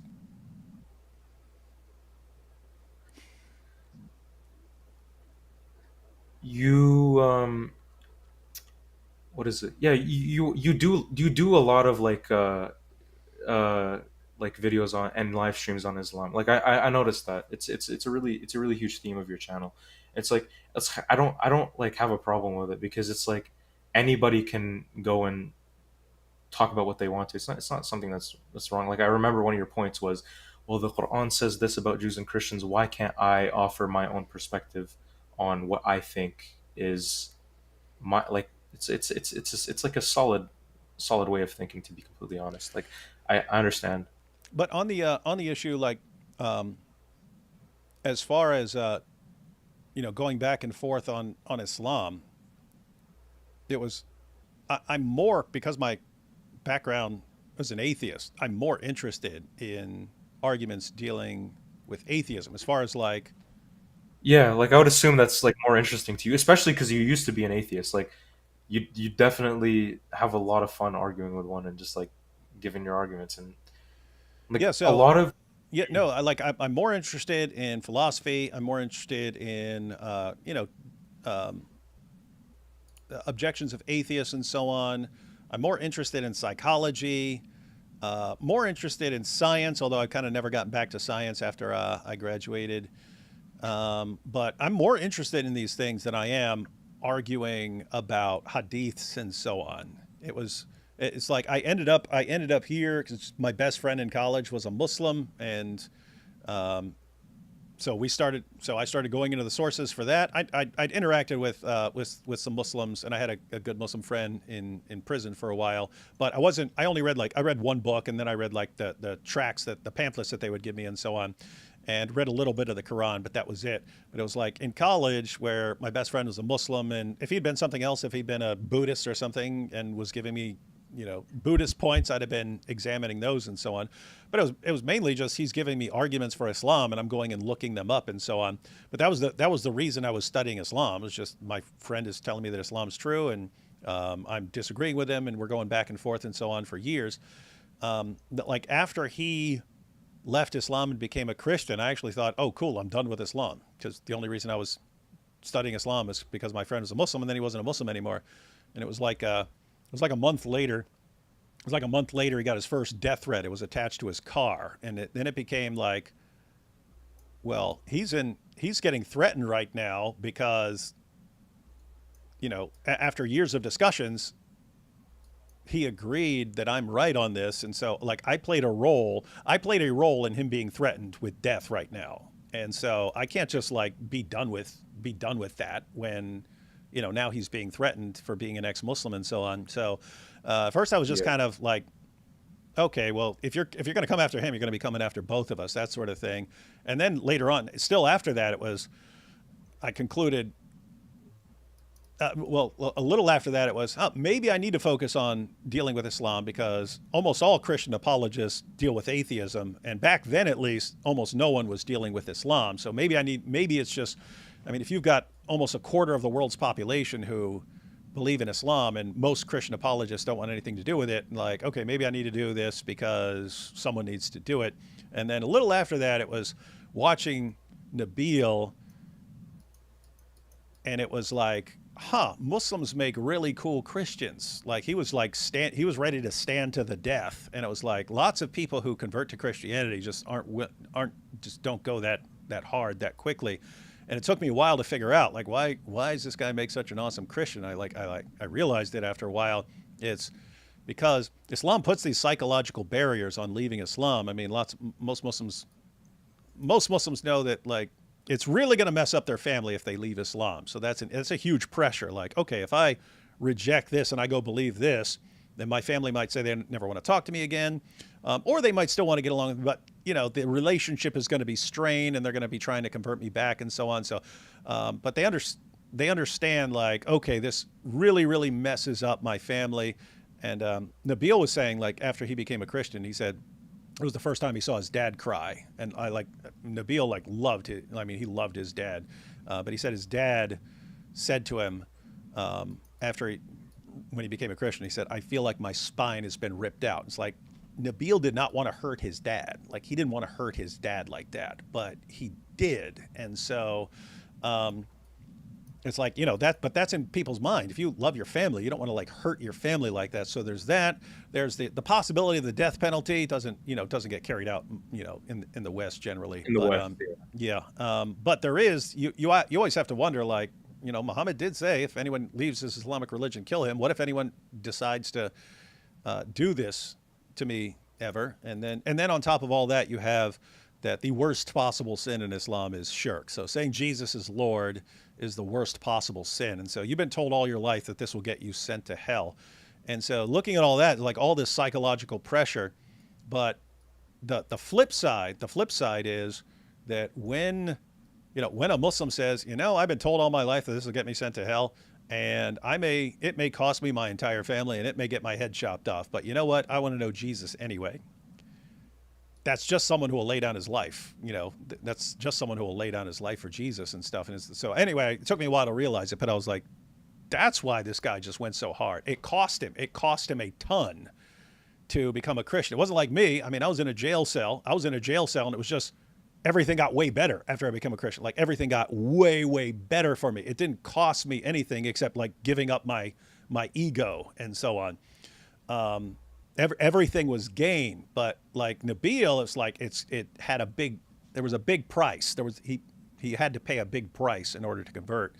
And so there's just something about, you have to take it more seriously. If you're like willing to give up your life or lay down your life, you have to be taking this really seriously. And Yeah. it's cool because that's, I thought about that later, but it was like that's how the early Christians were. Like Christian, you can convert to Christianity now, and people say, "Way, yeah, awesome, this guy converted to Christianity, and it's cool and stuff." But it's not like, oh, now, at least in lots of places in the West, not like you're going to be persecuted horribly or something like that, or possibly killed, or your family's going to abandon you or something like that. There are places in the world that are like that. But, I just thought it's more similar to like the first century. If you're a first century Jew who decides to follow Jesus as the Messiah, you might be giving up your family, and you could get, you get killed by the Romans or killed by someone else or something like that. This could cost you a lot, even your life. But what that means is you're not converting unless you think you really have a good reason to believe that it's true. It's like I'm not converting and going to be persecuted, maybe give up my family and maybe get my head chopped off. I'm not going to do that. I'm not going to make that decision unless I am really convinced that there is a solid case for Christianity, which meant that the people who were converting were people who took it really, really seriously, and not just people like, hey, I'll try this out real quick. Yeah. Just a quick question. Like, I know one of the more popular arguments you use is is the Al-Zut argument. Like, is that a genuine argument that you use? Is it like something that you use genuinely, or is it just something that you use to banter? Because I remember when you were talking about it with IP, you used it. You said that you knew that it had a different interpretation, and you knew this, but you only used it against people who would take the Bible out of context or misinterpret it. So I'm just asking you, like, this genuinely. Do you genuinely use it as an actual argument, or is it just something that you use to banter? It's, I would say, more the bantering. I'll say that the passage does sound bad, and it just It sounds does like, sound bad. yeah, it sounds Yeah, like it's a something messed up. With that said, you can't really tell exactly what's happening. So normally you'd give the benefit normally on something like that, you'd give the benefit of the doubt. You'd say, okay, this sounds really bad, but I can't say definitively what that means, and it could be talking about something else, and could at the end of the day be something that someone made up, and so on. So it's kind of a situation like you've got this story about Muhammad. Sounds like something really weird is going on. The responses when we actually look at them, like, oh, this word means crowding around. We go to the lexicons, like, no, that response doesn't work. So I look at the responses, and the responses seem weak, and so you're kind of just left with a story that sounds weird. But at the end of the day, it's a situation where I told the Dawa guys for a couple years to stop making just stop making like terrible arguments that seem like they're just it seems like lying. Like when they say Rebecca was Rebecca was 3 when Isaac had sex with her. It's like, no. And then when they all make up something about a passage at the end of Genesis 22, and they just flat out make up and says, see, that means Rebecca was born at the same time as it, and it doesn't say anything about that. And it's like, you can't seriously read the passage like that. But it was things like that, and then saying, oh, according to the Catholic Encyclopedia, Mary was 12. And it's like, that's not what the Catholic Encyclopedia said. And it's like, there are certain issues where it really looks like they're just lying, and it doesn't mean they're all like deliberately lying. Like, one person can make up a lie, and everyone else can just kind of run with the lie, and they may think it's true, even though it's a lie. But when you repeatedly call them on it, it's like, look at what the passage actually says. It does not say that. And they don't care. It was kind of a situation where I just told them, I said, look, if you guys keep just lying about these passages, I'm not going to encourage people to lie in response. I'm not going to tell people to lie. But I will say, you've got all these messed up passages in your sources, and our inclination is to give the benefit of the doubt. Like, okay, it sounds like this, but it could mean that, so I'm not going to condemn that for that because it could mean this other thing. And I said, I'm not going to encourage people to lie, but I will say we're not giving you the benefit of the doubt on these issues. And if we read a passage and it sounds messed up, I'm going to say that it's the messed up thing. And when you argue against it, I'm not going to give you the benefit of the doubt on anything. Yeah, I see. Because the word used is yarkabun, which means like to embark, or I think in some contexts it does mean like crowd or follow, but like it's it's like, I'll give you an example. There's a word used by Shakespeare. and it's like the word is gayness, but when we hear gayness, we're thinking, oh, is it talking about a gay person? Is it talking about this or that? But no, in that context, the word would have meant something else, like the happiness of an individual, right? Hmm. So like when we're talking about they rode or they crowded, etc., like the word yarkabun has absolutely like no sexual connotation with it, and now it has sexual connotation. No, it did back then as well. We went through Did the it? sources. Yeah. So Did basically, if it's used with an animal, it means ride, like I rode a horse or I rode a donkey. If you're talking about two people, then it had a sexual meaning. It had a sexual meaning. So we actually went through sources. You can find that live stream where we discussed it. But yeah, Jai and DOC were pulling up passages where it would talk about like a man riding a woman and stuff like that, and it was just referred it referred to sex. And the other thing is, if it's referring to like some spirit beings, it can mean possession, like you are possessed by something. That's why when they say it was the jinn, well, if it's the jinn if it's the jinn riding him, and if it's spirit beings, then it can be possession, possessed him. That's not necessarily better? helping, Yeah. and so on. Yeah, I could probably do more research into that and look into it more. It's a good thing to look into. But yeah, as far as I'm concerned, like the main rebuttal I've seen against it is it just means crowded or. But I'll personally just do more research on my own towards it. I feel like that's a better thing for me to do. But yeah, I'm trying to think of any questions I might have for you.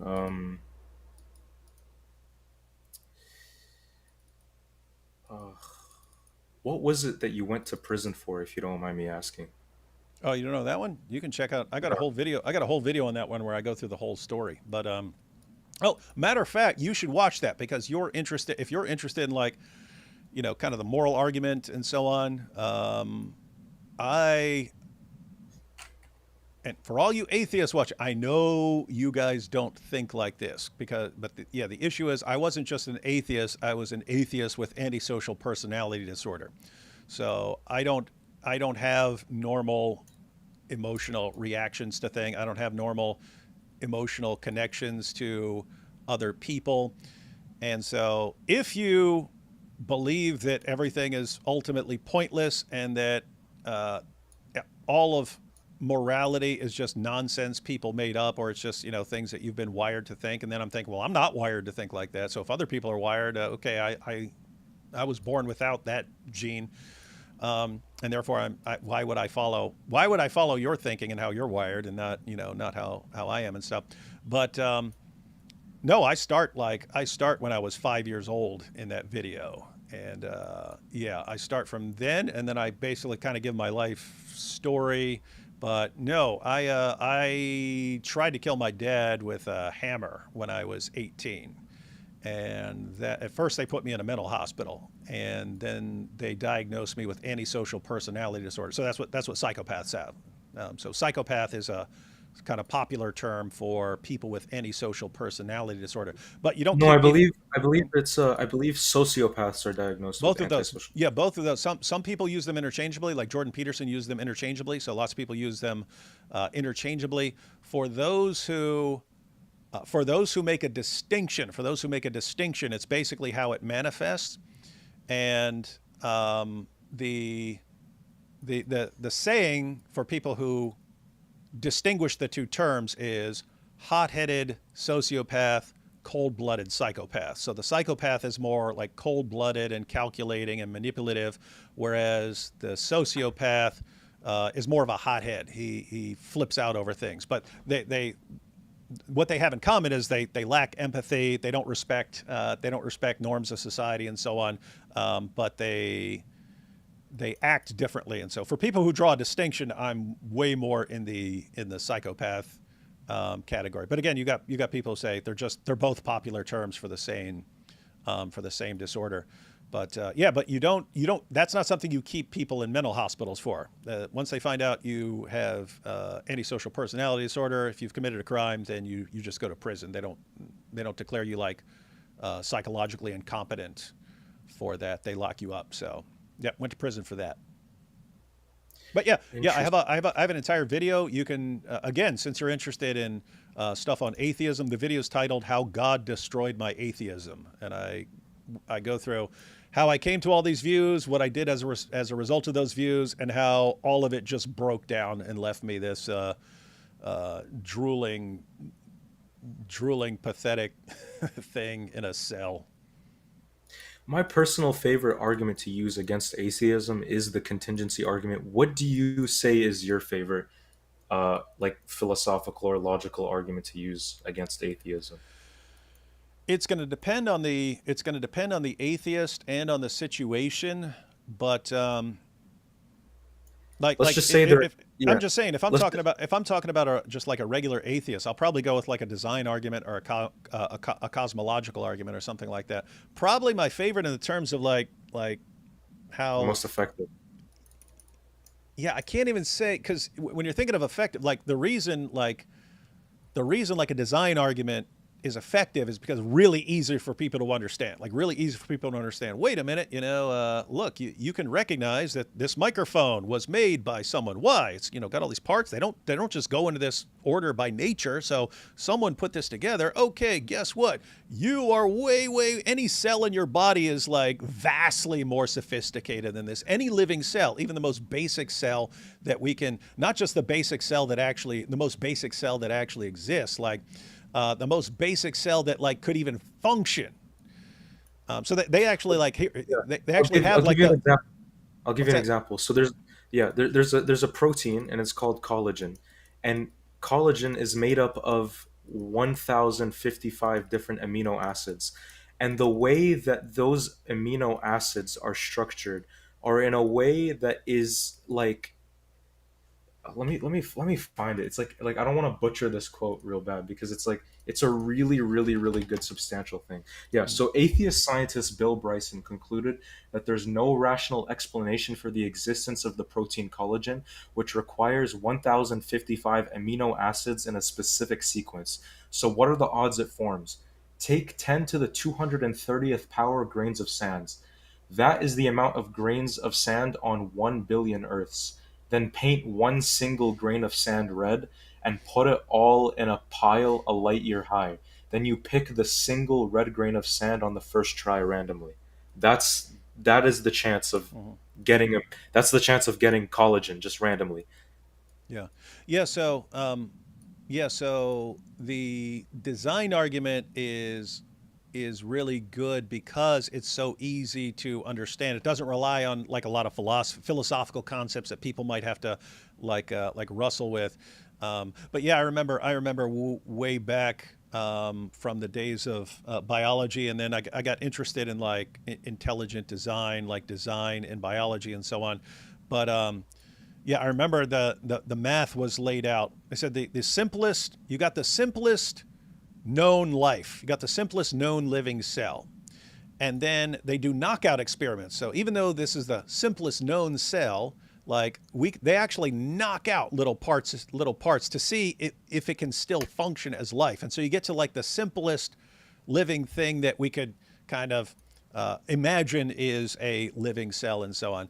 And then they said, okay, how many medium length proteins are necessary for this simplest life that we can conceive of? And it was still hundreds of proteins. And then if you're doing the math, now the tendency of atheists is to think, oh, but it's a big universe and weird stuff happens and weird stuff's coming together all the time and particles are interacting and so on. And they don't understand how complicated this stuff is. So you can actually make these upper limits in the realm of possibility. So you can calculate the odds of forming one medium length protein by chance, and you get a number, right? You get a number, the probability of this thing happening by chance. And the average atheist reaction is just, oh, but it's a big universe and it's been around Big for universe, billions. anything could Yeah, happen. yeah, Yeah. it's billions of years and all these stars and stuff. So what, obviously it's going to happen somewhere. And no, you can actually do the math. You can say, okay, they multiplied it. You can take the number of seconds from the Big Bang until now, and you say, okay, that's the maximum amount of time you have. Then you can say there are around 10 to the 80th particles in the entire universe.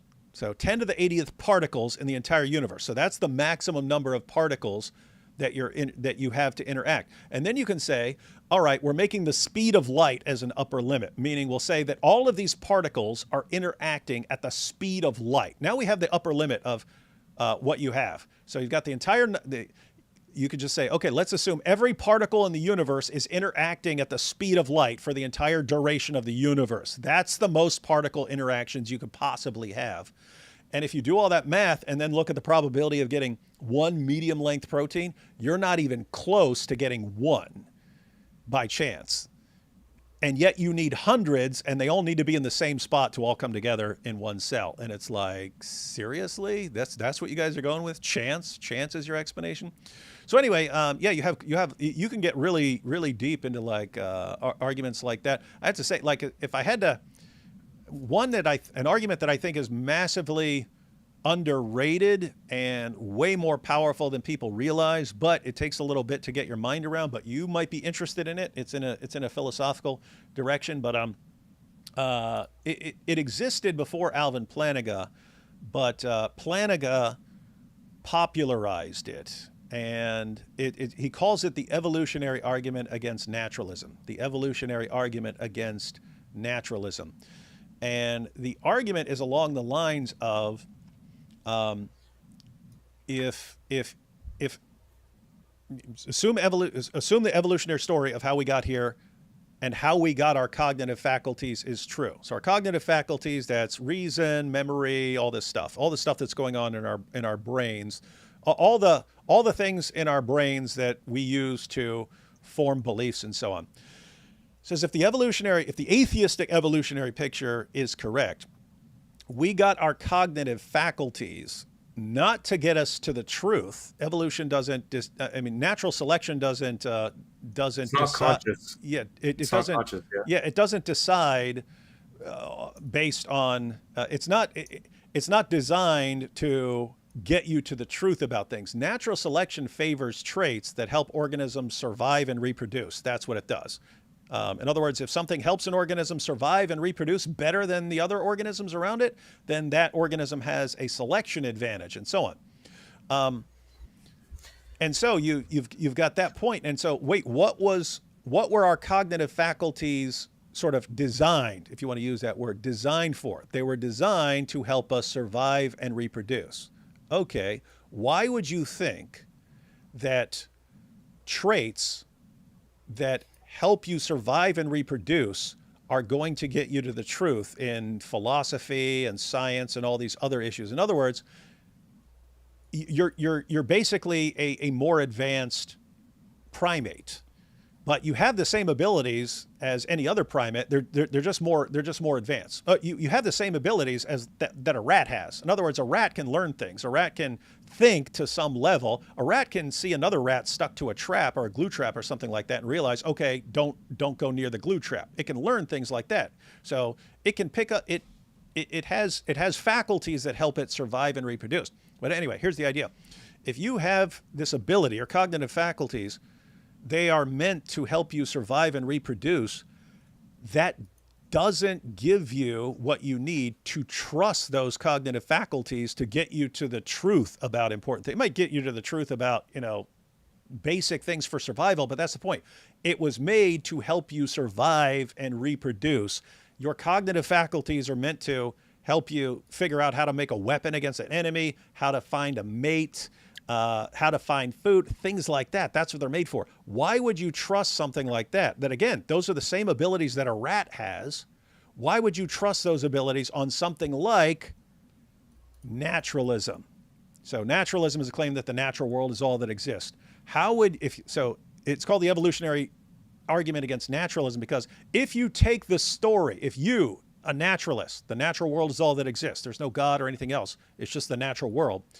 If you, as a naturalist, take the only story that's available to you as a naturalist about how you got your thinking ability, your reasoning ability, and all that, if you take it seriously in light of your belief in naturalism, then you can't trust your cognitive faculties to conclude that naturalism is true. You can't trust it. It wasn't made for that sort of thing. What business do you think that an ability whose purpose is to help you find food or a mate can tell you about all of reality? You'd never conclude that. at the most you just be agnostic. My mental abilities were not made to get me to the truth about all of reality or science or philosophy or any of this stuff. It was made to find food and a mate. So I'm kind of limited to just focusing on the immediate world around me, and that's the only sense in which my cognitive faculties are going to be reliable. So if you're a naturalist, and you have a firm belief that ultimately undermine the reliability of your own cognitive faculties, and therefore you cannot take your own belief in naturalism seriously. So anyway, It's yeah, really interesting. Wow, wow, wow, wow, wow, wow. What if you're talking to somebody like an empiricist? Because I've talked to a lot of empiricists about it. Like it's really hard to get a really good conversation with them. What's your go-to with them? what do you mean? Just someone who wants to see the evidence? Yeah, exactly. Start giving them evidence. Yeah. Again, empiricism fails as well because, like I mentioned, there, like again, you cannot empirically prove that empirical evidence is sufficient to prove something. Again, that's another thing, right?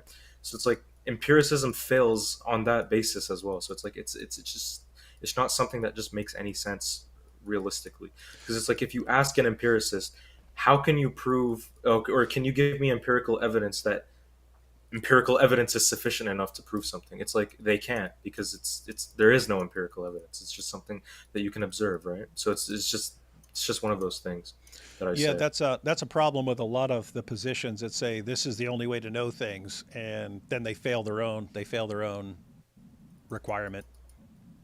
Hmm. Oof. You have any other questions for me? No, I'm pretty fried now. Yeah, I think I'm empty. Yeah, I'm about to go to sleep. I'm gonna read the rest of the super chats and then go to sleep.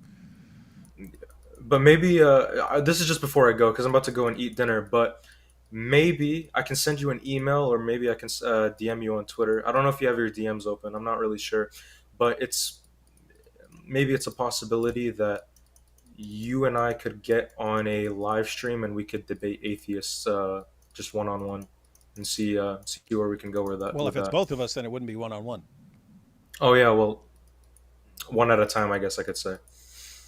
Oh yeah, or we can have a couple of atheists and then us or something like that. Yeah, we'll figure it out. Yeah, that would be sick.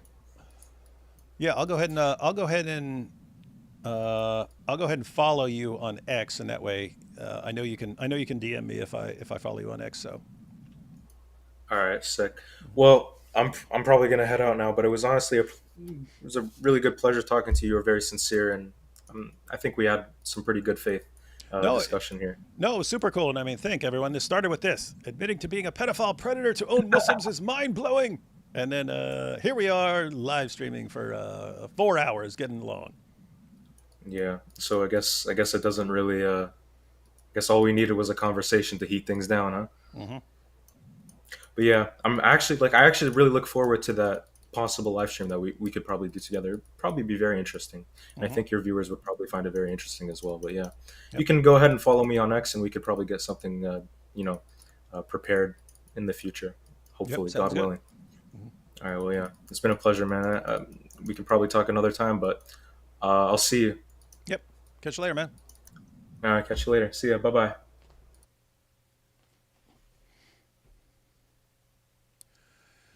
That's cool. He's friendly.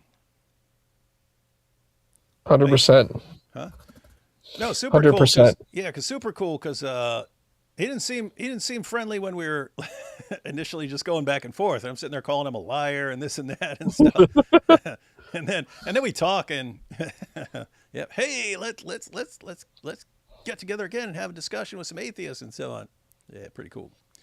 Pretty But cool. there was something that I thought was interesting about Rose is that it's the same thing about like the problems of the Bible, and I'm like, I think it's strange because like a lot of what I've seen a lot of Muslims do is they target Christians and try to bring up these Hebrew scriptures, and I'm like, modern rabbinic Jews from the Pharisaic perspective and Christians don't carry these perspectives, so I'm like, why are you using this as like weaponry where you're like Christians believe in the second covenant, right? And Jews believe in the rabbinic lineage and injunction of dealing with this. So I'm like, from either perspective, it doesn't work. It's a kind of a moot position, but people keep using it, and I don't quite understand it. Anyway, the point here, Issa, is you don't have to be so hostile and aggressive towards everyone. You can have a friendly conversation. 100%, you're right. 1,000%.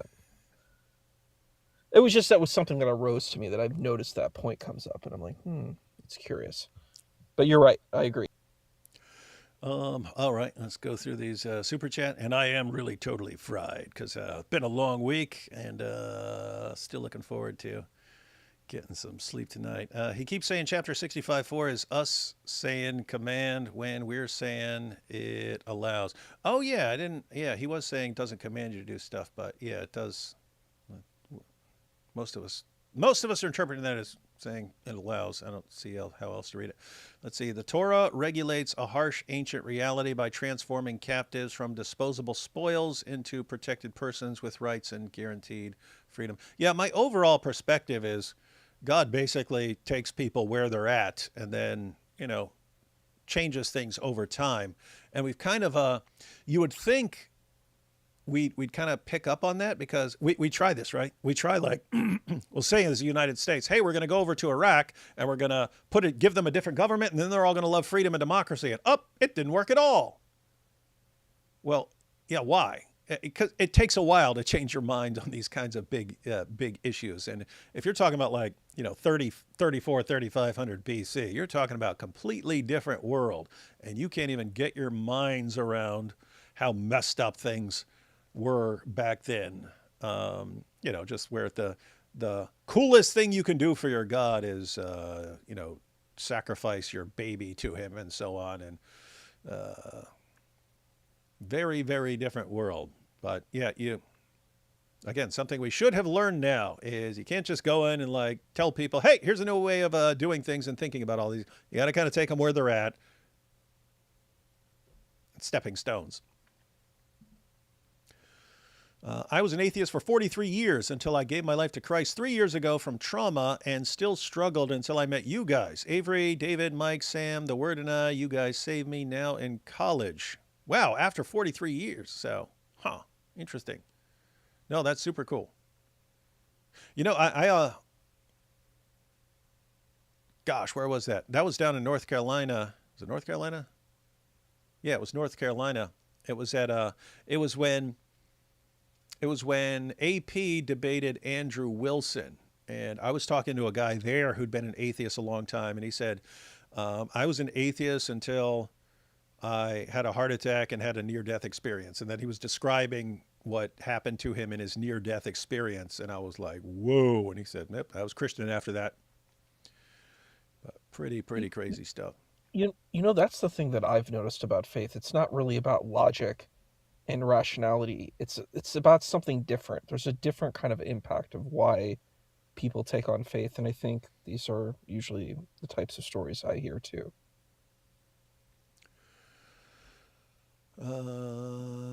Suggestion for beginners, Quran and accompanying docs. What do you mean beginners Quran? The Quran is the Quran, man. I mean, you have to pick which version you want and stuff like that. But I guess are you asking how to get started if you want to start studying Islam? I would not start by just trying to read through the Quran. And I say that just after years of experience of seeing people say, okay, I want to get into apologetics and stuff, so I'm going to read the Quran, and then they give up halfway through Surah 2, and then they never get back to it. So yeah, I suggest picking a topic that you're interested in. So if you're a Christian, you might be interested in what the Quran says about Jesus. And so, pick a topic that you're interested in and look up all the Quran passages that deal with that topic until you understand that topic. And the same thing with the Hadith and other Muslim sources. Or if you're interested in polemics, criticizing it, then pick a topic you're interested in criticizing Islam and look that up and look up the passages on that. But yeah, that's how I'd go. But don't let Issa hear you say that, or he'll be like, no, you must never criticize Islam. Let's see. Why is Numbers 31:18 assumed sexual when context suggests innocence spared, yet Surah 4:24 explicitly permits relations with captives without the same objection?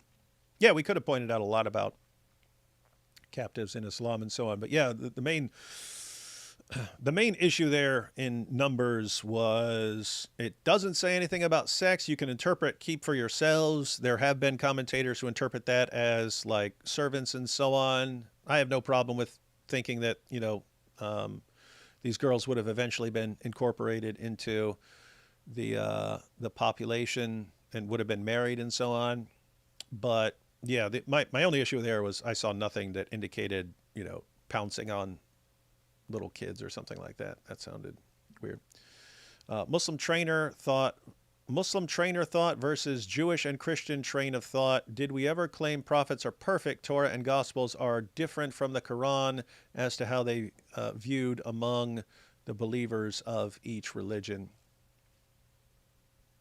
No, that's true. Yeah, we believe, and again, I pointed out that there have been interpreters who just thought Moses went farther than what God said there because he was mad. Why are you reading Numbers 31:17 in the lens of Surah 4:24 and bringing them into the Mosaic covenant with Israel? Isn't chattel or sex slavery? That's my normal point. Is if you're reading things, I didn't want to bring it up to him because I don't think he is thinking in terms of pouncing on. In other words, I point out to Muslims normally when they bring this up and they say, you see, he's saying have sex with these little kids. And it's like, quit thinking of it like a Muslim where you conquer someone and then you take them all back and start, banging them and so on. That's not what this passage is talking about.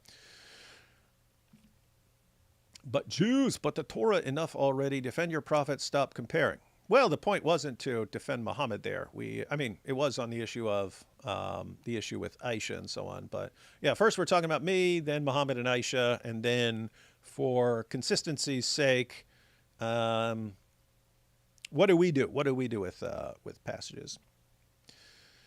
You shall bring her into your home, and she shall shave her head and trim her nails, and she shall also. She is doing these things, not you. Implies consent.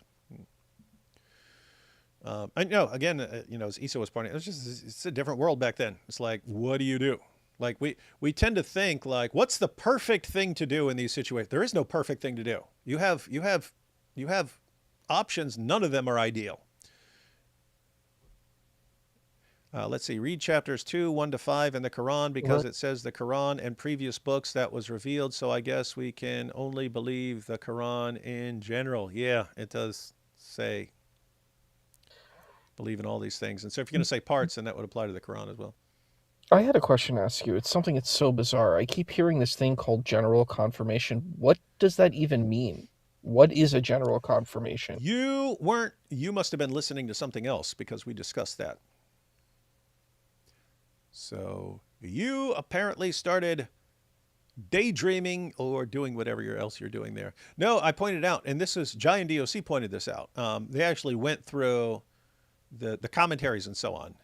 Like, it's basically I think it's in Ibn Kathir, it says something about this is a general confirmation. And so you had apologists like, I think Dee's Response and Orthodox Lips and so on. And they're like, oh, you see, it's just kind of condemning it in general. Doesn't mean it's just confirming it in general. Doesn't mean it's confirming everything.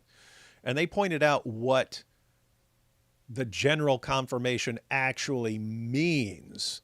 The general confirmation was to be distinguished from a detailed knowledge, and it's not confirmation; it's general belief and detailed belief. And what they're pointing out is you can believe in something without having any sort of detailed understanding of what it is, but then you can have the detailed belief where you know all the details and understand them and can explain them. And so the way it's used is like, if you're a Muslim, but you don't know the Quran, then you're asked, what do you believe in the Quran? Yeah, I believe in it in general. I don't know the details, but I believe in it in general. It doesn't mean you're just believing in certain parts of it or something like that. It's you believe in all of it, but you don't know the details. And so that's supposed to be the Muslim position about the Torah and the Gospel. We believe in it in general. We believe in it in general. But that's not to mean you just believe in parts of it. It's I don't even know what's in there, but I believe in it anyway. I believe in all the books. It's a general belief in all the books. So I'm sorry. Yeah, I did hear that in the conversation. What I meant was kind of like what these people are saying, because it's like they're like, well, it's corrupted, but I generally believe in it. And I'm like, what does that mean? It's like this contradictory statement. I don't understand it. It's like you generally believe all of this stuff is true, but there's a lot of stuff that you actually don't believe is true. yeah, So how does it no, work? I don't even Like, know. that's Yeah, I don't even know reconcile. what they're. Yeah, they need to stop using the word general because That's what I was it's feeling. not That's clear. exactly the point. Just popped in to say hi. I hope everyone is well. Yep, everyone well here. Started with a brutal online back and forth just a few days ago and ended up with everyone being cool and being friends. Get wrecked, son. Clearly, this is a curse of misfortune aimed at one's male descendants. What? Get wrecked, son? What's that about? Let's see. Hey, David, I am not home to watch right now, but I wanted to tell you Satoshi Mori, the main animator for One Punch Man, died. Huh. Wait a minute. Do you mean for the comics or for the show?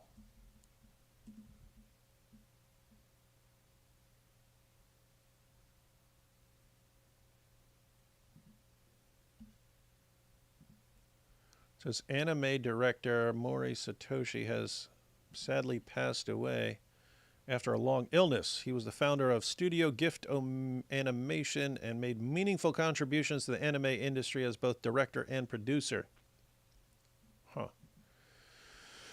First season of One Punch Man was one of the greatest seasons of any show ever in history. And then season 2 was not as good, and I heard season 3 sucked, so I didn't even watch it. I'd have to hear otherwise to even watch it. Did I ever tell you about that, Issa? Um, yeah, I love season 1. I actually No, I rewatched mean, again. And why I yeah, ended up watching it because that's the only anime I've ever. I saw like 2 with episodes your of Dragon kids, Ball. right? What's that? With your kids. Yeah, Your yeah, yeah. kids were watching it, Yeah, I right? saw like 2 episodes of Dragon Ball Z at some point because of it's over 9,000 when that thing spread around. And I ended up watching a couple episodes, but I couldn't get into it. And but yeah, it was my oldest 2 sons. I was like. I would regularly watch shows. We had the same interest in shows, so we'd watch shows together. My other son, he was interested. He was watching shows that I was not interested in at all. So when he came up to me one day and said, "Hey, let's watch this show called One Punch Man," I was like, "I'm not interested in anime at all." But I never watch anything with him, so I'll sit down and watch it with him. And yeah, he said, "It's about a guy who's so powerful he can destroy everything in one punch." I'm like, this is going to be the most boring show I've ever seen in my life. It was like 2 minutes into it. I was like, oh, this is brilliant, man. Yep. It is. Watched. It's brilliant. Yep, it was awesome stuff. Would you look at Sean's interview with a Christian author of The Great Debate by a Muslim Convert? His recent book is Let the Convert Speak. Sean who? McDowell? Would you look at Sean's interview with a Christian author of The Great Debate by a Muslim Convert? His recent book is Let the Convert Speak. I don't know what Sean you're talking about. Which philosopher does C.S. Lewis owe the trilemma? I don't know. C.S. Lewis. No, I think that was a C.S. Lewis thing, as far as I know. Oh, it's Issa. Was wondering which powerful Dawa guy David was going to bring on, but Issa's very powerful too. And David has become this young man's Mr. Miyagi. That's funny. All right, guys. Well, we've been live 4.5 hours. It's funny. It was like what 10:30. When I think it was like 10:30 when we were kind of wrapping up, and then we started talking. Anyway, yeah, my brain's fried now, guys. I'm going to sleep. Oh, Sean McDowell said Sean McDowell. Hang on, let me see what Sean McDowell's posting. So maybe that will be more clear. Sean McDowell. Oh, he just posted, why are so many Muslims turning to Jesus? It's an hour and 14 minutes. Is that what you guys are talking about? This is why I reject Islam. That's in the thumbnail. And it's why are so many Muslims turning to Jesus? I'm looking for anything else that you might be talking about. No, that seems like the only recent thing about Islam. If that's what you're talking about, we could always go through that. We could always go through that. And then we have rest in peace, Khomeini. My condolences to AP. Yeah, AP's going to be really broken up over things. All right, guys.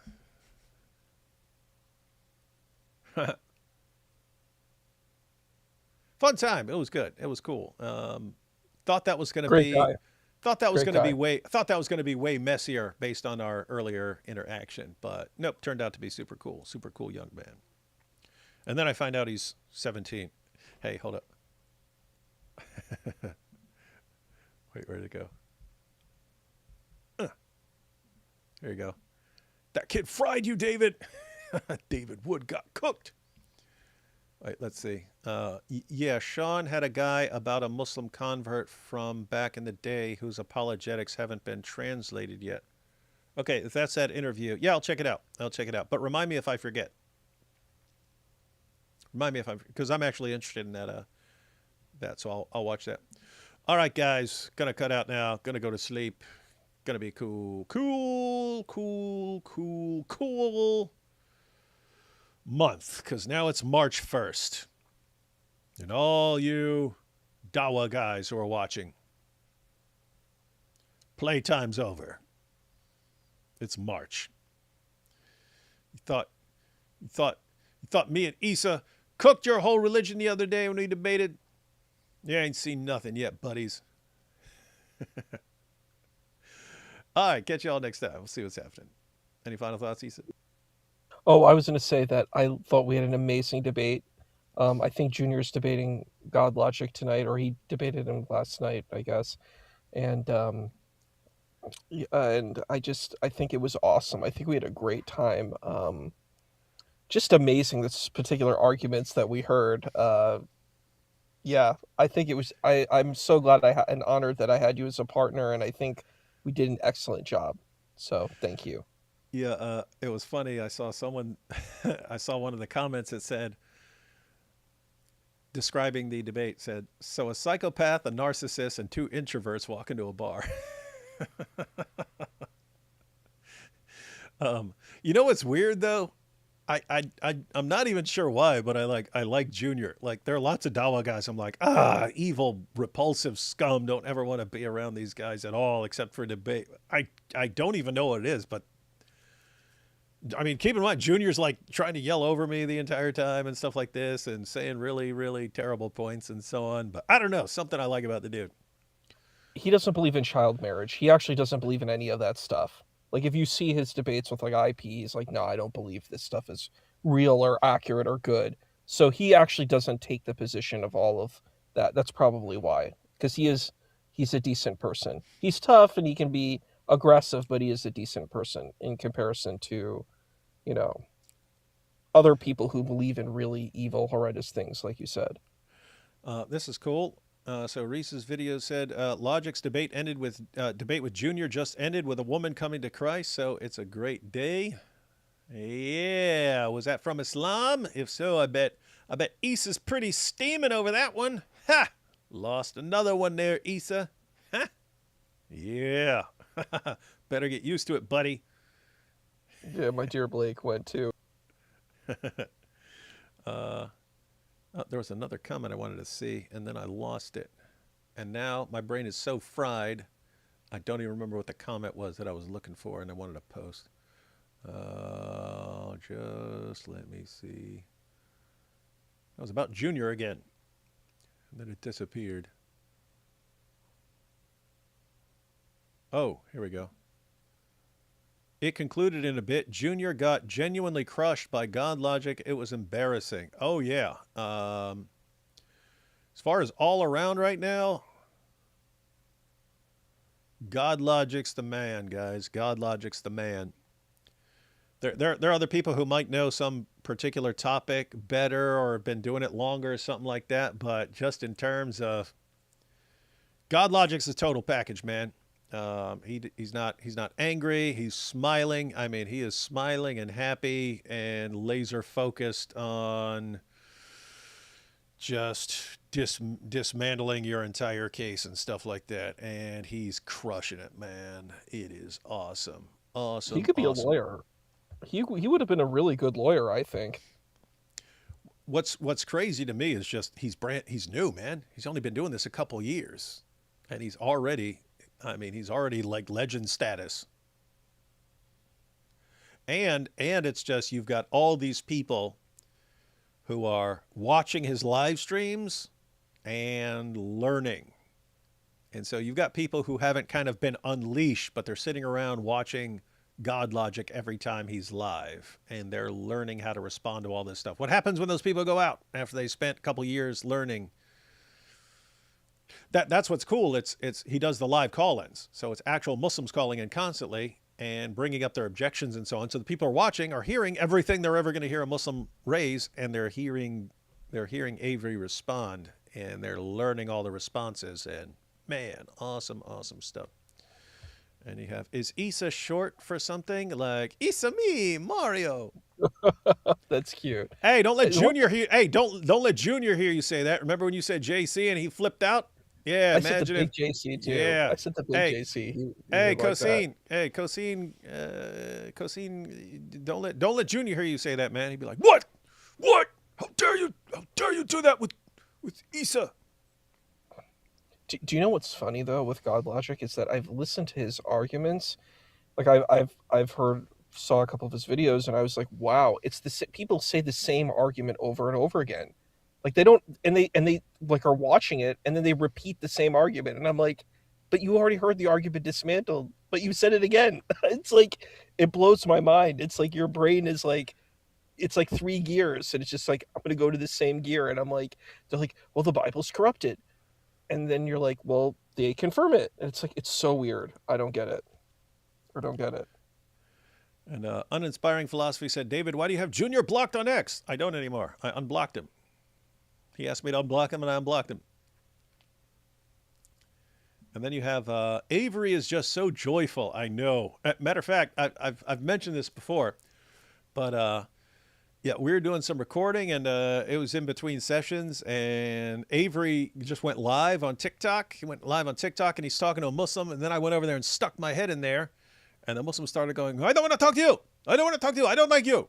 I don't like you. I don't like you. Put Avery back on. Put Avery back on. And I said, dude, just because the fact that he is smiling and happy the entire time and you like him, that makes him more dangerous than I am. Don't you? How do you not realize this, right? Like, you know exactly what you're getting with me, right? Right? Avery is sitting there like he is your best friend in the world and happy and nicest guy, and he is just crushing your whole ideology. But he's so happy, and like, you think everything's fine. Oh, it feels so good. Oh yeah, having this awesome conversation. Wait a minute, he just destroyed my entire religion. What just happened? What? So yeah, super cool.